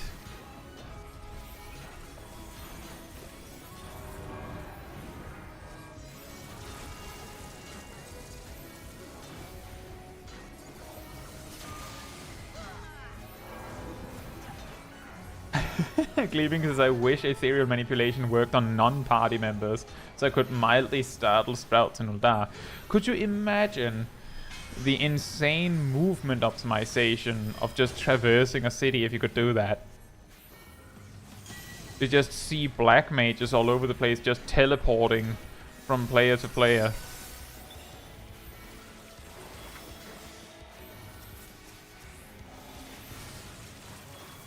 Ah! I greeted and I was not rewarded.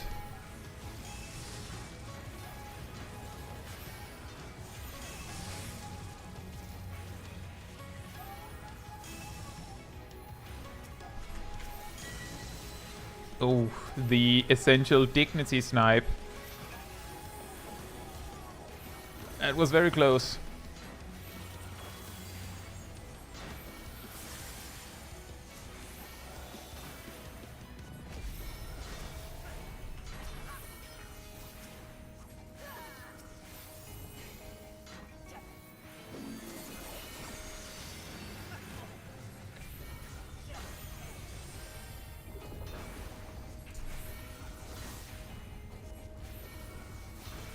It would probably look pretty funny if you could ethereal manipulation to non-party members.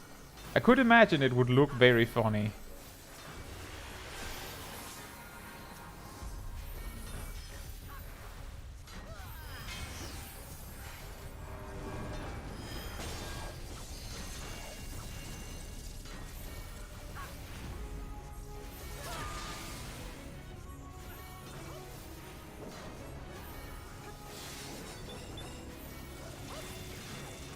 Yeah, that's probably true. Gazel says if it worked like that, it would probably have like a minute cooldown.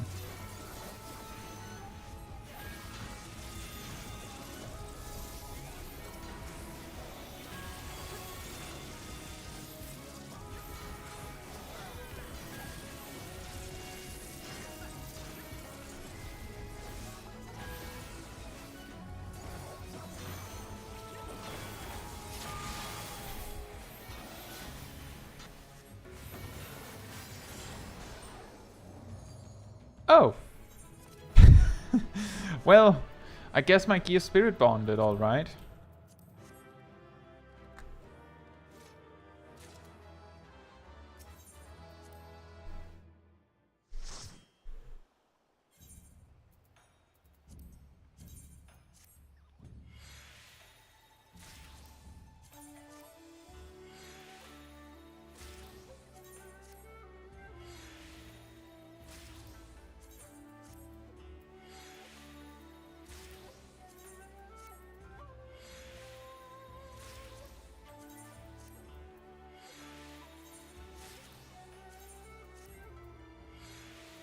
EX just started my dailies. mean, you can, if you come over here, then we'll figure out what we do. I can see that there's like 3 people just hanging out right now. So, like, if nothing else, maybe like you can all do something. Like that would also be a solution. Oh, I got a card. That would also be a solution.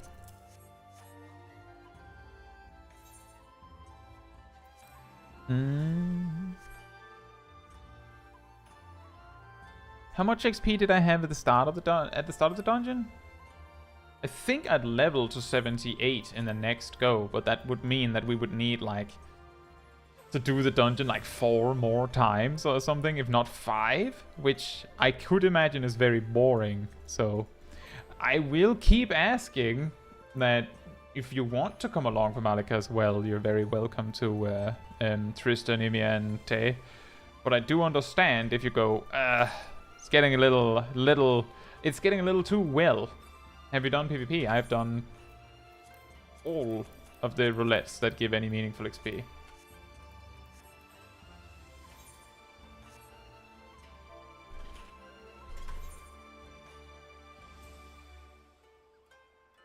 Guy did the most runs. Let's have him sit out this time. I mean,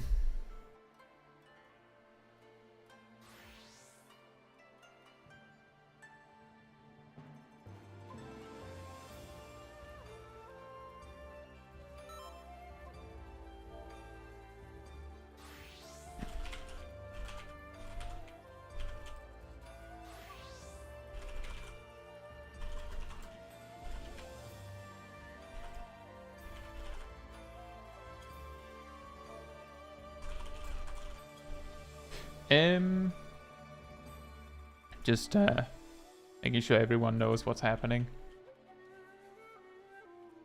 Community members doing something communally impossible. It would never work.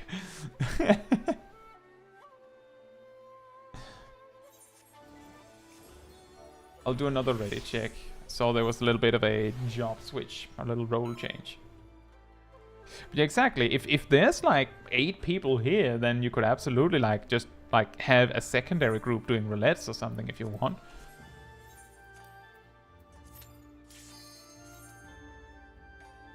But that's the unfortunate situation with spam, like with power leveling through roulettes. Is that if you run out of roulettes, the best you can do is just spam dungeons, and you were kind of already doing that. And now it's just a roulette where the rest of the group doesn't really get that much out of it.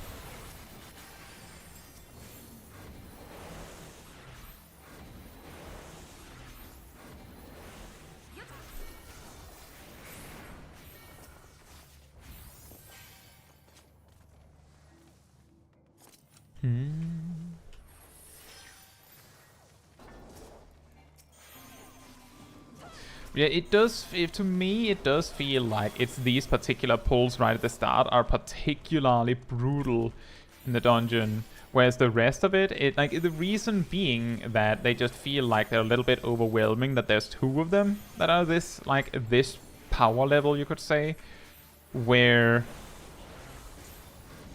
the rest of the dungeon, like it's usually like 1 pack, and then there's something different, which really helps with metering it out, so you can easily just use all of your cooldowns for the difficult one.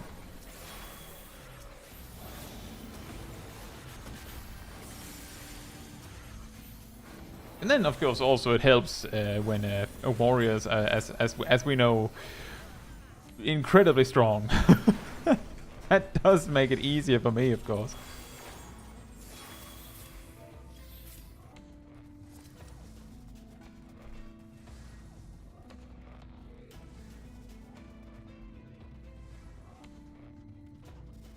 Oh man, I'm just thinking, imagine the speedrun potential if you could use ethereal manipulation on non-party members. Like, if you could get Black Mage to just level 50 so you could use that, I think if there was, like, any, like if there was a significant amount of community into, like, speedrunning in Final Fantasy XIV, I could imagine that there would be something to that. Like, the sheer amount of speed you would gain from that, just being able to, like, just jump from player to player with that, would be so insane.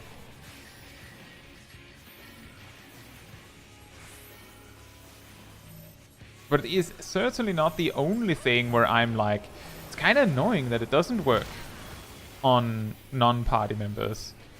Like, a particular one that I find a little awkward is, if I remember correctly, I don't believe you can use, like, ad locurium on non-party members in, like, PvP or something like that. Like, something weird like that. And you absolutely can't deployment tactics to them.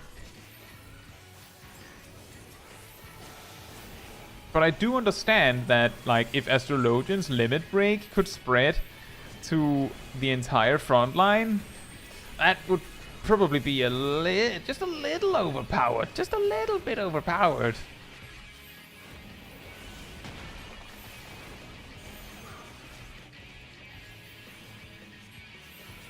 Yeah, exactly. There is, like, some level of speed running in Final Fantasy XIV, but because of the sheer length of the speed run, I believe the most common, like, speed running thing people do is either Palace of the Dead speed runs, or they speed run to the credits after Ultima Weapon, and that's it. Oh no! You were so close. You even moved in time. You moved, and then the game went nope.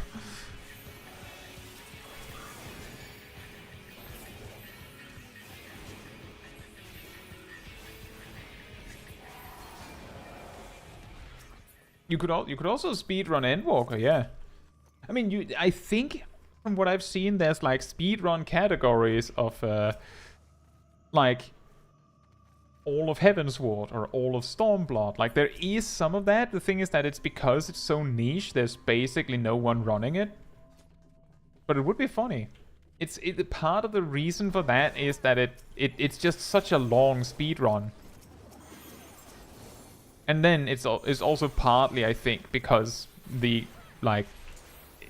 that's like the way Final Fantasy XIV is made just doesn't lend itself that well to speedrun. A speedrun of the entire MSQ from 2.0 to 6.5. Oh yeah, how long would that be? I'm not sure how long it would be. My best guess would be based on, like, how long it would take if you watch cutscenes.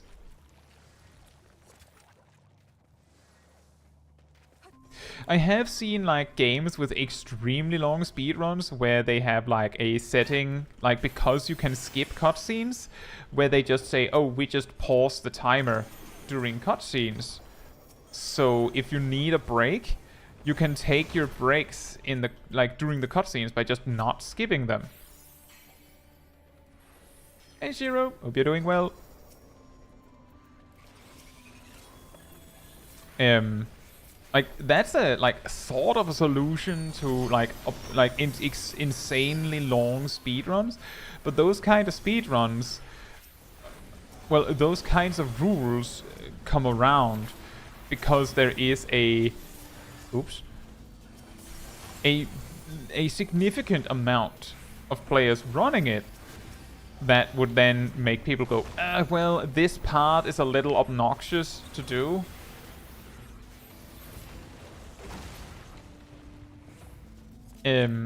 If without any breaks. What did you mean by deployment tactics would be OP if it worked for all 24 friendly team members? In Frontline, at Locurium, it applies a small shield to your target and also makes them do 8% more damage. for the same duration as a separate buff. When you use deployment tactics, you spread both to your alliance, like the 8 players in your alliance. If you could deployment tactics to the entire alliance, like the entire Frontline alliance, all 24 members, that would be a little much, don't you think? And that came about because the Astrologian limit break in Frontline is, well, it's only the first 5 seconds that it is that, but it makes party members near you do 30% more damage, and then 20, and then 10%, like 5 seconds each. And it also makes enemies nearby do 30% less. But if you could, like, the thing is, the defensive portion where it nerfs the enemies works for all enemies. The damage boost only works for your alliance.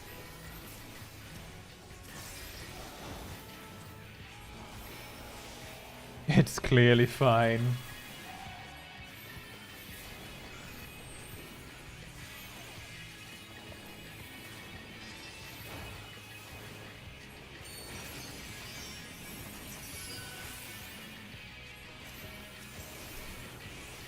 Are you saying there's a specific Discord called Endwalker speedrun meme?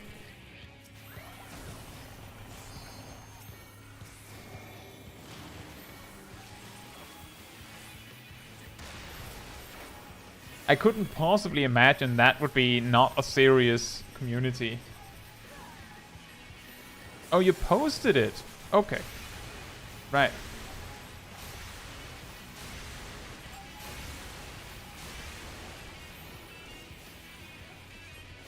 That's what you meant. I think I missed the is on the Discord and rather than on Discord. It's my bad.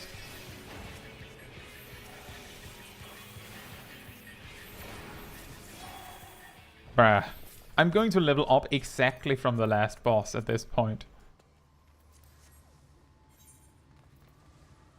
Isn't that an upgrade? I'm literally like picking up upgrades in this dungeon and then forgetting to use them. I'll have to figure that out after the dungeon.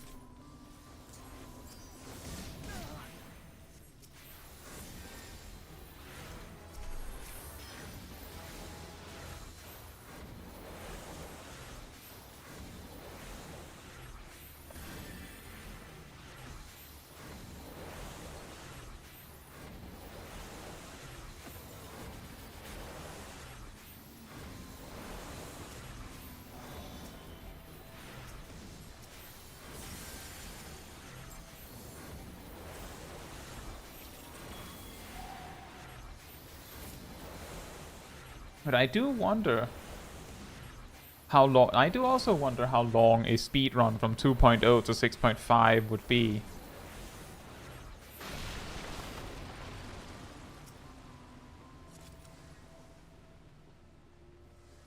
And one way you could do it would be like having like breakpoints like on it. Like you do a specific set in one day and then you do another set another day. Like that would be a way to make it at least reasonable.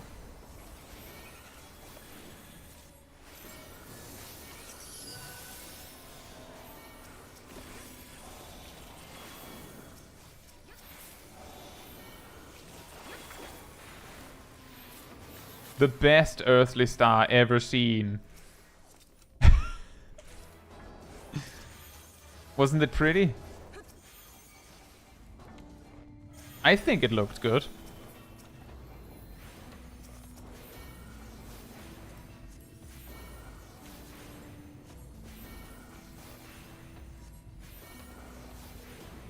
Speedrun on all of 2.1 to 6.5 in one sitting. Just 2 sets is all we need.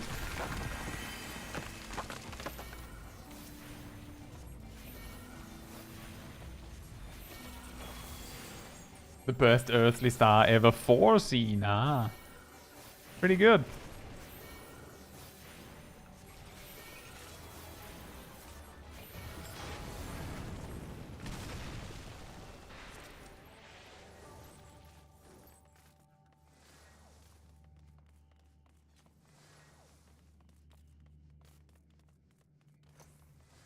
You finished leveling Red Mage by going back and uncovering old corners of the maps.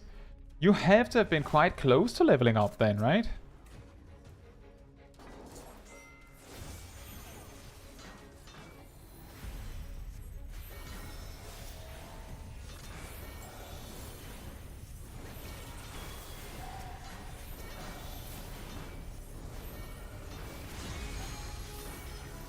Yeah, 8%, right.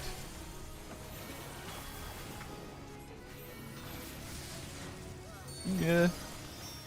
Let's not get hit by it this time, maybe. Oh. There's more to myself.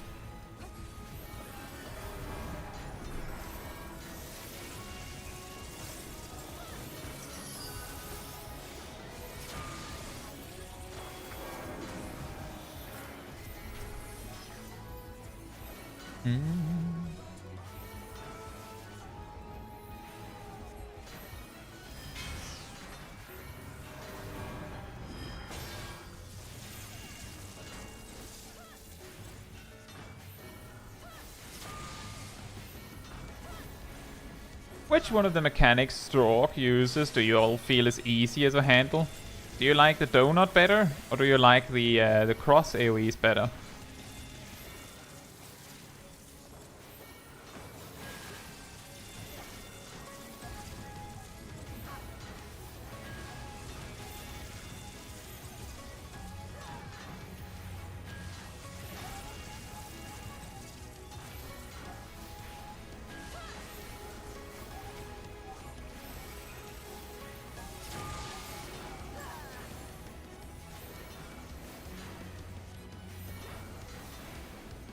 The cross AoE is because the corners of the arena become universal safe spaces. I suppose? I was exactly thinking that if you were playing a caster, you would, as Tay says, cross is better. If you're playing a caster, the fact that the crosses let you like go to a safe spot that is safe for at least 2 cross AoEs. Like I believe at a time, although it's going to be hard to like make it to the second one that is safe for 2 like mechanics in a row. But it would be the one that would be nice to stand in for the longest, right?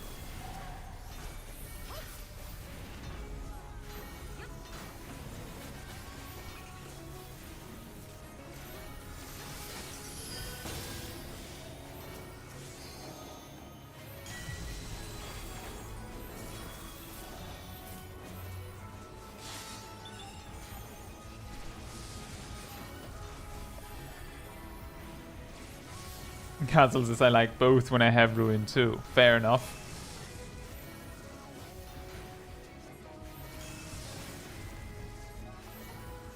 Oh.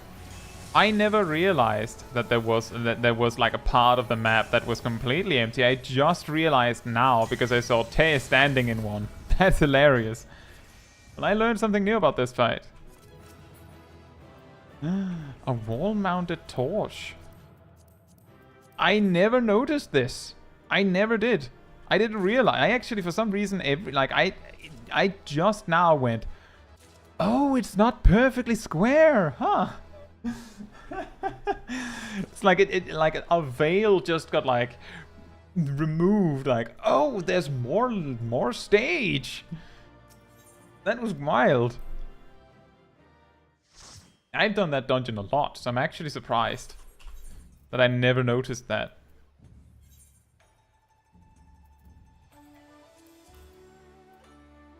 Oh, nope, that is not an upgrade.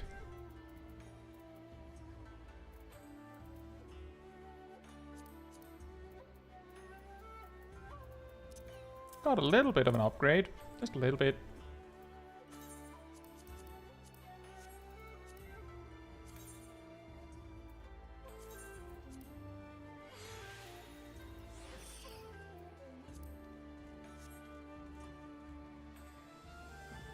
If it was perfectly square, the corners would be absolutely safe. Not necessarily. I actually thought that... Well, you're right. If it was perfectly square, so like the extra bits that were added that I didn't notice before, like if those were like extended to make it completely square, Then yeah, you're right. For some reason, I thought that like the cross AoEs like covered the entire section they were on.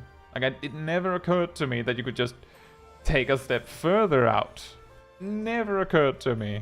That's really funny. Oh, I actually got a lot more XP than I thought. I think it might be doable with 2. I just want to check something real quick because this sometimes makes sense. I think this has... It's not duty support. Trust.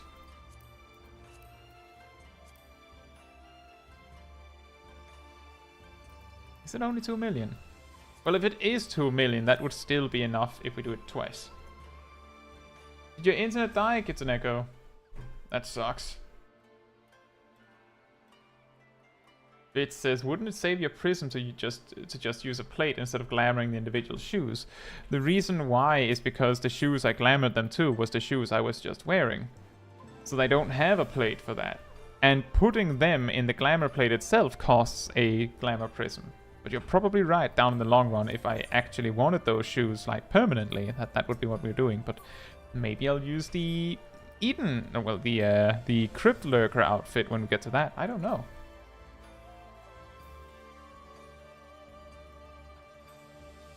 You got extra XP from weekly challenge log.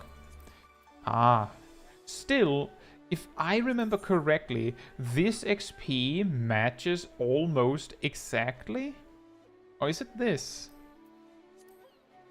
I think they increased this.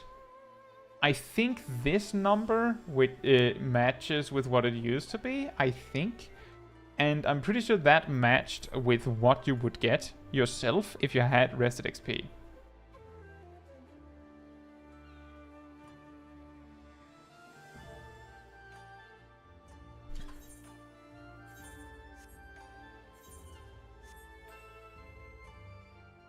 But yeah, that is a good catch, Gazel. That was almost certainly what I got. Let's see. Yep. That's probably it. Although, it was not as much as I thought it would be. 500,000?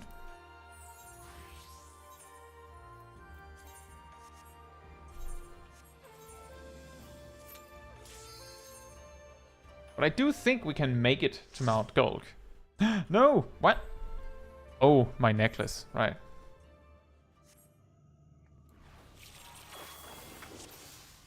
Ymir chooses Dark Knight, pops into the dungeon, and says, this is gonna suck. Silly.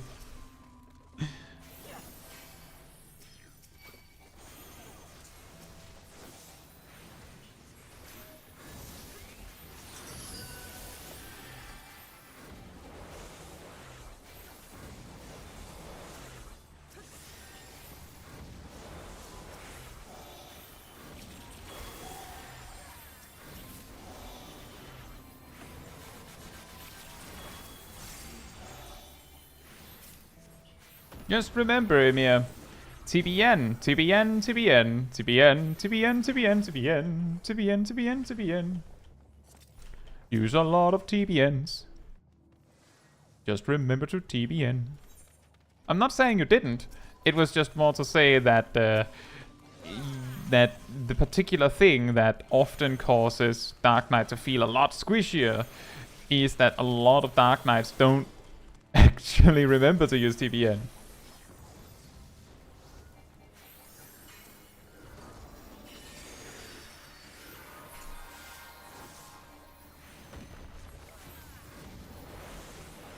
Gravity needs a stun like Holy? I would rather not. I would prefer if it didn't. To be completely honest, I'd prefer if it didn't. And I'm saying that as the person who more often tanks. Specifically because Holy has a stun built in. It means that tanks have, like, tanks that are trying to play, like, optimally have to play slightly differently if they have a white mage in their group, because they have to take into account that, oh, things get stunned and things like that.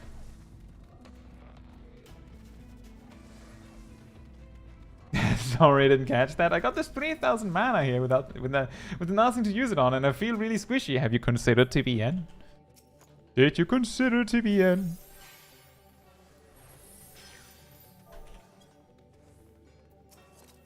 And that is true, Xanados. There's probably a reasonable argument that a lot of Dark Knights just, like, they get it so late, despite it being such a crucial part of their toolkit, that it's very easy to just never realize you're supposed to use it a lot.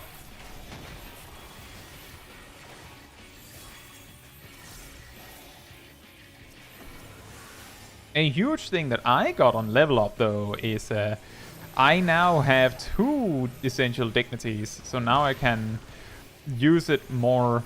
I can use it more aggressively, and I have more of them. Very nice. Gravity applying a slow could work. That could work.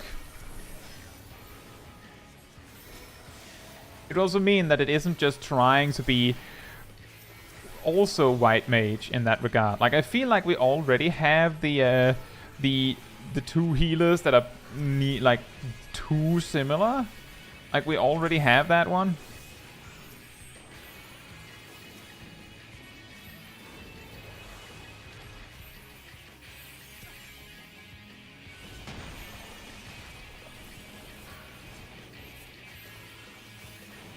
There are times that the sun is totally counterproductive. Lighthouse hard is the word exactly. What is lighthouse hard? What is lighthouse hard? Can you give me some more information? Because I'm sure it is actually like something that we're just like that you're using a different name for it. Pharos Sirius. That could be. I was picturing that it was probably Pharos Sirius as well.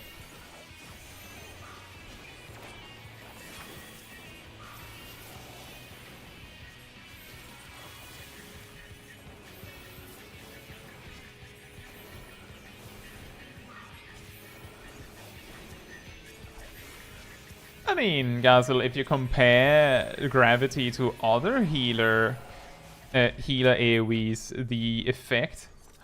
A hat. Incredible. And pants! Incredible. If you compare Gravity to the other healer AoEs, then Gravity's secondary effect is that it is ranged. And that is also true. Gravity in PvP, the initial cast of it, applies a slow, I believe. And if you double cast it, which is a mechanic that Astrologians have in PvP, then it snares, like binds to the floor.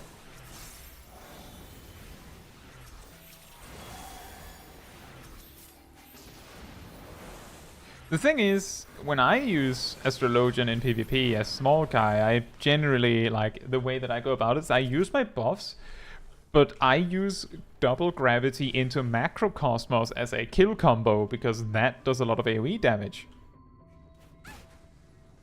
Fortunately, the Microcosmos that follows comes with the benefit of being able to recover after the mad dash in.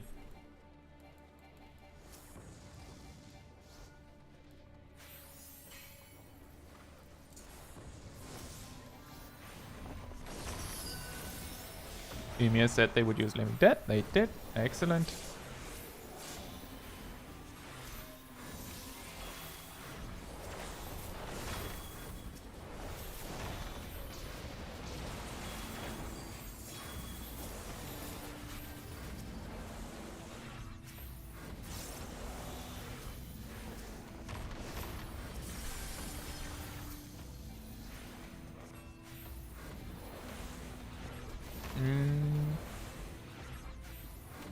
No worries, Silvermint. Yes, this is my stream-only alt, Smol Kai.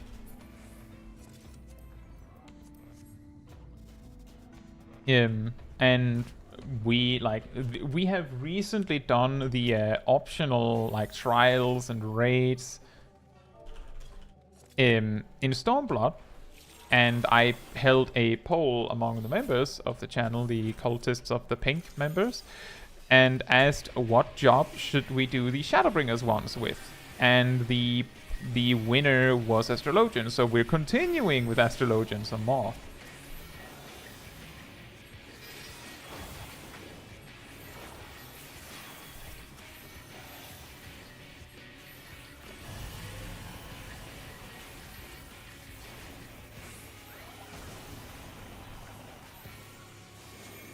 I can't say, sometimes I am like in the situation of going, it's a little bit of a shame that I can't be both a Lalafell and a small dragon on my main, because that would also like sometimes I wish I could be both, but I can't.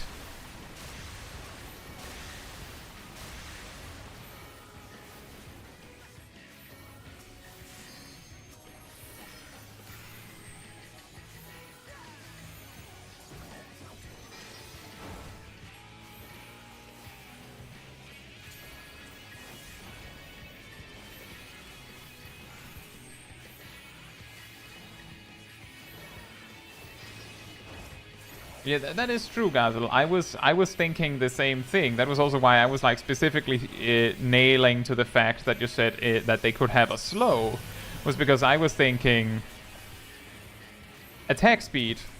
That would be pretty nice. That wouldn't mess with the tank's ability to position the mobs. And I mean, sure, your tank might use arm's length, and that would then fall to the floor, because it would, like, the diminishing returns would have been spent. But at least, like, it's more important that you can access your stun when you need it, I feel. Like, that's a lot more impact, like, more significant to use strategically.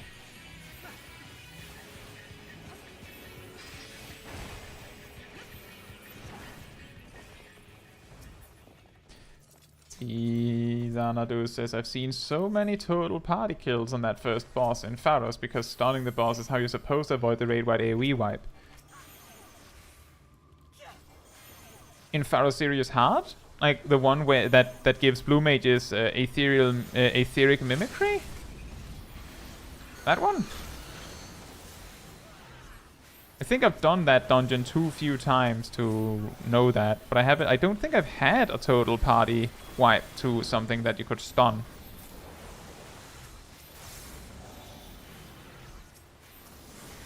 Paraserious normal.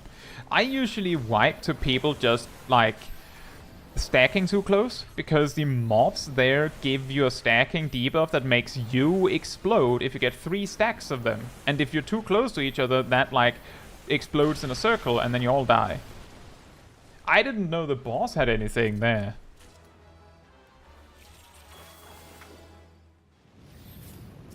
Thank you, Silvermint.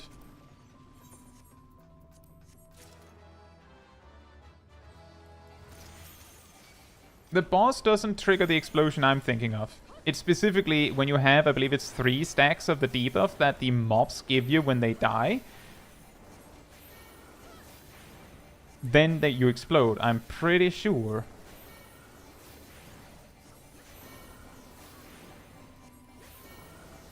What, I mean, it's an A Realm Reborn boss, so it's not too surprising that it could be stunned.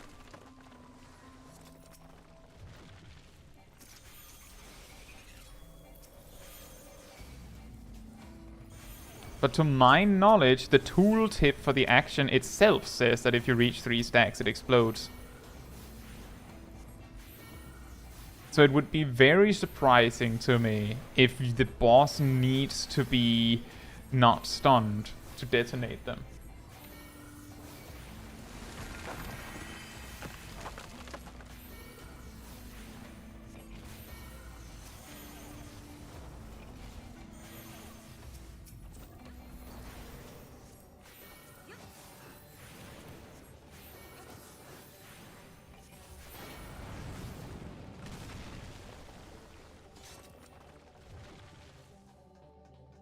But there is the argument that if you do stun him, that would probably lead to you taking a lot less damage in general, because that boss, and actually all but the final boss in Pharaoh Sirius normal are like tight DPS checks, because they just like, the entire gimmick of each boss is that there's just so much stuff that if you don't clear it quickly, it might be a wipe just from that.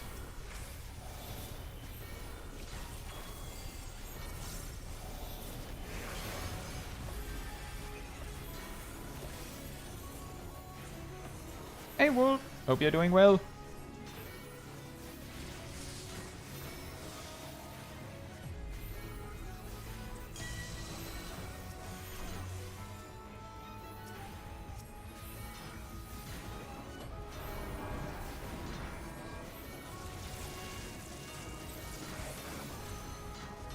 I'm glad to hear that, Silverman. I have heard like a lot of people were very, very like very much enjoyed the origins and pronunciations video from yesterday. I was pretty happy with that, because I was quite concerned that people would find it very, very boring.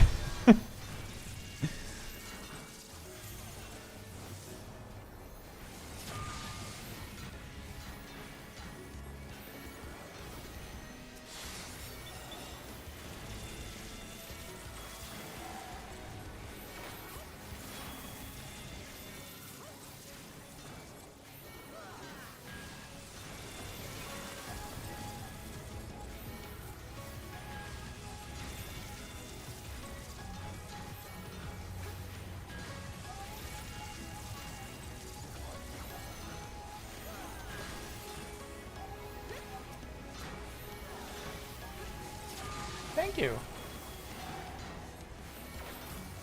Right, I am very glad, because it did seem like a very unusual video.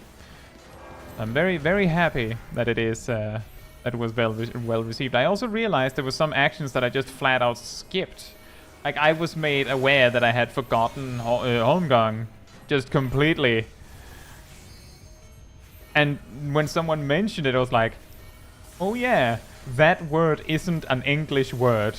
Now that you mention it, that's not an English word.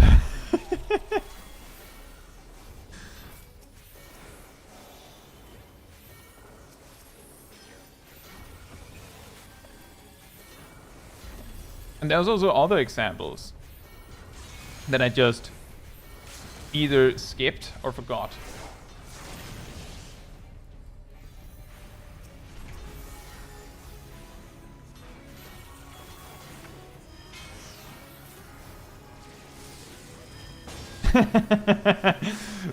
Good point.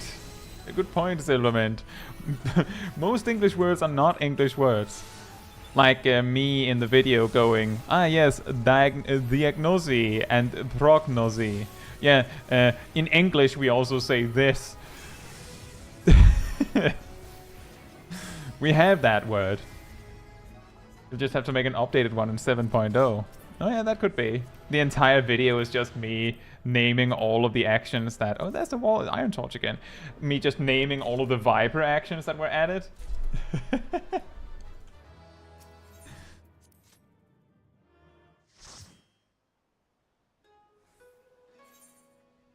We are actually pretty close.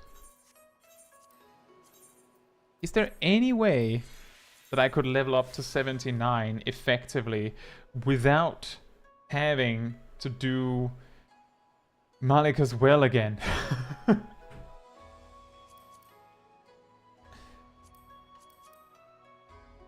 I mean... Oh yeah, tribal quests. That's a pretty good idea.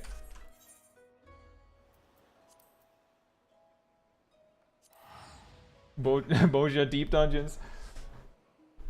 I think tribal quests might do it. I have to say, even if people say I don't mind, I still feel bad about dragging people through a dungeon that they basically get no benefit from whatsoever.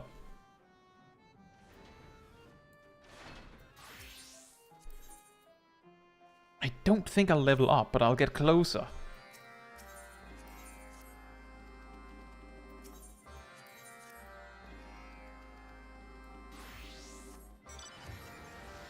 Do Gitana Ravel instead? Wait, that was not what I had in mind.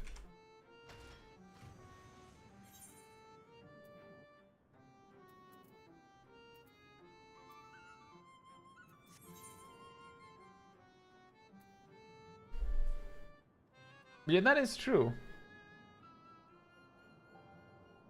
There's some cheating going on there. The Black Mage had ley lines and the boss ignored them. What's happening, Tay? Are you what kind of what's your secret? How did you do that? How did you make the boss not target your ley lines? I'm putting down my ley lines.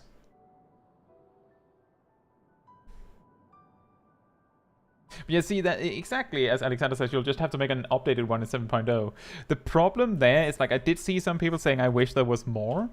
Like, some people did say that. And the thing is, I could probably, like, put together a video of more actions because I forgot some, but most of it would be like, you know, straggler individual actions, like, oh yeah, this thing also means something, I guess.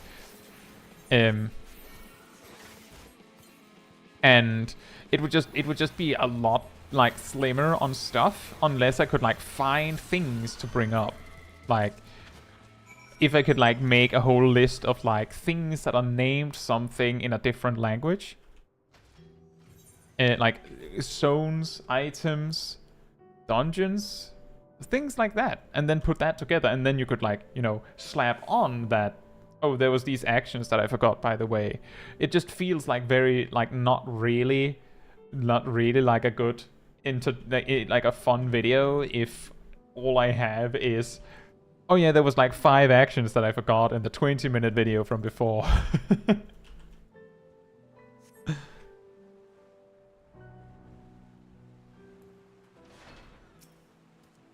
Relic weapons. I believe also, I saw someone say that the Machinist 650 weapon is in Portuguese. I'm pretty sure.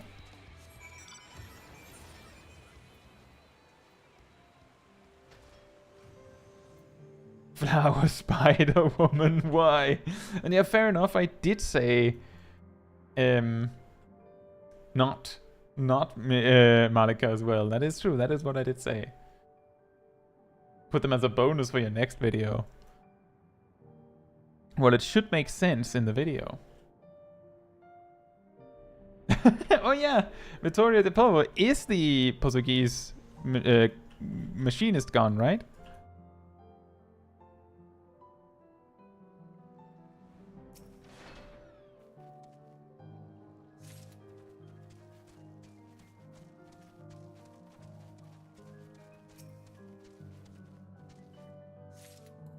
A YouTube short. I mean, that could also be.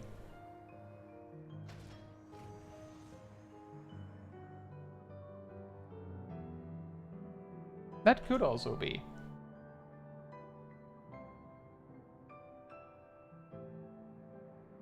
That could also work for just a few things. Flying Man. I mean, I think Horizon being potentially translatable to Flying Man is is funny.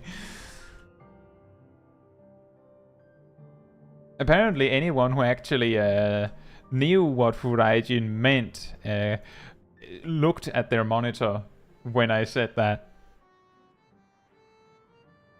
Because it was so absurd. They were like, that's not what that means.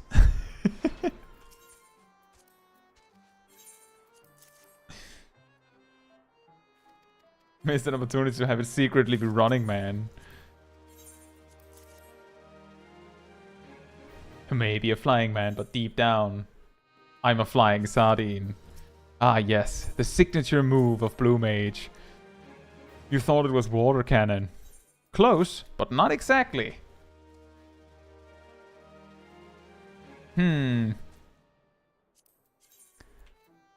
What do I do now?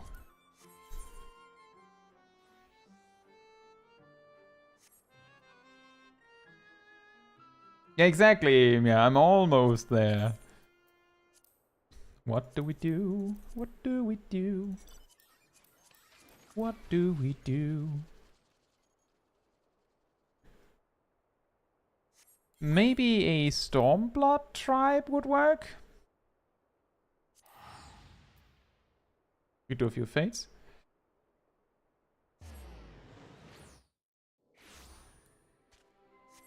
Apparently I'm incredible at guessing what someone is about to say in the chat.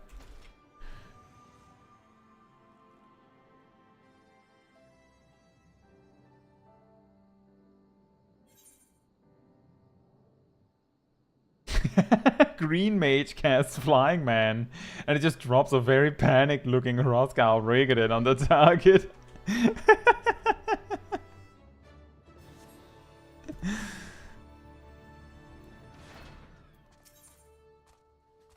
I think that one should be like called parentheses was Flying Man. Oh man, I think we have to do both of the Stormblood tribes to get this.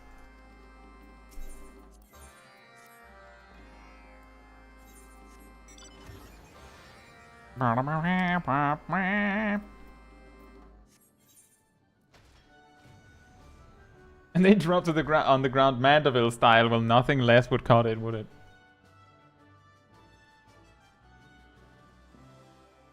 It could work as a short.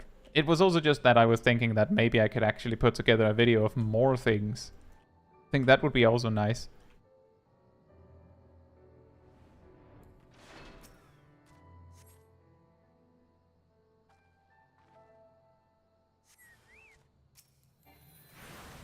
It's a gallivanting gazelle! And now it's dead. It stopped gallivanting.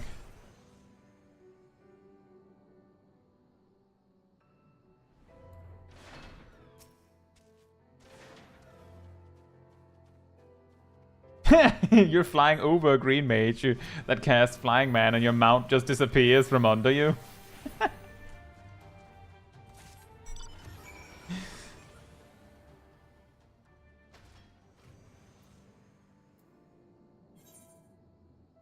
That Steve and Bits basically got almost the same idea at the same time. That was pretty wild.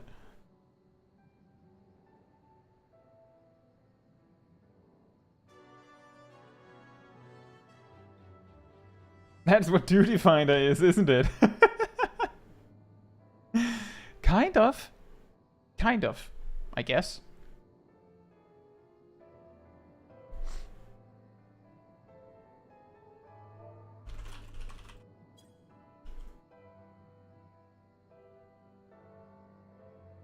I do think that that would be funny if there was a...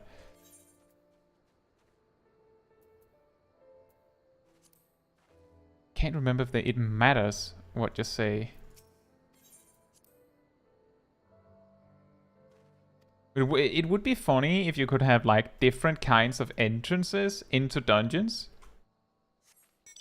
So that you could have like an experience where you just land in the dungeon.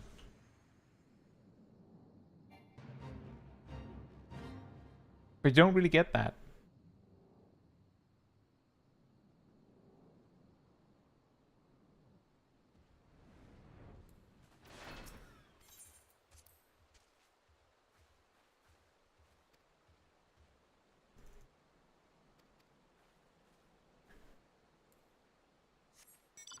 I'm pretty sure that I will need to do all the Stormblood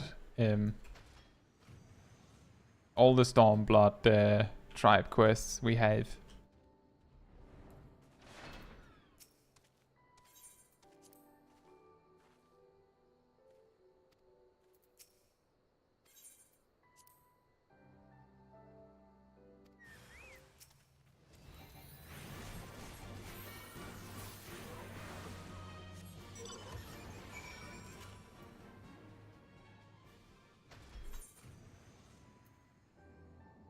Adele says, you could in 1.0 with open dungeons. How many open dungeons were there? Or was it just all of them? I think the concept of open dungeons is good, especially if dungeons are like designed to be way harder. But I think it would be very annoying if you're trying to farm something that, like, it's an open dungeon, so, like, you have to, like, deal with all the other people there. But open areas instead of, like, instances all over the place, I feel like it would lead to a more open feeling game, right?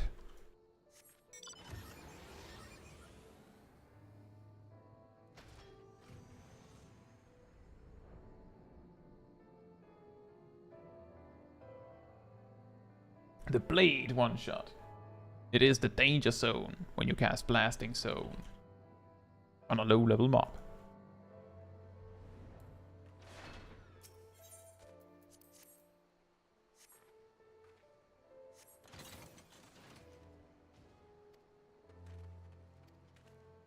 Hello.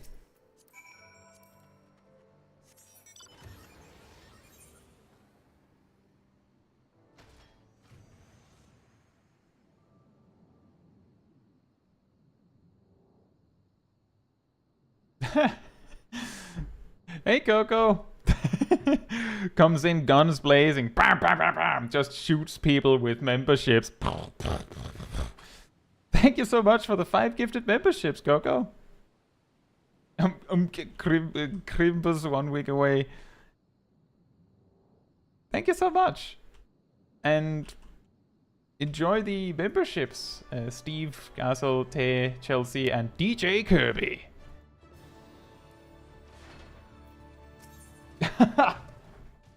Thank you, Emir. Thank you so much. That is also crazy. Thank you for the 10 memberships. Thank you. Thank you so much. And enjoy your memberships. Gleaming, Licky, Axel, Rosila, Zebra, Kenda, Sindre, BSR, Cats, Namnes. It's quite funny because I don't know if that means that the people were just quietly watching along and didn't say anything, or if it just like went, well, those people usually watch the streams. Here you go, here you go, here you go. But thank you both for the gifted memberships. That's crazy. Thank you. It is weird. I'm pretty sure whenever you join a stream, it puts you in top chat. And that means you miss a whole bunch of messages. I always have to set it to live chat so that I can actually see everything. But I do wonder about that. I'm pretty sure that I've had that my friend Nikolai received a gifted membership one time where he was like he had left the stream again hours prior, and he just like got a message the day after like, hey, you've got a membership. And he's sitting there like, how? From who? Who did this? Thank you so much, Emir. That's so nice. Yeah, for those that haven't had a membership before, remember that gives you access to a whole selection of emotes. That was not what I wanted to do. A whole selection of emotes, most of which are drawn by Nissa. Nissa Chromea, I believe the name was. And Nissa Chromea on X, formerly known as Twitter. And then there's the laugh one that who was in the chat earlier today, drew. And let me use. Have you done Wondrous Tales? I have not, but I feel like doing 9 Wondrous Tales would take longer than this. In retrospect, probably wouldn't, but now we're here. I don't think we even have it unlocked on Smol Caetsu. So that would also take time. A last-minute plane ticket? Where are you going, Coco?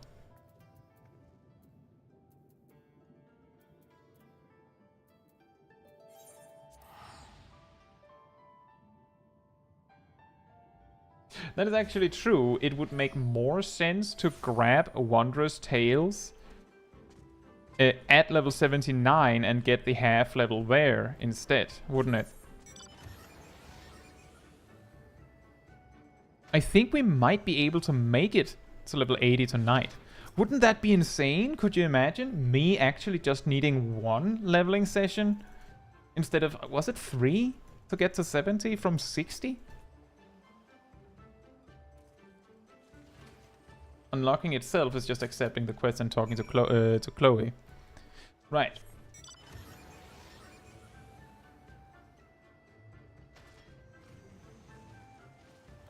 Wait.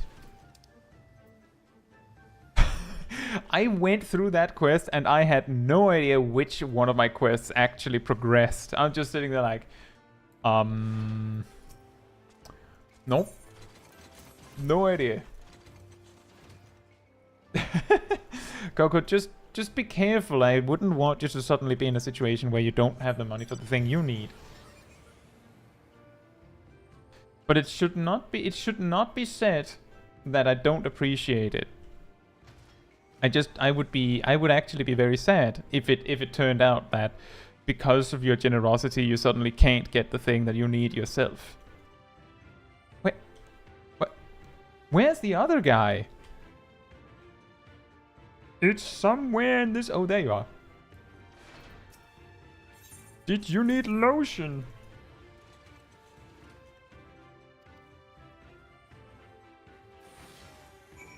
Exactly, Bits. The thing is, we can probably speed through the Wondrous Tales really fast. But now that I remembered it, it probably makes more sense to do it at level 79.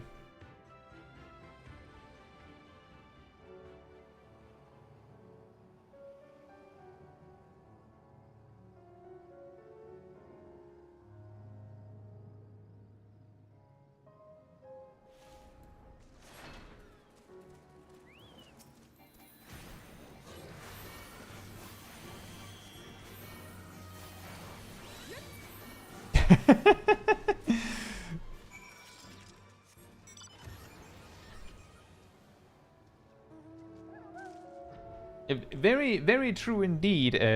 Ymir is and has been for a while at this point the Smol Kai bodyguard. Like every time I'm doing it's almost always when I'm doing open world content, Ymir is just along for the ride and just one shots whatever. Sometimes Aradel is also there.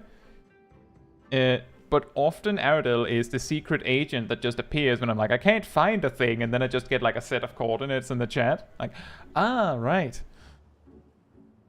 So I have like there's the little there's the squad. Don't kill this mob.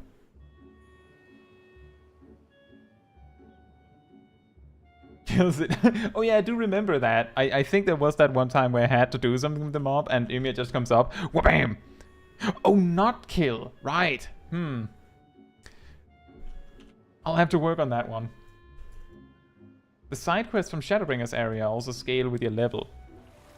Yeah, so the thing is, I wouldn't feel super great about just rushing through a side quest, because the thing is, on Smol Kai streams, we do read the dialogue on quests.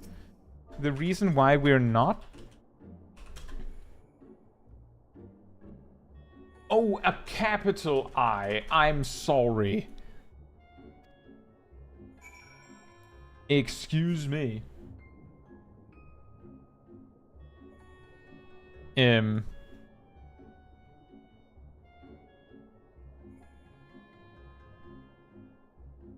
I've completely forgot what I was talking about. I was so shocked that the game was... Oh, right. I would prefer to skip doing like side quests for XP, because if we one day decided that we wanted to do side quests and like read the dialogue, which can sometimes be enjoyable, then they would be gone if I had just like thrown them on the bonfire for XP. I feel like that would be an interesting backwards celebration, Coco, if that's what you're planning, if you can't get in. But if you want to get in, then I would hope for you that you do get in, at the very least.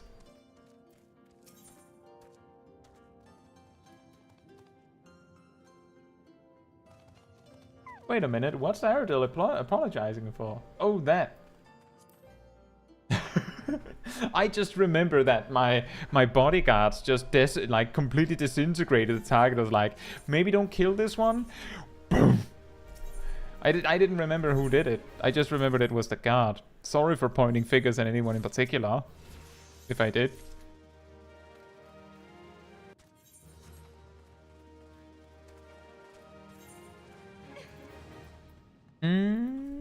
Oh, a little gear upgrade. A little bit of a hat and pants, baggy pants and a ring. Wow.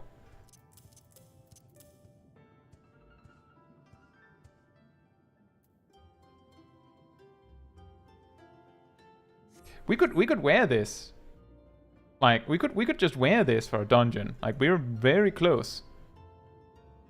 Right, so now we can queue for Mount Gulg, and I know Tristan actually needed Mount Gulg. So when we go in, there's a little bit of a significance to not rush the final boss, because cutscene.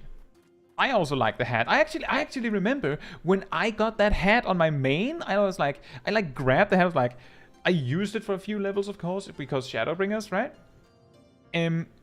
And when I was done using it, I put it at a retainer instead of getting rid of it, because I was like, I might use this for a glamour. Then I found out there was glasses to have, and then I just never did. I love this hat. It's so ridiculously big.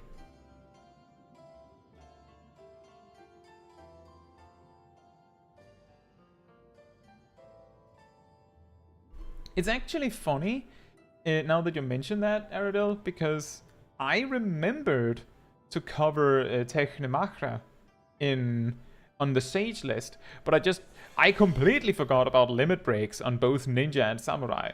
For some reason, I just completely forgot. It does not have a visor effect, unfortunately.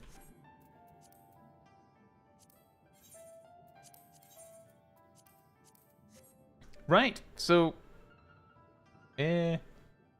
soon you can have glasses and a hat. That is true. Maybe I should pick up this hat again for big guy. I'm sorry about that, Coco, that you're always working when Smol Caetsu is on. I'm sorry. It is difficult for me to like plan it so that everyone could actually watch.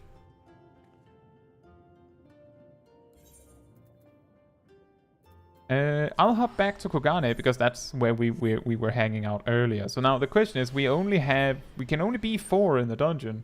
And, well, I have to be in the dungeon and Tristan has to be in the dungeon. So the question is if there's anyone that would like to sit out a run of Mount Gulg in the group.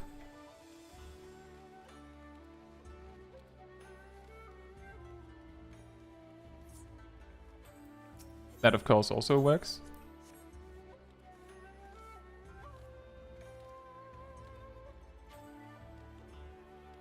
That's fair, Coco. And if you get in, you would probably not. I would guess you would be working even more than that, right?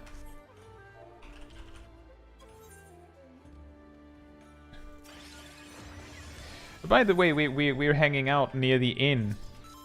Just, I don't know why we are, but we are. So there, that's where the party's going. And Gazel is still here. Nice. Did I miss?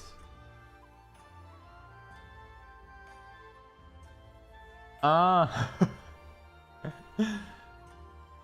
Gleaming says, it never occurred to me to just do Wondrous Tales unsynced, which explains why I always had so much trouble with him. Yeah, I can see why that would make it a lot harder. We were waiting for Smol Caetsu to get out of bed at the start of the stream. That makes sense, yeah. Ah. Okay, well, I'm glad to hear that, Coco, at least, because, I mean, I had the assumption that it meant that you were just, like, gone for a long time, if you got in. But I'm glad that it isn't going to be exactly like that. Out Gulg!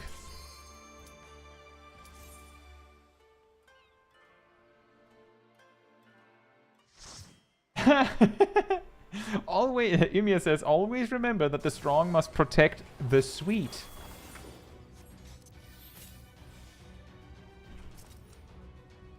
And Tristan, of course, you just watch the cutscenes.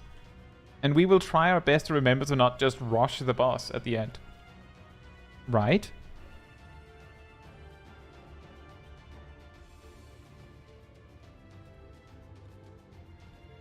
Flatcap is a nice, cheap, big glam hat. Isn't Flatcap the one that also comes with glasses, or is that a different one? So it is you. So it is. You will not defile my new paradise. My new paradise.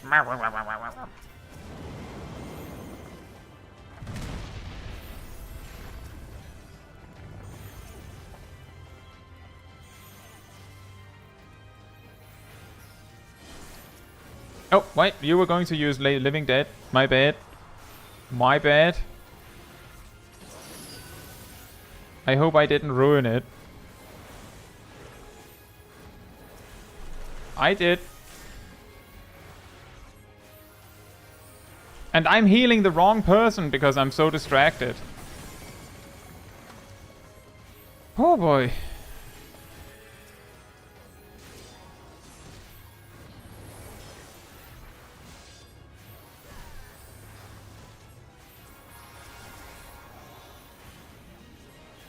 I was sitting there spamming and wondering why Ymir wasn't getting heals, and then realizing that I'm not even healing Ymir. Ugh. And that happened after I accidentally healed once, and that was just enough to make it so that Living Dead didn't pop off. My bad. I'm very sorry, Ymir. That one was on me.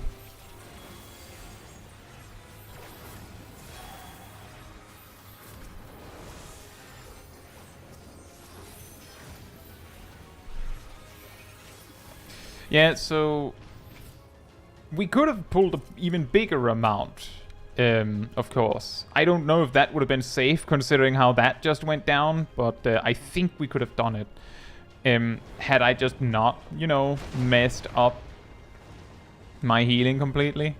But you can actually pull from the very start up to here, and I think if you pull even further, it like spawns the rest. I think. Yep. So you could pull everything up to the first boss right at the start if you like. You can just do that. The game just lets you. Like, for some reason they just forgot about the whole, you know, walls.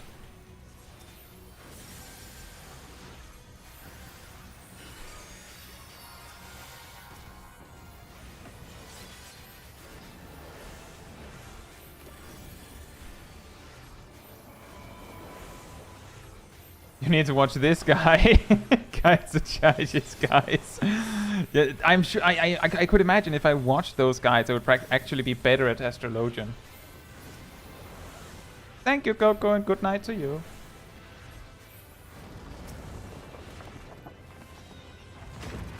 Do the second mega pull after the second boss. Like I will always say I'm ready for them.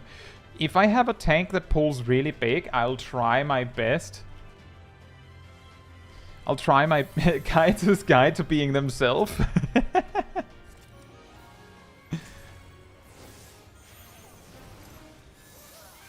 Oh boy. There's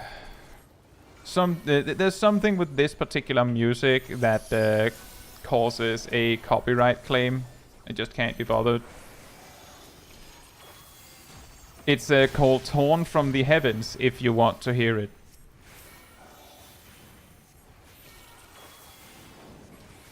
For some reason they just bring it up in this dungeon specifically. I don't know why.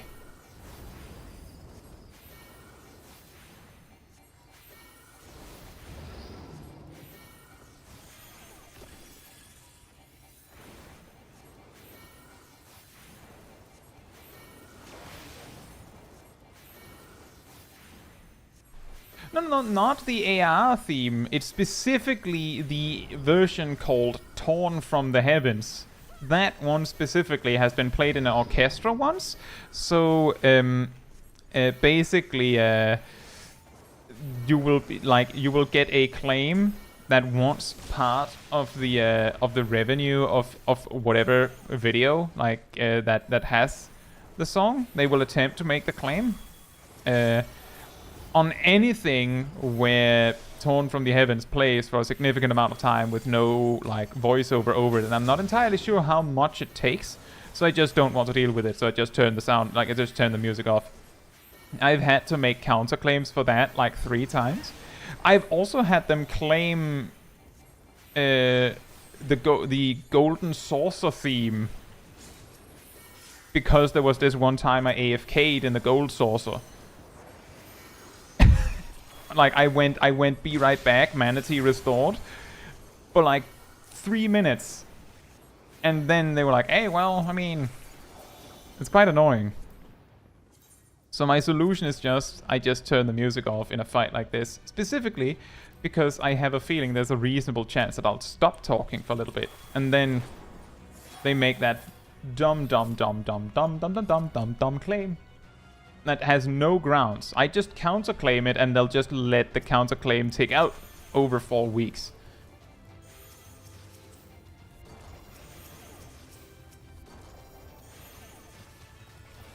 It's just really silly.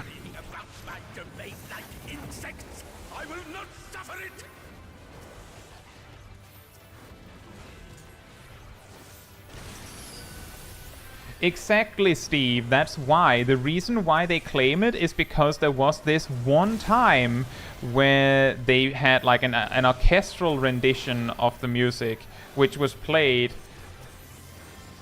Oh, right. The Living Dead thing again. I hadn't thought you would use it here, though.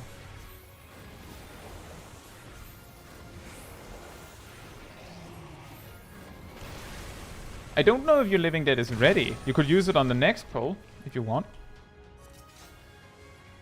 I think that could work. Or would it then be available for the last mega pull? But yeah, that's exactly the reason why it's so dumb, Steve. It's because Square Enix owns the music. The counterclaim I sent them is a link to the page where you can read the use cases you're allowed to use their music, which includes any situation with relevant game footage. So a stream is a legitimate reason to use the music. So it's so silly. And that's why it is such a ridiculous counterclaim, because there's nothing to talk about. It's just that they claim it because, like, if you've ever heard any content creators talk about being scared of singing the Happy Birthday song, that's actually because the exact same claim bot, like a decade ago, did the exact same move. Because there was this one time where they made like an orchestral version. And they were actually made to pay back tons of money they had essentially illegitimately stolen from people through these claims. So it's just really annoying. It's just really annoying, is what it is.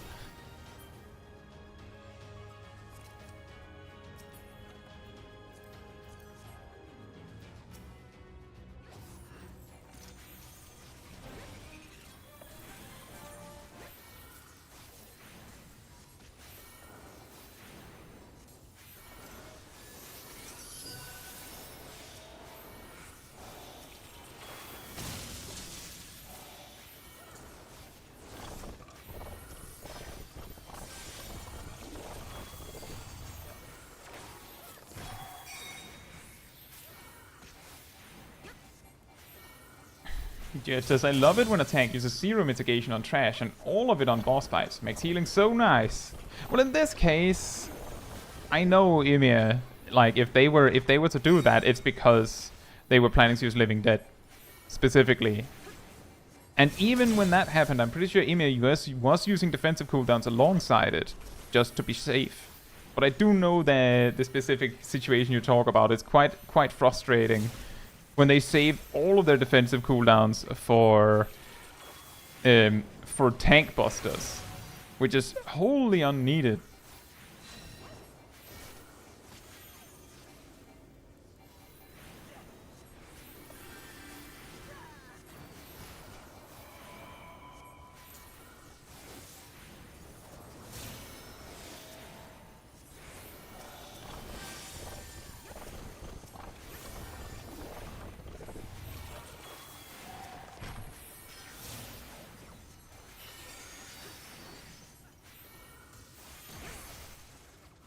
Heh heh heh, funny save spot. Hee hee. Funny single pixel save spot.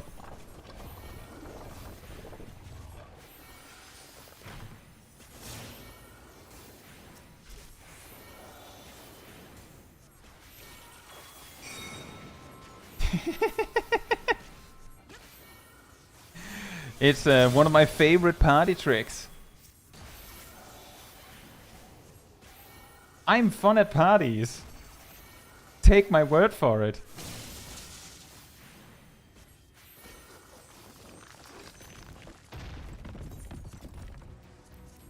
I am righteousness, and righteousness will prevail. I'm ready for however much you choose to pull, Ymir. I am going to let you use Living Dead. I will remember this time. I will remember. Can't you do anything by yourselves?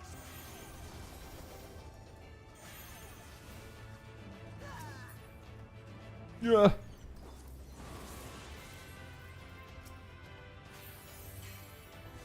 Ah! Don't sanctified arrow me.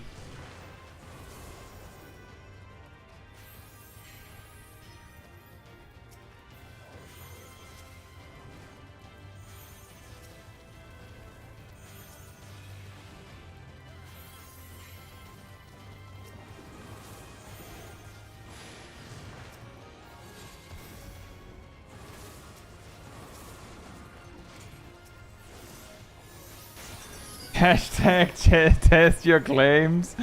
Indeed.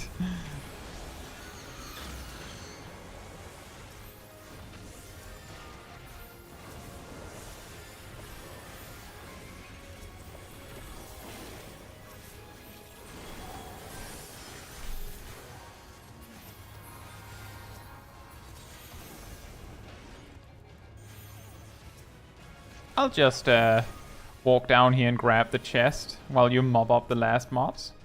I think that went pretty good, all things considered. If you will not be discouraged. Now we have to throw a party for Kai and see if he is fun. Oh no!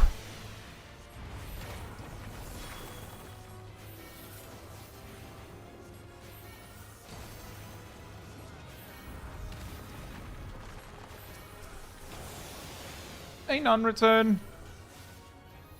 You didn't enjoy Season of Discovery?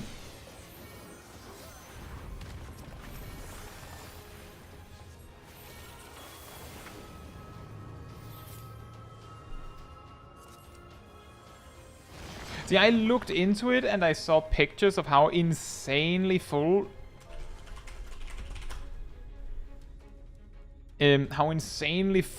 everywhere is, and thought even if I was going to try Season of Discovery, I'd probably wait until it dies down a little bit. He already is in a party.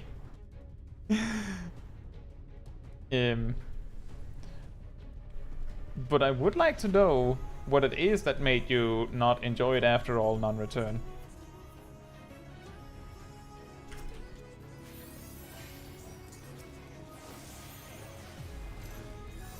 Good night, Kitsune Echo. Thank you for hanging out.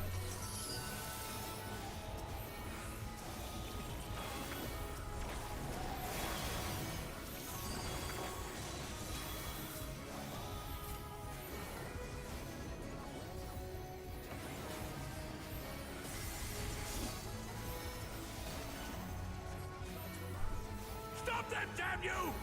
Oh, swearing! I thought you were religious, War 3. What happened?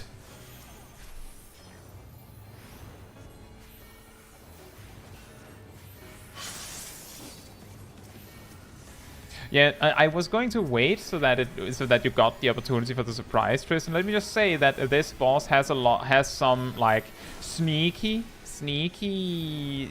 non-telegraph attacks, which includes the extra donut AoEs when it does the circle AoE.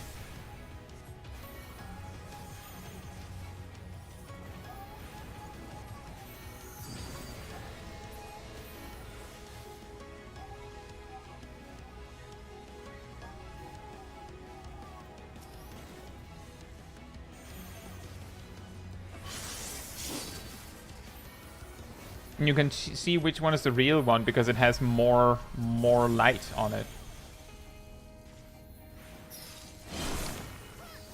Very nice. I think you got it. I think you got it.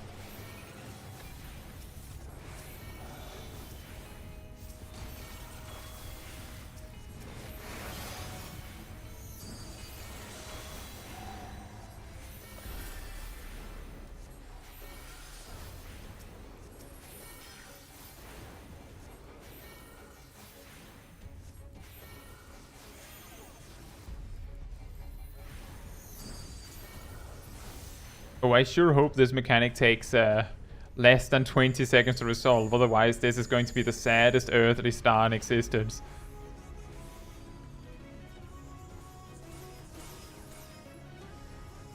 Oh, nice. Oh, yeah.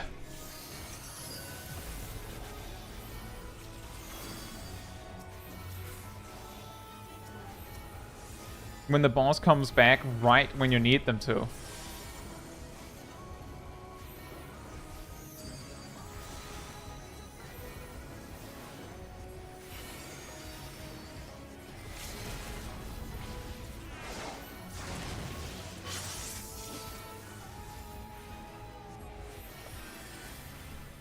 A nice limit break as well. Very nice.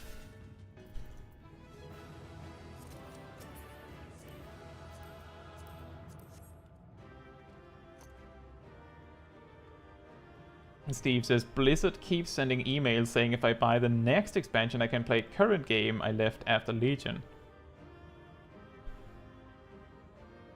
Not going back like Final Fantasy XIV too much. Personally, I have had like short periods where I played World of Warcraft and Final Fantasy XIV a little bit simultaneously.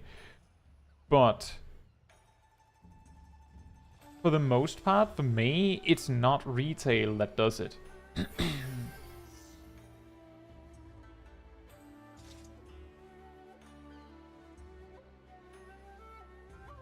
Do the trial. Oh yeah, we could help Tristan with the trial.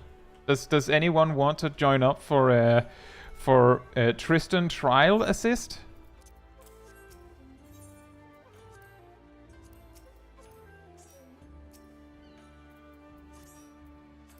Maybe Aradol wants to come as well.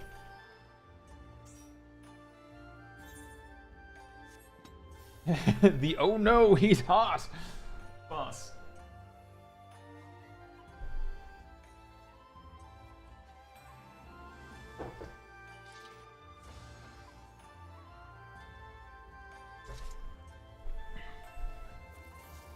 You see, that's also the thing for me, is that if I were to play World of Warcraft as well, then it would be a matter of, it would be like the secondary game, right? So I wouldn't be able to play a version of World of Warcraft that requires all of your time to be relevant.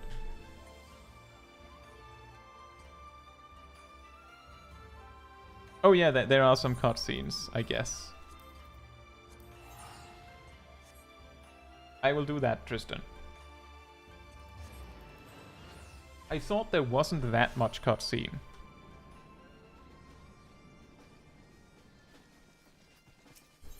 See? Chaiji!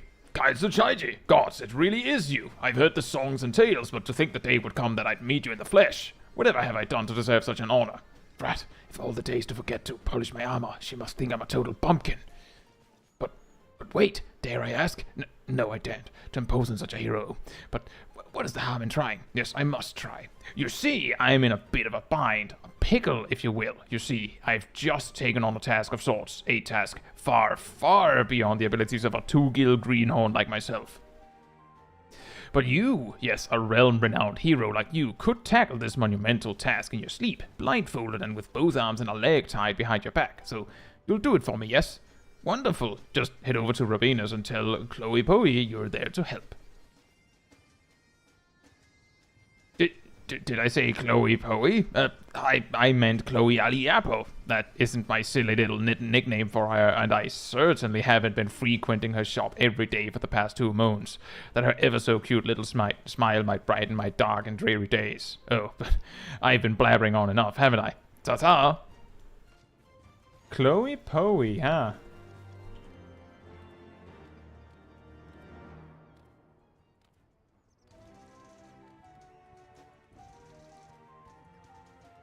Yeah, it's something like that, Steve. Part of the reason is simply that there's so much more of an emphasis on, you know, dungeons and raids of new content in World of Warcraft, whereas Final Fantasy XIV is like, you can catch up. You can catch up. And even if you don't, there's like a million other things you could do, so it's no problem.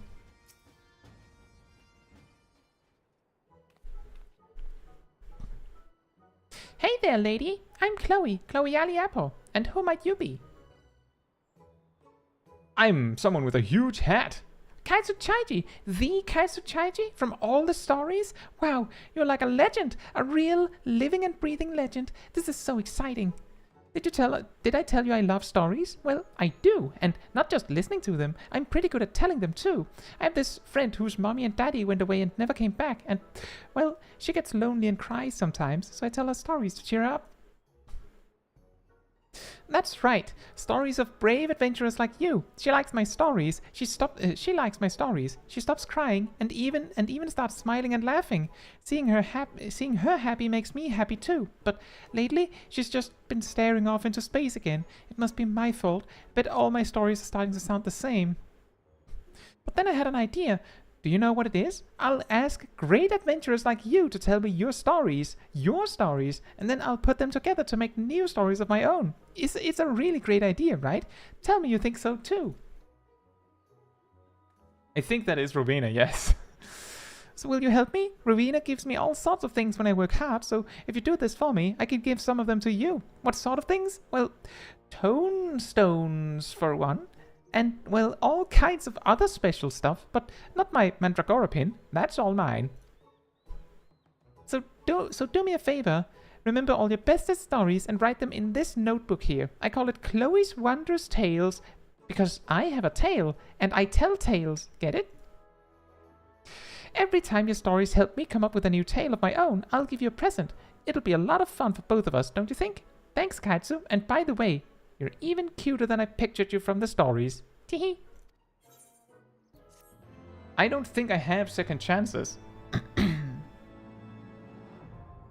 On account of never having unlocked it. Welcome to Wondrous Tales. Henceforth, you can share your tales of heroism and daring do for the chance to earn valuable rewards. To begin, you'll want to obtain a Wondrous Tales journal from Chloe Aliapo. In addition to the ones you've just received, a new journal will be made available every week. Within the journal is a card with 16 squares, 4 columns and 4 rows, each representing a certain quest or duty, or a category of the same. Triumph in the corresponding adventure, and the square will be marked off. You can mark off up to 9 squares on a single card. Complete the conditions described within, for example, marking off 9 squares, marking off 4 squares in a row, and so forth, and deliver your marked journal to Chloe Aliapo, and the story-loving Mikote child will reward you accordingly. To view objectives and see which squares you've marked off, as well as review reward conditions and time limits, you'll need only use the journal from the key items menu. A new journal will be available from Chloe Aliapo every week on Tuesday at 9 AM Earth time. Happy adventuring!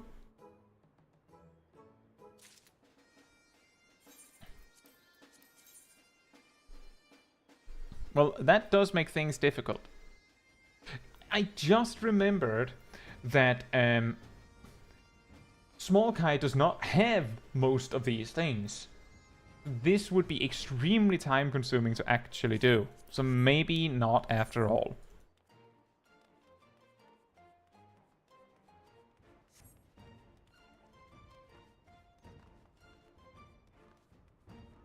Steve, you just have to make sure you're not focused on that part specifically.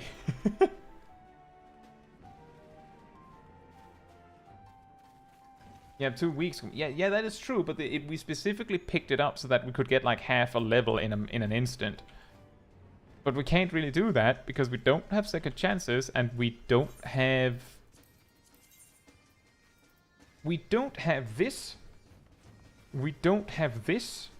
We don't have this. I would say that doesn't really count. We don't have this, this, this, this, or this, or the... Well, technically, we do have that. But we don't really have 9 things, really. So it wouldn't really work. We would have to like do a lot of stuff to be able to finish it. And the whole point was that we could quickly get half a level. Now we can't. But I think we can finish it up if we do this now, and then we do Mount Gulg one more time.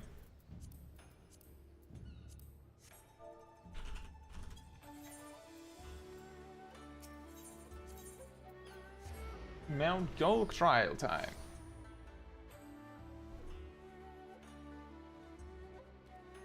Gleaming says, it is so funny that Chloe gets tomestones from Rowena for presumably no reason, and then we give the tomestones to Rowena, and then Rowena gives them to Chloe again. it's basically like just passing the same like dollar bill around in a circle.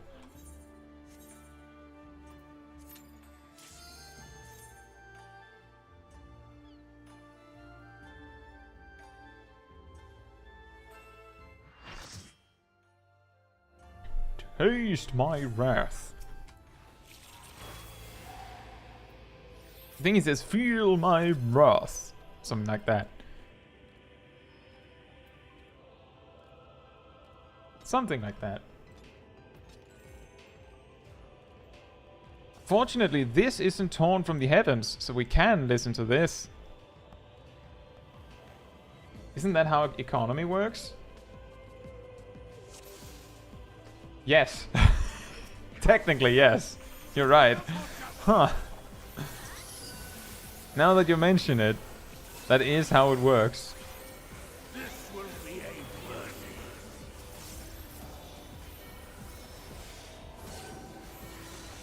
The funny thing is that he says, feel my wrath, in such a, like, the reverberation and all that makes it so that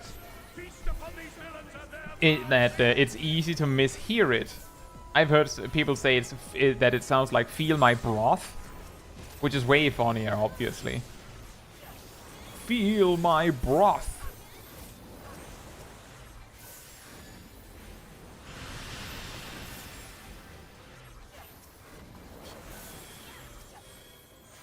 I will crush you.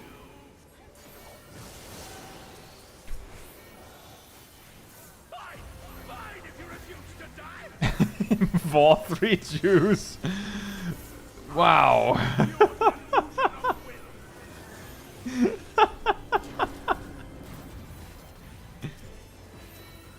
will suffer. Yes, that will be your punishment. Brothy. Brothy. Receive my blessing and rise higher. He is a very good voice actor. I think BMO said that earlier. He does sound very very epic. Except when he's not supposed to sound epic, of course.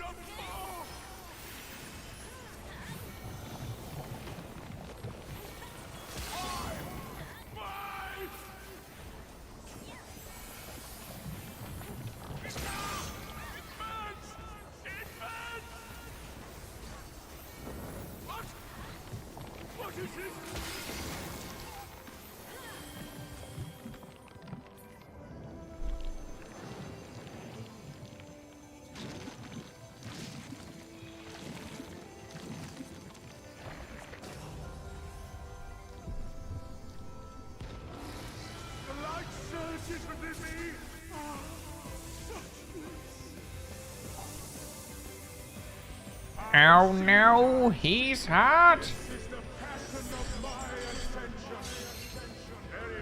There's no way those wings are lifting him.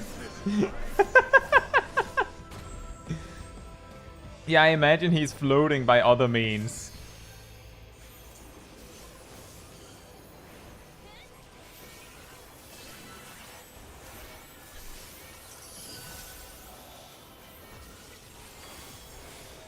Whoops.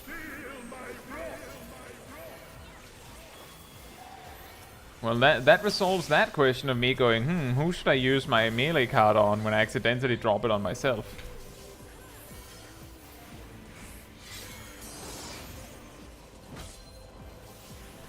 Ah! Why me? Why me in particular? What have I done?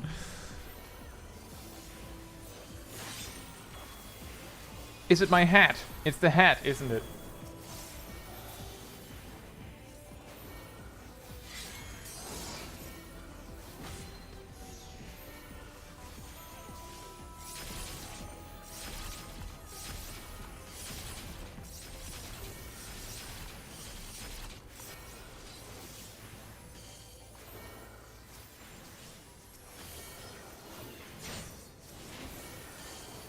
Those come back in just a moment. Here comes the broth. And then they come back.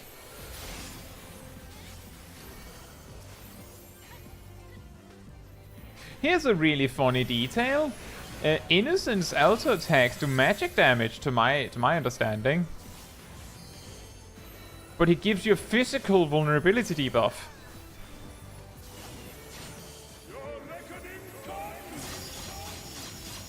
Focus on the one with the beam on it.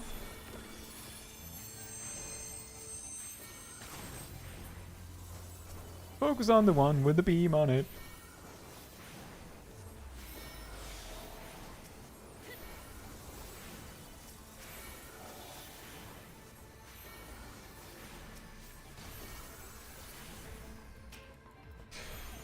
If you're curious, the reason for that is if you don't attack the one that she's attacking, then she will eat it and do a massive raid wide, and it hurts a lot.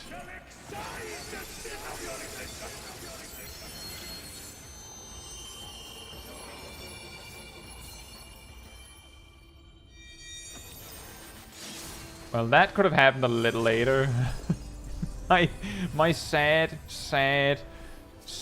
earthly star that didn't accomplish anything.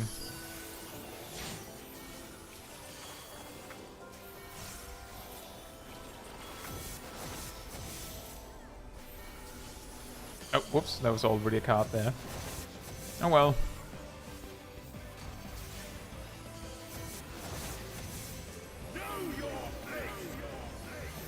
Your place is in a stack, because it's a stack mark.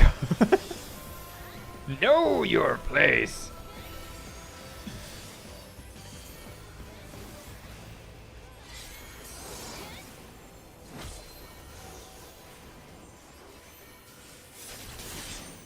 Anti-nice hat lasers.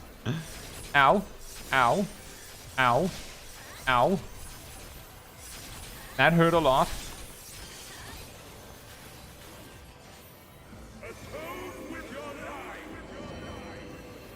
Nice hat seeking missiles. Wait, what? What? How? Did you not have full health? What?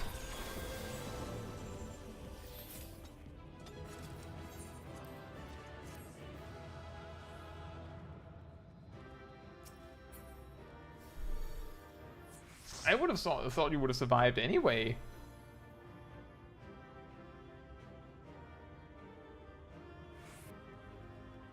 That is weird that it is so, like, that it looks like it's like a gradual AoE, but it's actually like, if you're not far away, you just die, you just flat out die. Little mean, that.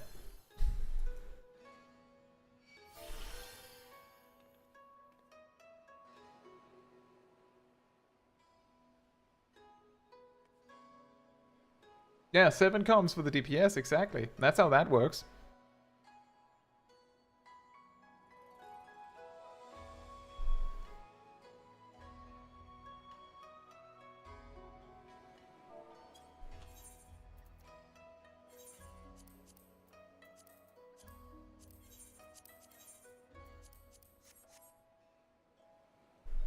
Oh, they left. That is true, they left very quickly. So Tristan had no chance watching the cutscene.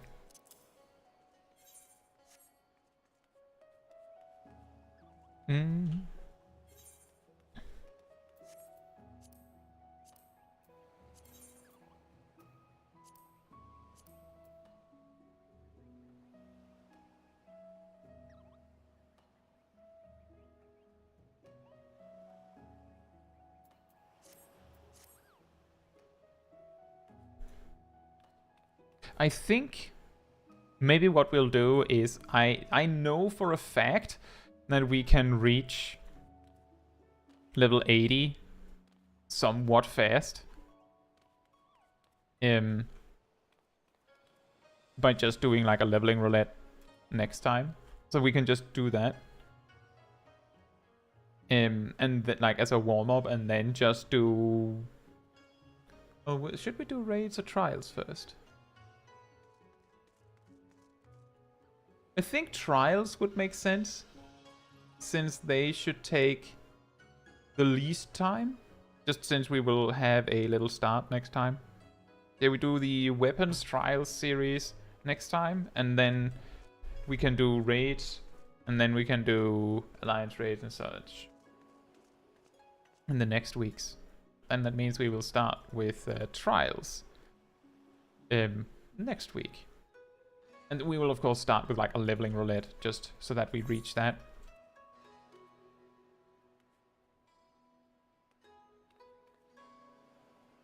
Where does the weapons trial?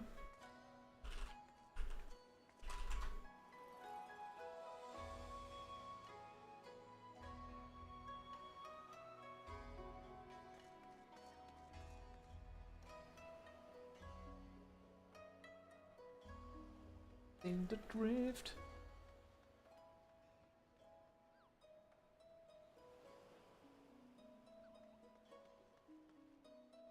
Ruby Doomsday.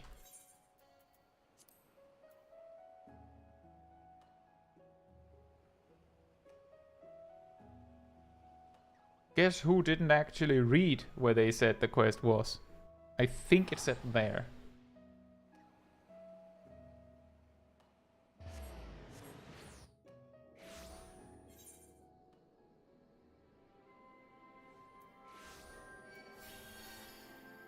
Oh. The second one's the charm. No, the blue quest is right there.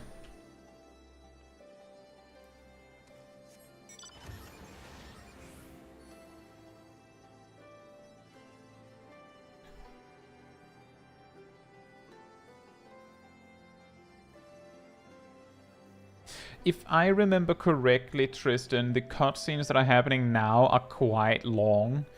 So I would say if you want to be on the thumbnail such for next time, you can come over, but I'm pretty sure there is quite a lot there, and I wouldn't want you to skip that. You haven't started the cutscenes yet. Well, I mean, if you want to, you can come over, but you are also welcome to just skip on it. It's up to you. I just don't want you to feel like you have to come over now and like skip on the cutscenes.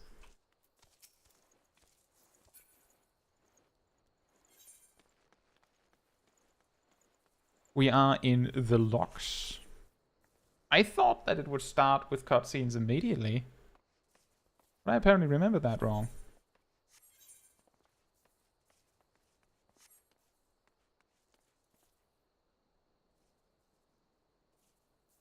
Yeah, this is the guy. So we're taking a picture in front of that guy. If you want to be in the picture, you're very welcome to.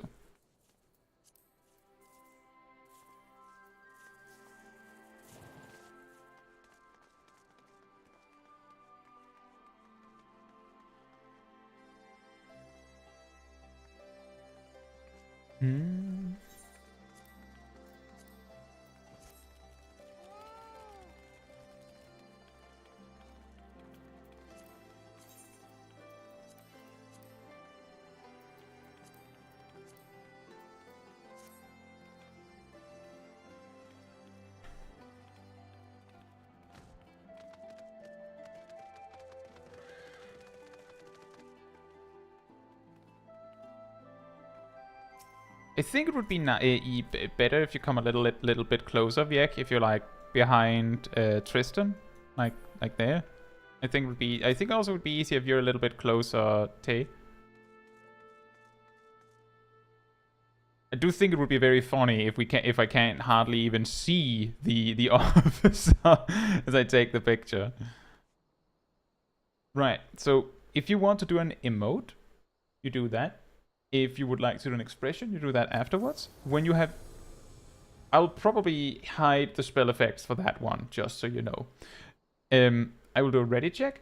When you've done the thing that you want to do, you say yes. If you don't want to do an emote and you want to be sure, sit down, stand back up.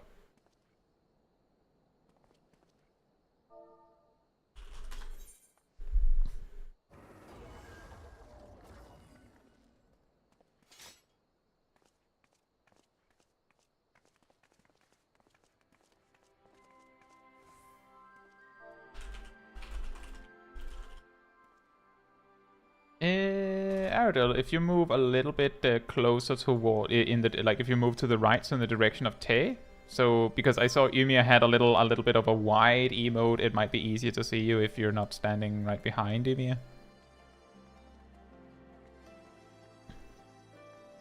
That could work, I think. And everyone said yes to the ready check. Let me just pause everyone for a second here.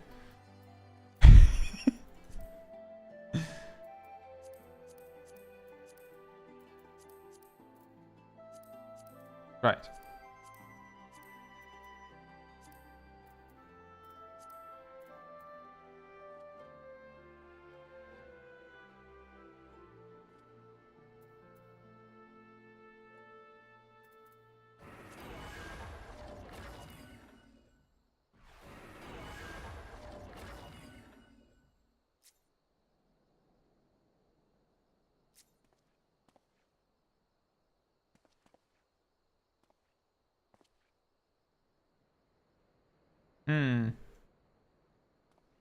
And that would be... Now that works. Now that's nice.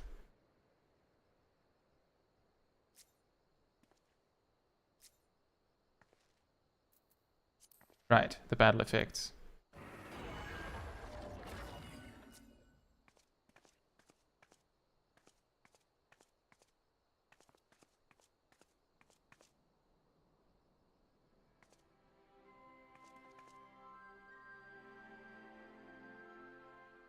Hey Murphy, I think you're just catching like as we're finishing up on the stream. Unfortunately, we're taking a picture for the next Smol Caetsu stream. What we've done today is we've actually leveled from 74 to almost 80. Like we're extremely close.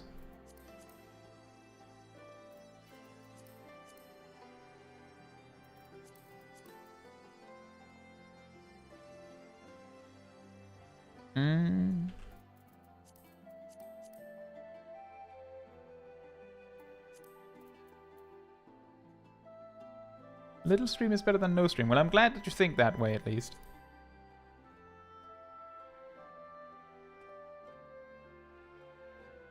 In retrospect, we could all probably have taken like a good, big boy step closer towards the officer, but I don't want everyone to like get back into their positions. We're doing this. This is what we have.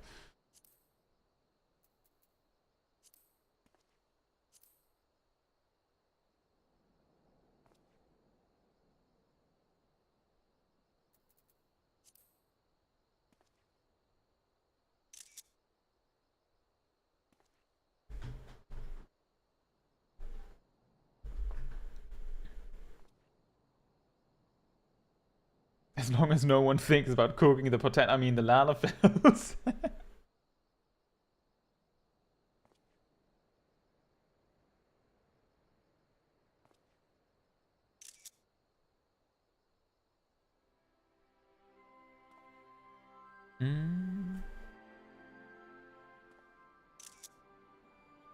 I think that'll be as good as it gets.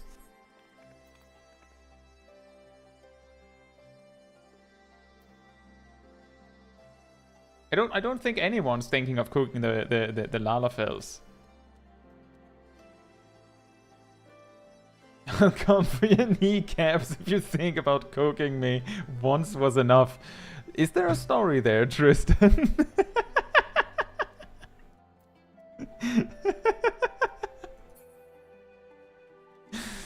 don't want to be cooked again.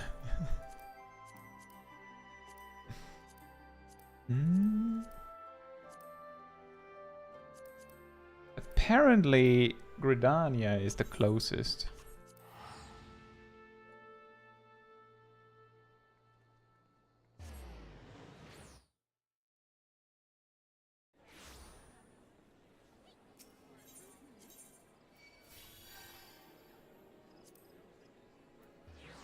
Right, it's not the Aetherite, we just run. Barbecue party with the FC. That sounds like a barbecue party gone wrong. If you ended up on the spit.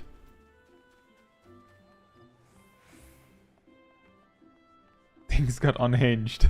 I could imagine.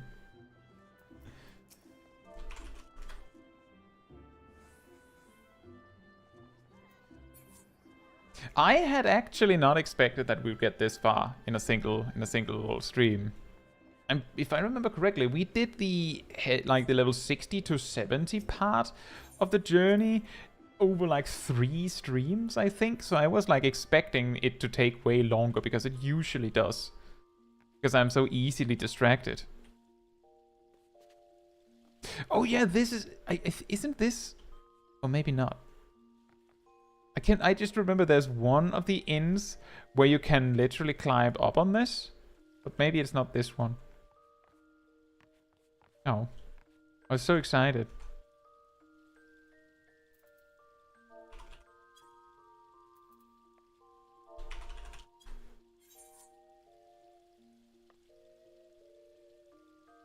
She got a new hat.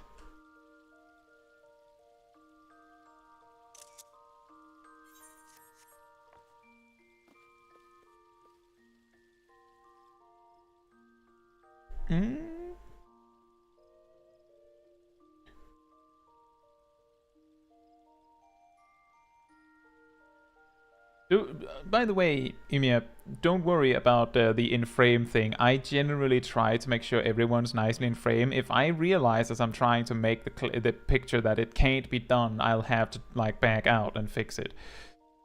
So I will try my best. What can happen is that because the NPC, no, he wasn't just in frame. He was like perfectly like in like a circle that like was surrounded by some of us. Like he was like the centerpiece of it all. But yeah, if anyone's not in the picture nicely, I'll have to like hop back out. What can happen if there's a lot of people and it's really wide, that I can't fit everyone on the post because for some reason YouTube's community, you know, the community page stuff where post reminders and stuff like that on YouTube uses like square, like perfectly square, not like this, like perfectly square, so equal height and width pictures. And if you don't, you have to like click it to see the entire picture. So I make like a separate picture that is like in that shape for those. And sometimes I can't actually fit everyone in that one, but I usually can on the wide picture because it's literally the picture.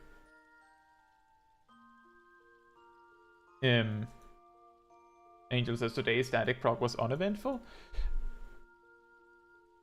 You had a meme fiesta. Well, that sounds like you had fun.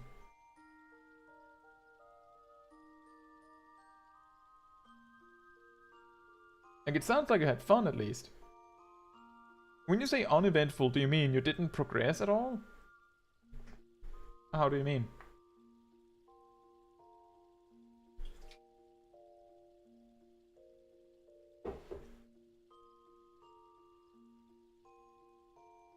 Oh, you didn't get back to phase 2. Well, that's fine. I suppose you still got to practice and get more consistent with the phase 1 mechanics then. It's not so bad that there isn't anything positive to say, I'm sure. Do you enjoy playing with the people that you play with? Because if you did, then I could imagine you had fun, at the very least. Right?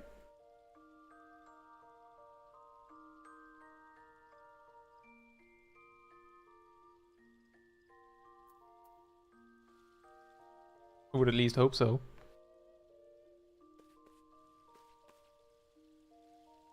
Anyway, if you enjoyed the wonderful people that you've seen on this stream, and remember there's a Discord community server where you will find, well, most of these people, I'm pretty sure, and me. You'll also find the weekly schedule, which gets updated around Sunday or Monday every week. That shows what's coming up on the following week, which includes like stream dates, new videos, whatever it is. You can also go into the announcement room where you will find links to whenever I post a new video, a new stream. It shows up there first, usually. You can also go into the role assignments room and find the reminder role. If you pick this role, you'll get a notification whenever I post something, including the schedule, including new videos. You will also get a friendly reminder 15 minutes before the stream starts when there's like something time sensitive, like a stream or a premiere, whatever. So I really recommend that. If you did enjoy this particular stream, then it would help me a lot if you leave a like on it, you know, thumbs up in the YouTube system. That tells YouTube that this was a very enjoyable stream and you would like other people to enjoy it as well. So that helps me a lot. So thank you so much in advance. And I think that's everything I have. I guess we'll start like a leveling roulette next week, and then we'll jump straight into the weapons trials story series, and I hope you'll enjoy it with me. Yeah, so good night, good morning, afternoon, or evening, depending on where you are in the world, and I hope to see you all very soon. Now we just have to put Smol Caetsu to bed, because it is night here. And she sleeps with hat on and everything. Good night. Good night.